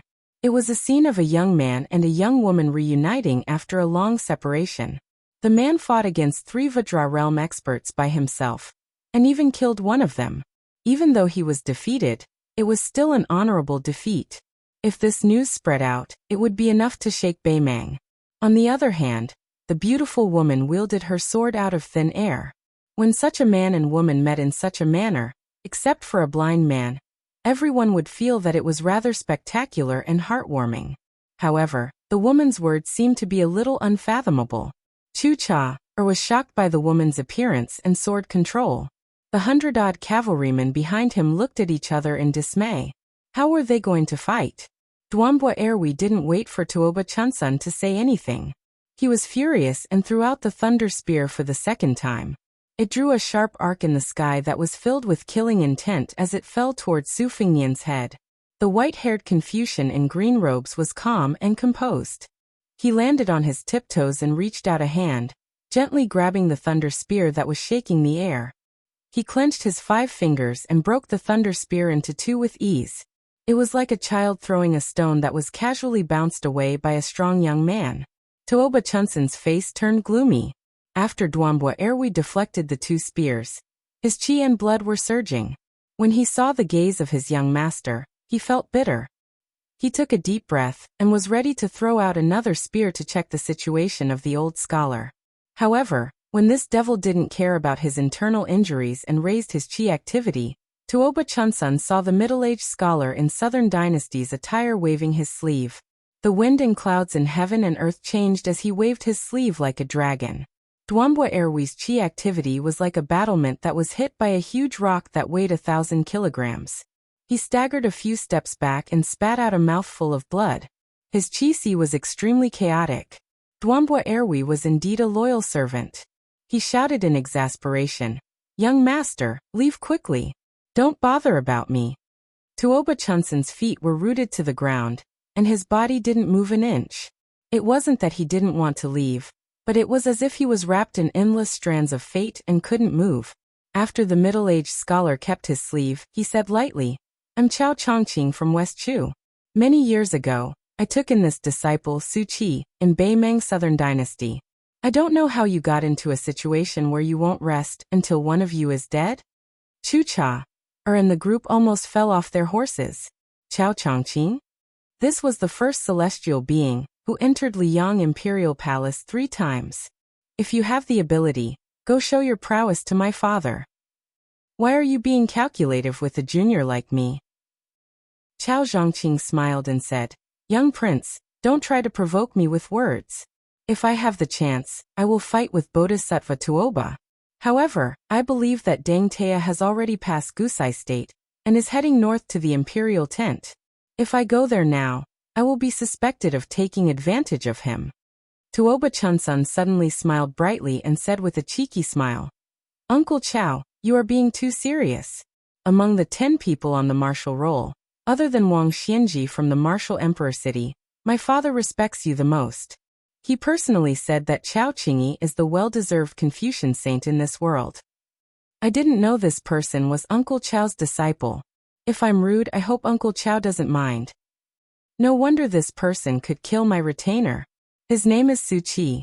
Congratulations to the Southern Dynasty for having a young talent who can stand shoulder to shoulder with Yelu Dongbei and Murong Longjiang.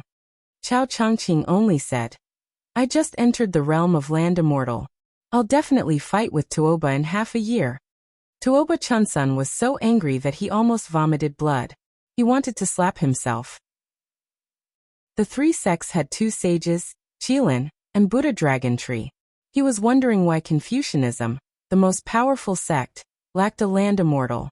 And it just so happened to be Su Qi's master. Tuoba Chunsun calmed his mind, and he no longer had his cold-blooded temper and arrogance from before. He lowered his head and asked gently, Uncle Chow, can I return to the Northern Dynasty? The lady whose beauty could be ranked in the top 3 leaped down from the great Liang Dragon Sparrow sword. She faced Tuoba Chunsun and said coldly, If you want to kill him, I'll kill you. The great Liang Dragon Sparrow was intelligent. It circled around the lady like a little bird. This scene made Duan Boer shudder. How old was this lady? Was she really a sword immortal? A female sword immortal in her 20s? Tuoba Chunsun cursed this Southern Dynasty scholar with the surname Su. Not only did he have a master that made others jealous, but he also had a beauty that even he was jealous of. He quickly smiled and said, Since I already know that Brother Su Qi is Uncle Chow's direct disciple, I won't dare to provoke you. Goodbye. When we return to the Northern Dynasty, the Tuoba clan will treat Uncle Chow and the rest with respect. Tuoba Chunsun solemnly bowed and bade farewell. Just like that, the curtain fell on the hunting expedition that was as loud as thunder and as heavy as raindrops. Su Fingyan's vision was still blurry. He was like a fish that was thrown onto the shore. He gasped for air and laughed while enduring the pain. Little mudman, if you talk like that, others will misunderstand that I'm living off you. Jiang and I raised her eyebrows, and was about to reward him with a sword. However, she held herself back when she saw his condition. She disdained to hit him when he was down. Su Fingyan sat down. His tense heartstrings relaxed again and again. He kept vomiting blood but still controlled a flying sword to nourish his fetus. Chao Changqing smiled and shook his head. He walked to His Royal Highness and sat down cross-legged in front of Su Fingyan. He didn't delay Su Fingyan from using the secret technique of Wu family's sword tomb to nurture the flying sword. When the flying sword entered his sleeve, he tapped 16 acupoints consecutively with one finger to temporarily suppress Su Fingyan's qi dynamic. He said warmly, His Royal Highness has actually just entered the realm of Great Vajra, cultivating both Buddhism and Taoism. This is surprising and delightful. Su Fingyan, whose face was pale, frowned and smiled bitterly. Great Vajra realm? Similar to Li Xiaoxin of the 2 Zen temples? Chao Changqing smiled and nodded. Even though she has just entered this realm, she's not much different from an ordinary mature Vajra realm. Su Fingyan glanced at the little mudman who had her back facing him deliberately. He asked curiously, Why is she riding a sword and flying? Chao Changqing was about to speak when Jiang and I snorted coldly as if to remind him. This official smiled and didn't explain. Chapter 490. Su Fingyan smiled and said, If I had to guess, it must be that practicing swordsmanship is too difficult, and only picked the most fun and scary sword riding with Old Li, right? Jiang and I turned around and said angrily, What? Even if I only know how to ride a sword, I'm still better than you. You came to Beimang alone and pretended to be a master. Without your retinue and Bailiang cavalry, you were still beaten so badly. Look, a casual sentence had revealed the truth. Chao Changqing smiled warmly. No matter what, the princess couldn't win against this Bailiang crown prince. Su Fingnian had a chance to breathe. His complexion gradually improved, and the mark between his eyebrows turned from black to dark purple. He covered his chest and asked carefully, "How is old Senior Li?" Chao Chongqing sighed and said, "If he forced himself to hold on, he should have had 10 more years. But old Senior went with the flow and didn't care about his life. He felt that 3 or 4 years was enough to teach the princess the way of the sword." The little clay man's eyes turned red and moist. He choked and said, "It's all your fault." Su Fingnian was silent. Chao Chongqing said softly, "The purpose of this trip north was to contact a few people of the spring and autumn period who were born in West Chu. Before I entered Beimang, I went to Bailiang Palace and met the great general. Only then did I know that your whereabouts were leaked. I promised to kill Chen Jibao to repay the favor, but your highness didn't agree. Later on, the great general also declined. The great general only asked me to pass a message to you." Su Fingnian smiled and said, "Speak." Chao Chongqing flicked his fingers and continued to treat Su Fingnian's injuries. He said, "The great general wants your highness to go home early." Su Fingnian smiled bitterly and said, "It's easy for you to say." Jiang and I said angrily, "You asked for it." Su Fingnian glared at her, and she glared back at him. They stared at each other. Chao Chongqing pretended not to see and said, "After your whereabouts were leaked, there were 2 people in Beimang who were hired to kill you. I only know one of them is a blind female zither player from the 10 Devil Path. She is just like the Korean Run Mao of the Liang dynasty. She is the best at pointing fingers and killing Vajras." Jiang and I sneered. "Remember to run when you see her. Don't forget your life when you see her." Su Fingnian snapped, "When men speak, women shut up." Jiang and I flew into a rage. "I'll stab you to death." Su Fingnian gave him a sideways glance. "That's my sword. Aren't you embarrassed? It has only been 3 days since we last met, and I have a whole new level of respect for you. Putting aside your swordsmanship, the thickness of your skin is comparable to mine." Jiang Ni's pretty face flushed red, and the great Liang dragon sparrow sword flew at an astonishing speed. Chao Chongqing felt a bit of a headache. Wasn't it a bit inappropriate for an outsider to be flirting in such a way? However, he quickly recalled His Royal Highness's even more inappropriate confession, and immediately felt relieved. Enemies always meet. She hit the nail on the head. Su Fingnian laughed. "Little mudman, have you gotten calluses on your hands? Let me take a look and I'll know if you've been slacking off." Jiang and I replied with His Royal Highness's catchphrase, "Shut up." However, compared to Su Fingnian's "shut up," her momentum was much weaker. Chao Chongqing said slowly, "It was the king of Bailiang who gave me the approximate route to the north, and I was able to meet His Royal Highness in time. Otherwise, I would feel guilty for the rest of my life." Su Fingnian shook his head and laughed. "Congratulations to Sir for becoming a saint."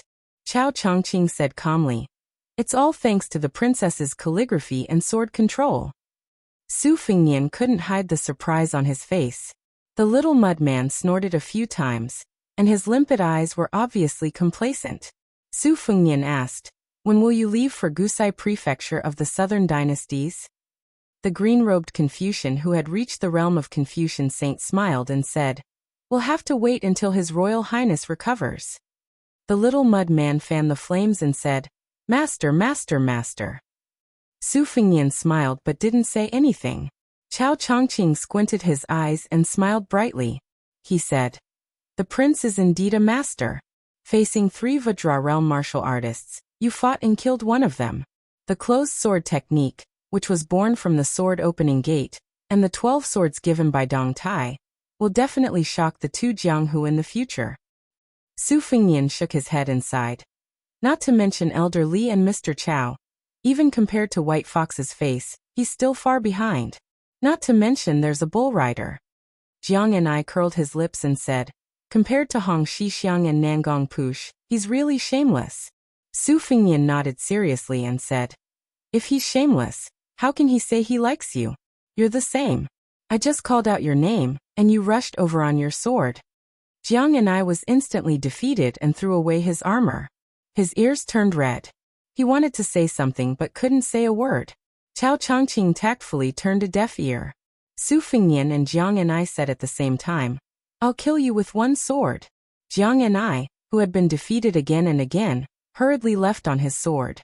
One sword came from the west, and one sword went to the east. Only Su Fengnian and Chao Chongqing were left at the scene. Su Fengnian asked, "It's okay for him to leave like this, right?" Chao Chongqing smiled and said, "It's okay. Everything within 100 miles is under my control. His Royal Highness can heal himself." Su Fengnian closed his eyes and concentrated. Jiang and I stood on the sword 10 miles away in one breath. Her long sleeves fluttered in the wind like a fairy. She bit her lips and was about to cry. She carelessly wiped her cheeks and said to herself, "Don't cry." Chao Chongqing calmed himself down and felt a little emotional. After parting ways in the Jiangnan circuit, the princess and his uncle returned to the old West Chu. In the beautiful mountains and limpid waters, regarding the unique cultivation method he taught her, she slacked off for 3 days to fish and 2 days to dry the net. She only diligently took care of a vegetable garden, never getting tired of it. Otherwise, she would lie on the table in her room in a daze counting copper coins. It wasn't until she saw Li Chungang, who broke 2,600 armor with one sword by the Guangling River, that she smiled. However, she was not interested in learning swordsmanship after that. She only put in some effort to practice her calligraphy. It was only when he said that he was going to northern Mang and might have to make a trip to the northern Liang prince's mansion that she picked up the great Liang dragonfinch and took the initiative to practice swordsmanship. After bargaining with Li Chungang for an entire day, she finally chose the most outstanding swordsmanship, imperial sword manipulation. However, the princess's temperament was really mischievous and lazy. She was afraid of heights since young. Even if she occasionally mustered up the courage to imperial sword manipulation, she would only fly a few feet above the ground. Her diligence in imperial sword manipulation increased the closer she got to northern Liang. It was only when she heard that Su Fengnian was rushing to northern Mang that she began to truly focus on imperial sword manipulation. Flying on the sword over the mountain peak. Flying on the sword across the river. Her momentum was like a rainbow. Her realm improved by leaps and bounds. Even Chao Chongqing was shocked and amazed. Chapter 491. Chao Chongqing took advantage of Su Fengnian's meditative state to take a few glances at him. There was no doubt that he had just entered the Vajra realm. Compared to when he first met him in Gangnam-do, his aura was much grander. In West Chu, he and Li Chungang had nothing to do, drinking and discussing heroes. The old god of swords had mentioned this ill-fated prince of Bailiang many times. His words were full of praise and criticism, and he had raised his future achievements to the same level as Bai Huer's face at Tide Listening Pavilion and Qi Xianxia at Mount Longhu. The old senior had praised this young man's tenacity, unlike the usual playboys. Although his martial arts talent was slightly inferior to Hong Xixiang's, he could make up for it with hard work.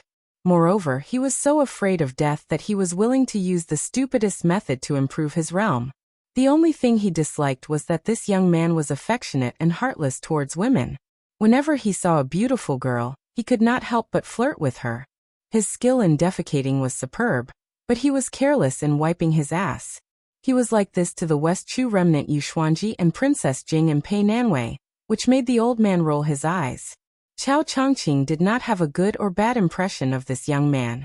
However, he was able to refuse the temptation of giving away the princess in exchange for killing Chen Jibao. Chao Chongqing had been through ups and downs in the officialdom, and was already experienced in the ways of the world. He was only slightly surprised. Long-term planning was his forte. If Su Fengnian had agreed at that time, it would have been really disappointing. With the princess's stubbornness, she would not hesitate to stab this heartless man to death or never see him again for the rest of her life. Chao Chongqing was actually happy with such a situation. It was far less worrisome than the current situation. However, when the princess came riding on her sword and heard the confession of a dying man, Chao Chongqing could not help but sigh. Back then in the palace of West Chu, he entered the palace at a young age and played the jade pieces for so many years. Who was he playing for? Did she know that person? Perhaps even before she died. She only thought that this chess player was giving pointers to the emperor, right? Compared to this young man in front of him, even if he was already a Confucian saint, wasn't he inferior? Chao Chongqing turned his head and looked in the direction where the little princess, the pillar of the old West Chu, flew on her sword inside. She and Su Fengnian were destined to part ways. In the future, she would be forced to risk her life because of her uncle and the fate of the West Chu country. Was this why she was so lazy to practice the sword under the guise of being afraid of suffering?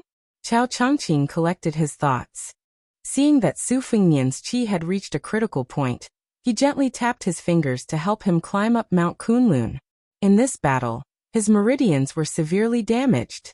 Even with the protection of the Great Yellow Court, which had been unique in Taoism for hundreds of years, it was not easy. Why did His Royal Highness have to do this? Chao Chongqing smiled. In his opinion, in times of chaos, wealth and honor were sought in the narrow path. In times of prosperity, one had to walk the bright path. Su Fengnian, the nobleman's son, seemed to be in the middle. He looked bright on the surface, but he was dangerous on the inside. Chao Chongqing did not have any pity for him. Since he was born into the Su family, he had to be aware of the difficulties. The princess, whose real name was Jiangxi, was the same. How could she be an indifferent woman with great fortune on her back? After Su Fengnian's 3 qi revolutions, he opened his eyes and asked, "Are you really going to restore the West Chu dynasty? Is that why you came to Beimeng to contact the survivors?" Chao Chongqing did not hide this. He nodded and said, "That's right. Many of the West Chu survivors are now powerful ministers of the Southern Dynasty in Beimeng. Before I arrived at the border, I went to the Liang Palace and carved words on the 9 Dragons wall, revealing my identity as the princess to the world. The imperial court began to set up a literary prison. The king of Guangling also personally led troops to suppress the 6 academies. The old grand preceptor of the capital, Sun Shiji, resigned and returned to his hometown.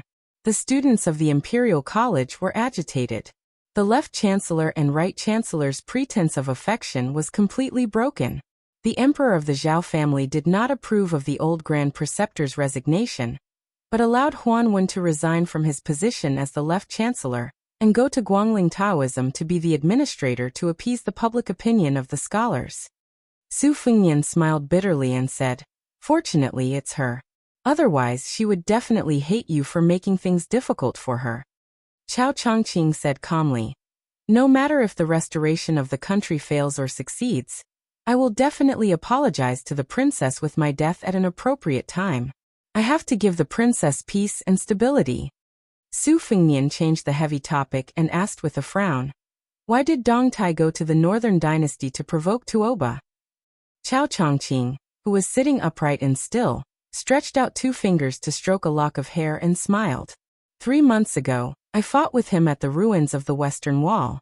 It was at that time that I had ascended. Dong Tai said that fighting with me was boring and wanted to go to Tuoba to ask for a beating.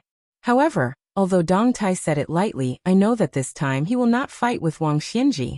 He will only use the martial emperor city as a whetstone to sharpen his sword. This time, there will only be 2 results. Either he will die at the hands of Tuoba, or he will survive and become a sword immortal. Dong Tai's swordsmanship is only used to kill people. If he becomes a sword immortal, he will really have a chance to shake Wang Xianji's throne as the world's #1. Since the 12 flying swords were given to His Royal Highness, I guess when Dong Tai will stop using the peach blossom branch, the world will no longer dare to say that Wang Xianji and Tuoba can easily kill the remaining 8 people if they work together. Your Highness will continue to go deeper into Beimeng in the future. Let's wait and see." Su Fengnian smiled and said, "Since you have become a saint, this statement is not valid." Chao Chongqing shook his head and said, "In the eyes of the world, the saints of the 3 sects have high realms.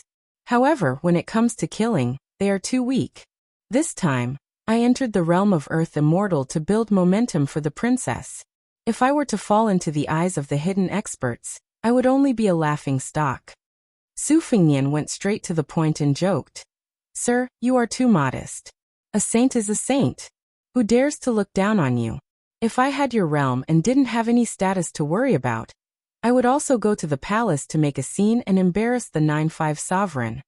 Chao Chongqing's finger stopped beside a strand of hair. He then folded his hands on his knees and said with a smile, "If such a day really comes, Chao Chongqing will definitely go and watch." Su Fingyan smiled and said, I was just saying. Sir, don't take it seriously. Chapter 492. Chao Chongqing glanced at the vast grassland that stretched as far as the eye could see and said calmly, Back in the day, there was an old man from West Chu who rushed to the frontier fortress. His horizons were broadened, and he was deeply moved. This Hanlin also changed his poetry from that of a dancer to that of a scholar official. It can be seen that your highness left Beiliang's eaves, and went to Beimang alone. You have the foresight and boldness to establish your own family. Very good. Su Fingyan said bitterly, if teacher hadn't arrived in time, there's an 80 to 90% chance that I would have died here. Chao Chongqing stared at the young man's face and said in a low voice, Do you know how many times the king of Beiliang has fallen into a life-threatening situation in his military life? Su Fingyan said softly, Su Xiao is only a second-ranked martial artist, but he likes to take the lead. He himself said that it was because of great luck that he didn't die. He also said that he actually has the ability to lead a province's military and government. It's just that he was somehow pushed to the high position of king with a different surname. Chao Chongqing said ruefully, The great general has attracted a lot of hatred and burdens for the Zhao family by becoming the king with a different surname. Do you think that the king of Zhao family doesn't want to do this? It's just that he doesn't have the national power yet. It's just like how the Empress of Beimang still doesn't have the national power to break through the gates of Beiliang. Su Fingyan smiled and said, Teacher, I suspect that you're trying to sow discord.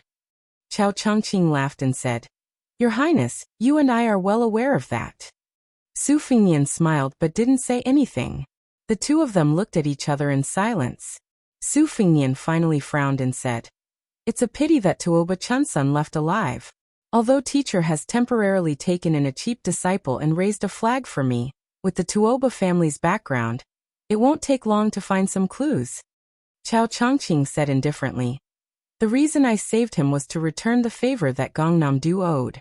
From now on, I don't owe the Su family anything. Otherwise, with the enmity between the king of Beiliang and West Chu, it would be against my status if I didn't kill your highness. Su Fingyan said, We don't owe you any more. Chao Chongqing suddenly shook his head, as if he was helpless. On the other side, Jiang and I controlled his great Liang dragon sparrow to cut through the sky, and made a big circle to intercept Tuoba Chunsun's group. Seeing that Chao Zhongqing was not there, Tuoba Chunsun secretly let out a sigh of relief and said with a smile, May I know what advice you have for me? Jiang and I said indifferently, Go to hell. Tuoba Chunsun suppressed his anger and murderous intent. He was still smiling as he said innocently, Uncle Chao has magnanimously let me go. Why don't you smile and forget about the enmity? Jiang and I jumped off the flying sword that was even more worthy of its name than Su Fingyan's. After landing on the ground, he did not waste time talking nonsense with this little Tuoba. He put his index and middle fingers together and whispered, Lin.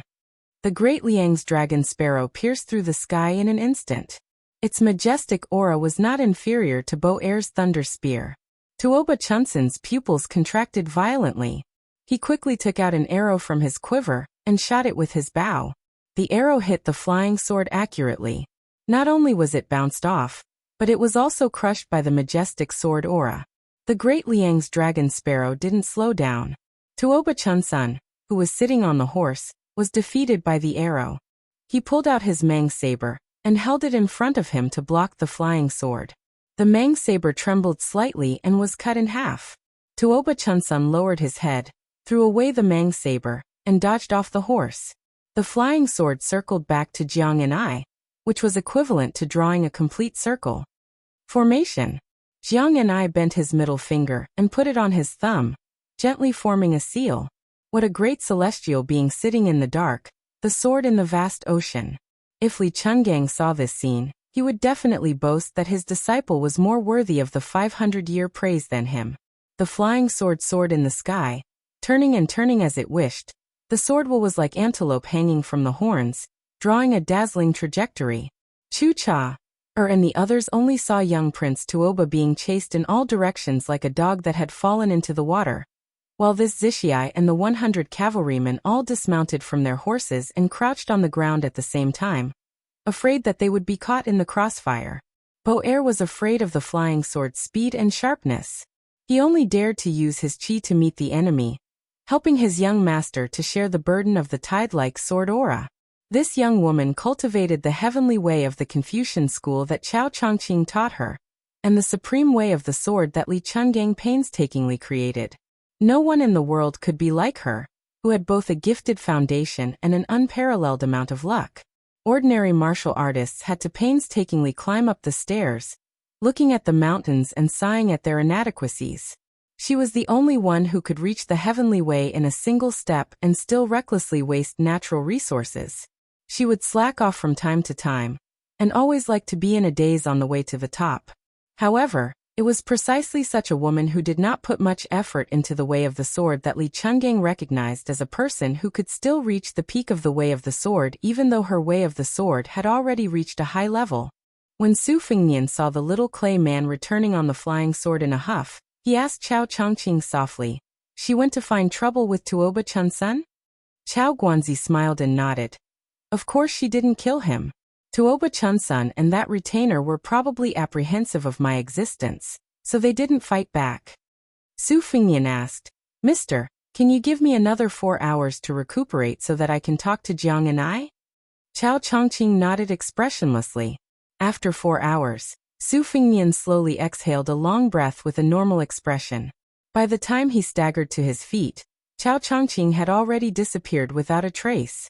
A few miles away, Chao Chongqing grabbed the gray hair hanging down from his temples with both hands, and looked at the sky with narrowed eyes. How many separations and separations could a person endure? Su Fengnian walked toward the woman whose back was facing him in the distance. She heard the approaching footsteps and sneered. "The next time we meet, it will be the time of your death." Su Fengnian stood side by side with her, and looked toward the south together. He did not provoke her verbally. After so many years of bickering, she was always defeated. She said coldly, "If you dare to die in Beimang." Su Fengnian rolled his eyes and interrupted her. "I know what you want to say. You want to find my corpse and whip it to vent your anger, right?" She bit her lips and turned her head away fiercely. "It's good that you know." Su Fengnian hesitated for a moment and walked in front of her. He touched her forehead and said gently, "I will practice my saber with all my heart. You should practice your sword with all your heart. Let's make a deal. If you lose to me in the future, I won't let you go." She had originally wanted to curse him, say something about how he could beat her with his mediocre martial arts, or that she could already fly on a sword, or something like that. But for some reason, just looking at him covered in blood, she felt very unfamiliar. Suddenly, her eyes turned red, and she could not hide the tears in her eyes. Su Fengnian reached out a finger and tapped on her cheek. Dimple. Chapter 493. Jiang and I rode on his sword with his hands behind his back while Chao Guanzi, who was wearing a green robe with wide sleeves, floated in the air. Both of them were immortal figures. Even though Chao Chongqing knew that speaking now would spoil the mood, he still had his duty as a subject. There were some things that had to be said regardless of whether they were heard or not. This child Tuoba Chunsun purely used algebra to suppress and win over people's hearts, so he can only be considered to have passed the imperial examinations. However, he is Tuoba Chunsun's son, and will most likely enlist into the army step by step in the future. Using his power to suppress people can instead increase his marks, so he can be considered to have passed the imperial examinations. However, if he were to be transferred from the military world to the imperial court, he still wouldn't be of much use. He is far inferior to Dong Zhuo, who was born in the wilderness, and is smooth and slick in social relations. Princess, this time when you go to Beimang South Prefecture's capital city to receive the old officials of West Chu, young master only needs to show up once. As for the rest of the trivial matters, you can leave them to me to handle. Back then, 30 to 40% of the aristocratic families in the imperial court fled north to cross the border. Other than their selfish desire to not let the inheritance of their family line be severed, they didn't blindly cherish their lives. Many families endured humiliation for the sake of an important mission. They were all waiting for Princess. Jiang and I, who was 3 feet above the ground on his sword, gave a soft hum of acknowledgement. This made Chao Chongqing stunned for a moment. In the past, when he talked about the restoration of the dynasty with the princess, he always didn't hide his absent-mindedness. He didn't know why he had changed. In the mountain forest of Honglu Cave, where the second branch of the King's Chi of West Chu was located, nearly 60 people entered the mountain one after another and settled down. After his selection, the gathering of heroes was like a small imperial court. Among these pillars of the old West Chu, there were great talents who pretended to escape Zen and live in seclusion. There were literary giants who had supervised the Nanyue Temple from afar for 20 years, and a group of power generals who would rather be poor and live in seclusion. These years, they didn't hesitate to fake their deaths to deceive others. After seeing the princess, these loyal officials all knelt down and wept bitterly. However, the princess didn't seem to feel anything about this, which made many of the old officials rack their brains and worry at the same time. However, no one doubted that the little princess carried fate on her back. In the Battle of the Western Fortress, Yi Baikue died in battle.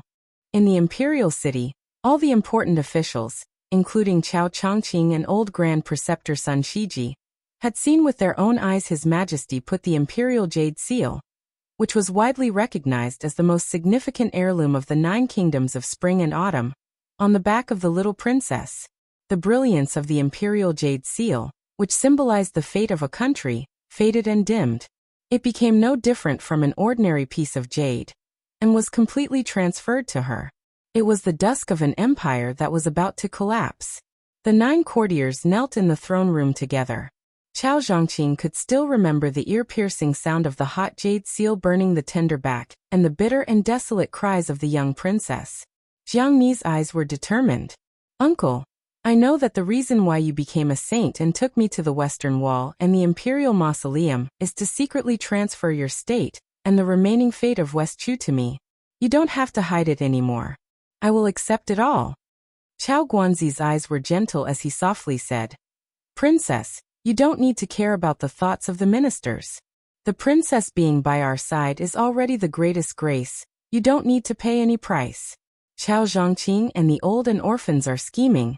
The princess can place all her thoughts on that small vegetable garden." Su Fengnian was willing to send the princess back to West Chu. If Chao Zhongqing can't give the princess a stable life, then there's no need to revive the country. Jiang and I slowed down the speed of her sword and said softly, "He's not afraid of death. Why should I be afraid of pain? I won't count coins anymore." The official, who had unknowingly turned from a young man to an old Confucian scholar in his 50s, nodded and said with a mischievous smile, "Okay. Even if you secretly count, Chao Chongqing will only pretend that he didn't see it." Jiang and I smiled brightly, revealing 2 dimples. She clenched her fist and waved it. "Uncle, tell me about the first level of martial arts. I didn't pay attention before." Chao Chongqing smiled from the bottom of his heart. There are 4 levels of the first level: Vajra Finger, Celestial Phenomenon, and Land Immortal. The Vajra realm is derived from Buddhism's invincible golden body. Finger is the abbreviation of Taoism's Xiantong. It means to ask about longevity. Celestial Phenomenon is the vast realm that we Confucians pursue.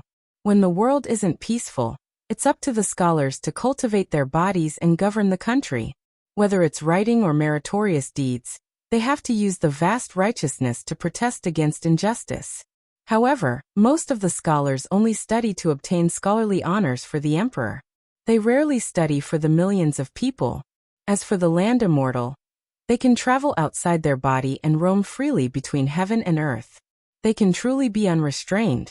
Although the first 3 levels of the first level are named after the essence of the 3 sects, they usually don't have much to do with the people of the 3 sections. On the contrary, martial artists who pursue the path of Tao through strength step by step become the focus of attention in Jianghu. The eminent monks of Buddhism habitually cast the great Vajra, which has the characteristic of golden blood. Currently, there are only 2 or 3 monks who have become such Buddhas. As for the Taoist spiritual masters, once they enter the first level, it's Finger. After Mount Wudong's flood, no one has entered the Finger. The situation of the Taoist ancestral court, Mount Longhu, is slightly better, but there are only a few of them. As for the scholars, there are even fewer of them who have entered the first level. Jiang and I thought about it seriously and said, Excluding the ordinary martial artists of the three sects, can it be understood that one must first train the body of Vajra, then enter the finger which seeks chi, then from the chi to the celestial phenomenon, one can steal the fate of heaven and earth and resonate with it? If that's the case, why does the celestial phenomenon expert seem like a thief? Chao Chongqing laughed happily and nodded. Princess's words hit the nail on the head. Those who steal will be killed by those who steal the country. That's the logic. Jiang and I then remembered that her uncle was the #1 celestial phenomenon expert who occupied all 8 levels. She blushed with shame. Chao Chongqing, who was following Jiang and I, squinted his eyes and said, I once had a chessboard deduction. For 7 or 8 land immortals to appear in the world at the same time. That's already the limit of a chess game. Chapter 494. Jiang and I asked softly, will he become one of them? Chao Chongqing shook his head and sighed. It'll be difficult. Jiang and I tilted her head and asked, then what about me? Chao Chongqing said decisively, you'll definitely be one of them. Jiang and I seemed to have realized something and said angrily, he always lied to me and said that I was stupid and that my talent was mediocre. Chao Chongqing was in an extremely good mood, and was no longer as old-fashioned as before. He joked, I'll stab him to death with one sword. Jiang and I instinctively used a finger to poke her own cheek, and then rubbed her face with both hands. She mumbled to herself in a muffled voice. The tip of the great Liang dragon sparrow sword suddenly pointed upwards and she flew into the clouds. One person, and one sword soared above the sea of clouds. Chao Chongqing looked up, but she was already nowhere to be seen. He muttered to himself, what a majestic sight. Within the borders of the Old West Chu, unlike the other countries of the spring and autumn period, a pillar of clouds that connected to the heavens suddenly condensed the fate energy within a radius of 1,000 kilometers. In the imperial astronomer of Great Peace City, an old man who was observing the heavens suddenly changed his expression and hurriedly ran back to his library. Su Fengnian stood there in a daze for a long time before he finally came back to his senses and touched the relatively complete skin mask.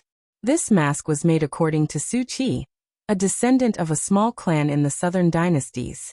It was the most crucial part of the masks. Man's calculations were not as good as God's plans. After all, he had become enemies with Tuoba Chunsun. He was afraid that when he returned to his family and used the resources to investigate this Su Qi, Chao Chongqing's temporary cover would not last long. However, during this period of time it was still relatively safe. Su Fengnian carefully changed the skin mask and lowered his head to look at his blood-stained and tattered clothes. He sighed heavily and had no choice but to turn around and head south. As he breathed and recuperated, he recalled the thunder spear that Bo-Er had returned to him. The first spear was facing his back, so he could not see the details clearly. Later, the 2 spears that were aimed at him and Chao Chongqing were facing each other. Su Fengnian imitated the footsteps and jogged a few steps. After dozens of times, he felt that he could not grasp the main point and put it aside for the time being. After all, this was the ultimate skill of a great devil. The difficulty was not in the form, but in the knowledge of the chi mechanism and meridians. If it could be solved so easily, it would be too worthless. Su Fengnian's eyes almost popped out of their sockets at that time. The layman only watched for the excitement while the expert watched for the knack. In the end, it was just a matter of dividing the boundaries. It was no wonder that Wang Xianji had shamelessly peeped at the fight between the masters, and then used the other skills to improve her skills. Su Fengnian held the torn page of the secret manual, and muttered to himself. It was hard to imagine that this was a hunting target who was fighting with his life just a moment ago. Su Fengnian held the torn page of the secret manual, and muttered to himself. It was hard to imagine that this was a hunting target who was fighting with his life just a moment ago. This was all thanks to the good temperament that he had honed during his travels. Old Huang said that it was a blessing to be able to sleep and wake up. Wen Hua said that it was even more a blessing to be able to eat and poop. Su Fengnian felt that it was quite reasonable. As for the short reunion and quick parting with her, Su Fengnian did not feel too much melancholy. At this moment he was not qualified to be sentimental. Moreover, Jiang and I was no longer the little mud man who only knew how to smash mud or bite people. Since she could ride the sword, There was no reason for him not to try his best to improve his state. The next time they met, this stupid girl would most likely be determined to stab him to death with her sword. Su Fengnian suddenly raised his head and saw a figure full of murderous intent. An old monk standing beside the inferior horse lowered his head and put his palms together. Su Fengnian smiled and forcibly dispersed his murderous intent. The old monk, who was already a Buddha in the human world, raised his head and said, "If His Royal Highness wants to vent his murderous intent, I will not fight back." Su Fengnian smiled and said, "The holy monk already has an invincible Vajra body. It makes no difference whether you fight back or not. Because of a good karma, I almost died on the grassland. Now my whole body is aching, so I won't waste my energy." The old monk said calmly, "Your Highness, you don't have to worry about the safety of the shepherd tribe. I will stay here." Su Fengnian asked, "Old abbot, are you speculating what kind of role the future king of Bailiang will play? If it doesn't suit you, do you want me to die in Beimang? You are wrong. Whether it suits me or not, it seems that I was destined to die in Tuoba Chunsan's pursuit." The old monk shook his head and said, "It is a person with great luck who has unknowingly changed the fate. It is true that there is no fixed pattern in chess. It is not my intention." Su Fengnian almost blurted out, "F*ck your mother." But he managed to hold it back. He took a deep breath and squeezed out an insincere smile and said, "Old abbot, what are you here for? Is there a good karma waiting for me?" The old monk laughed involuntarily and shook his head. "Your Highness, you are overthinking. I am here to give you a 2 Zen pill as compensation for my miscalculation." Su Fengnian did not hesitate and asked with a smile, "Let's not talk about the past. It will hurt our relationship. Old abbot, other than giving me 3, 4, 5, 6 golden elixirs, which are known as living sariras, do you have any Buddhist martial arts secret manuals?" The old monk gently withdrew his hand from the sleeve of his kasaya and said with a smile, "There is only one elixir and no secret manuals. But looking at your Highness's face, there is no big problem. It seems that you don't need the 2 Zen pills. I will not add flowers to brocade." Su Fengnian stared and trotted to the side of the Buddha. He said with a smile, "Don't, old abbot. Come, take it out and let me have a look." The old monk looked embarrassed and put his hand into his sleeve. He said with guilt, "That's strange. I think I lost it." Su Fengnian's face stiffened. He gritted his teeth and said, "Old abbot, can't you act like a master?" The old monk laughed and led the horse away.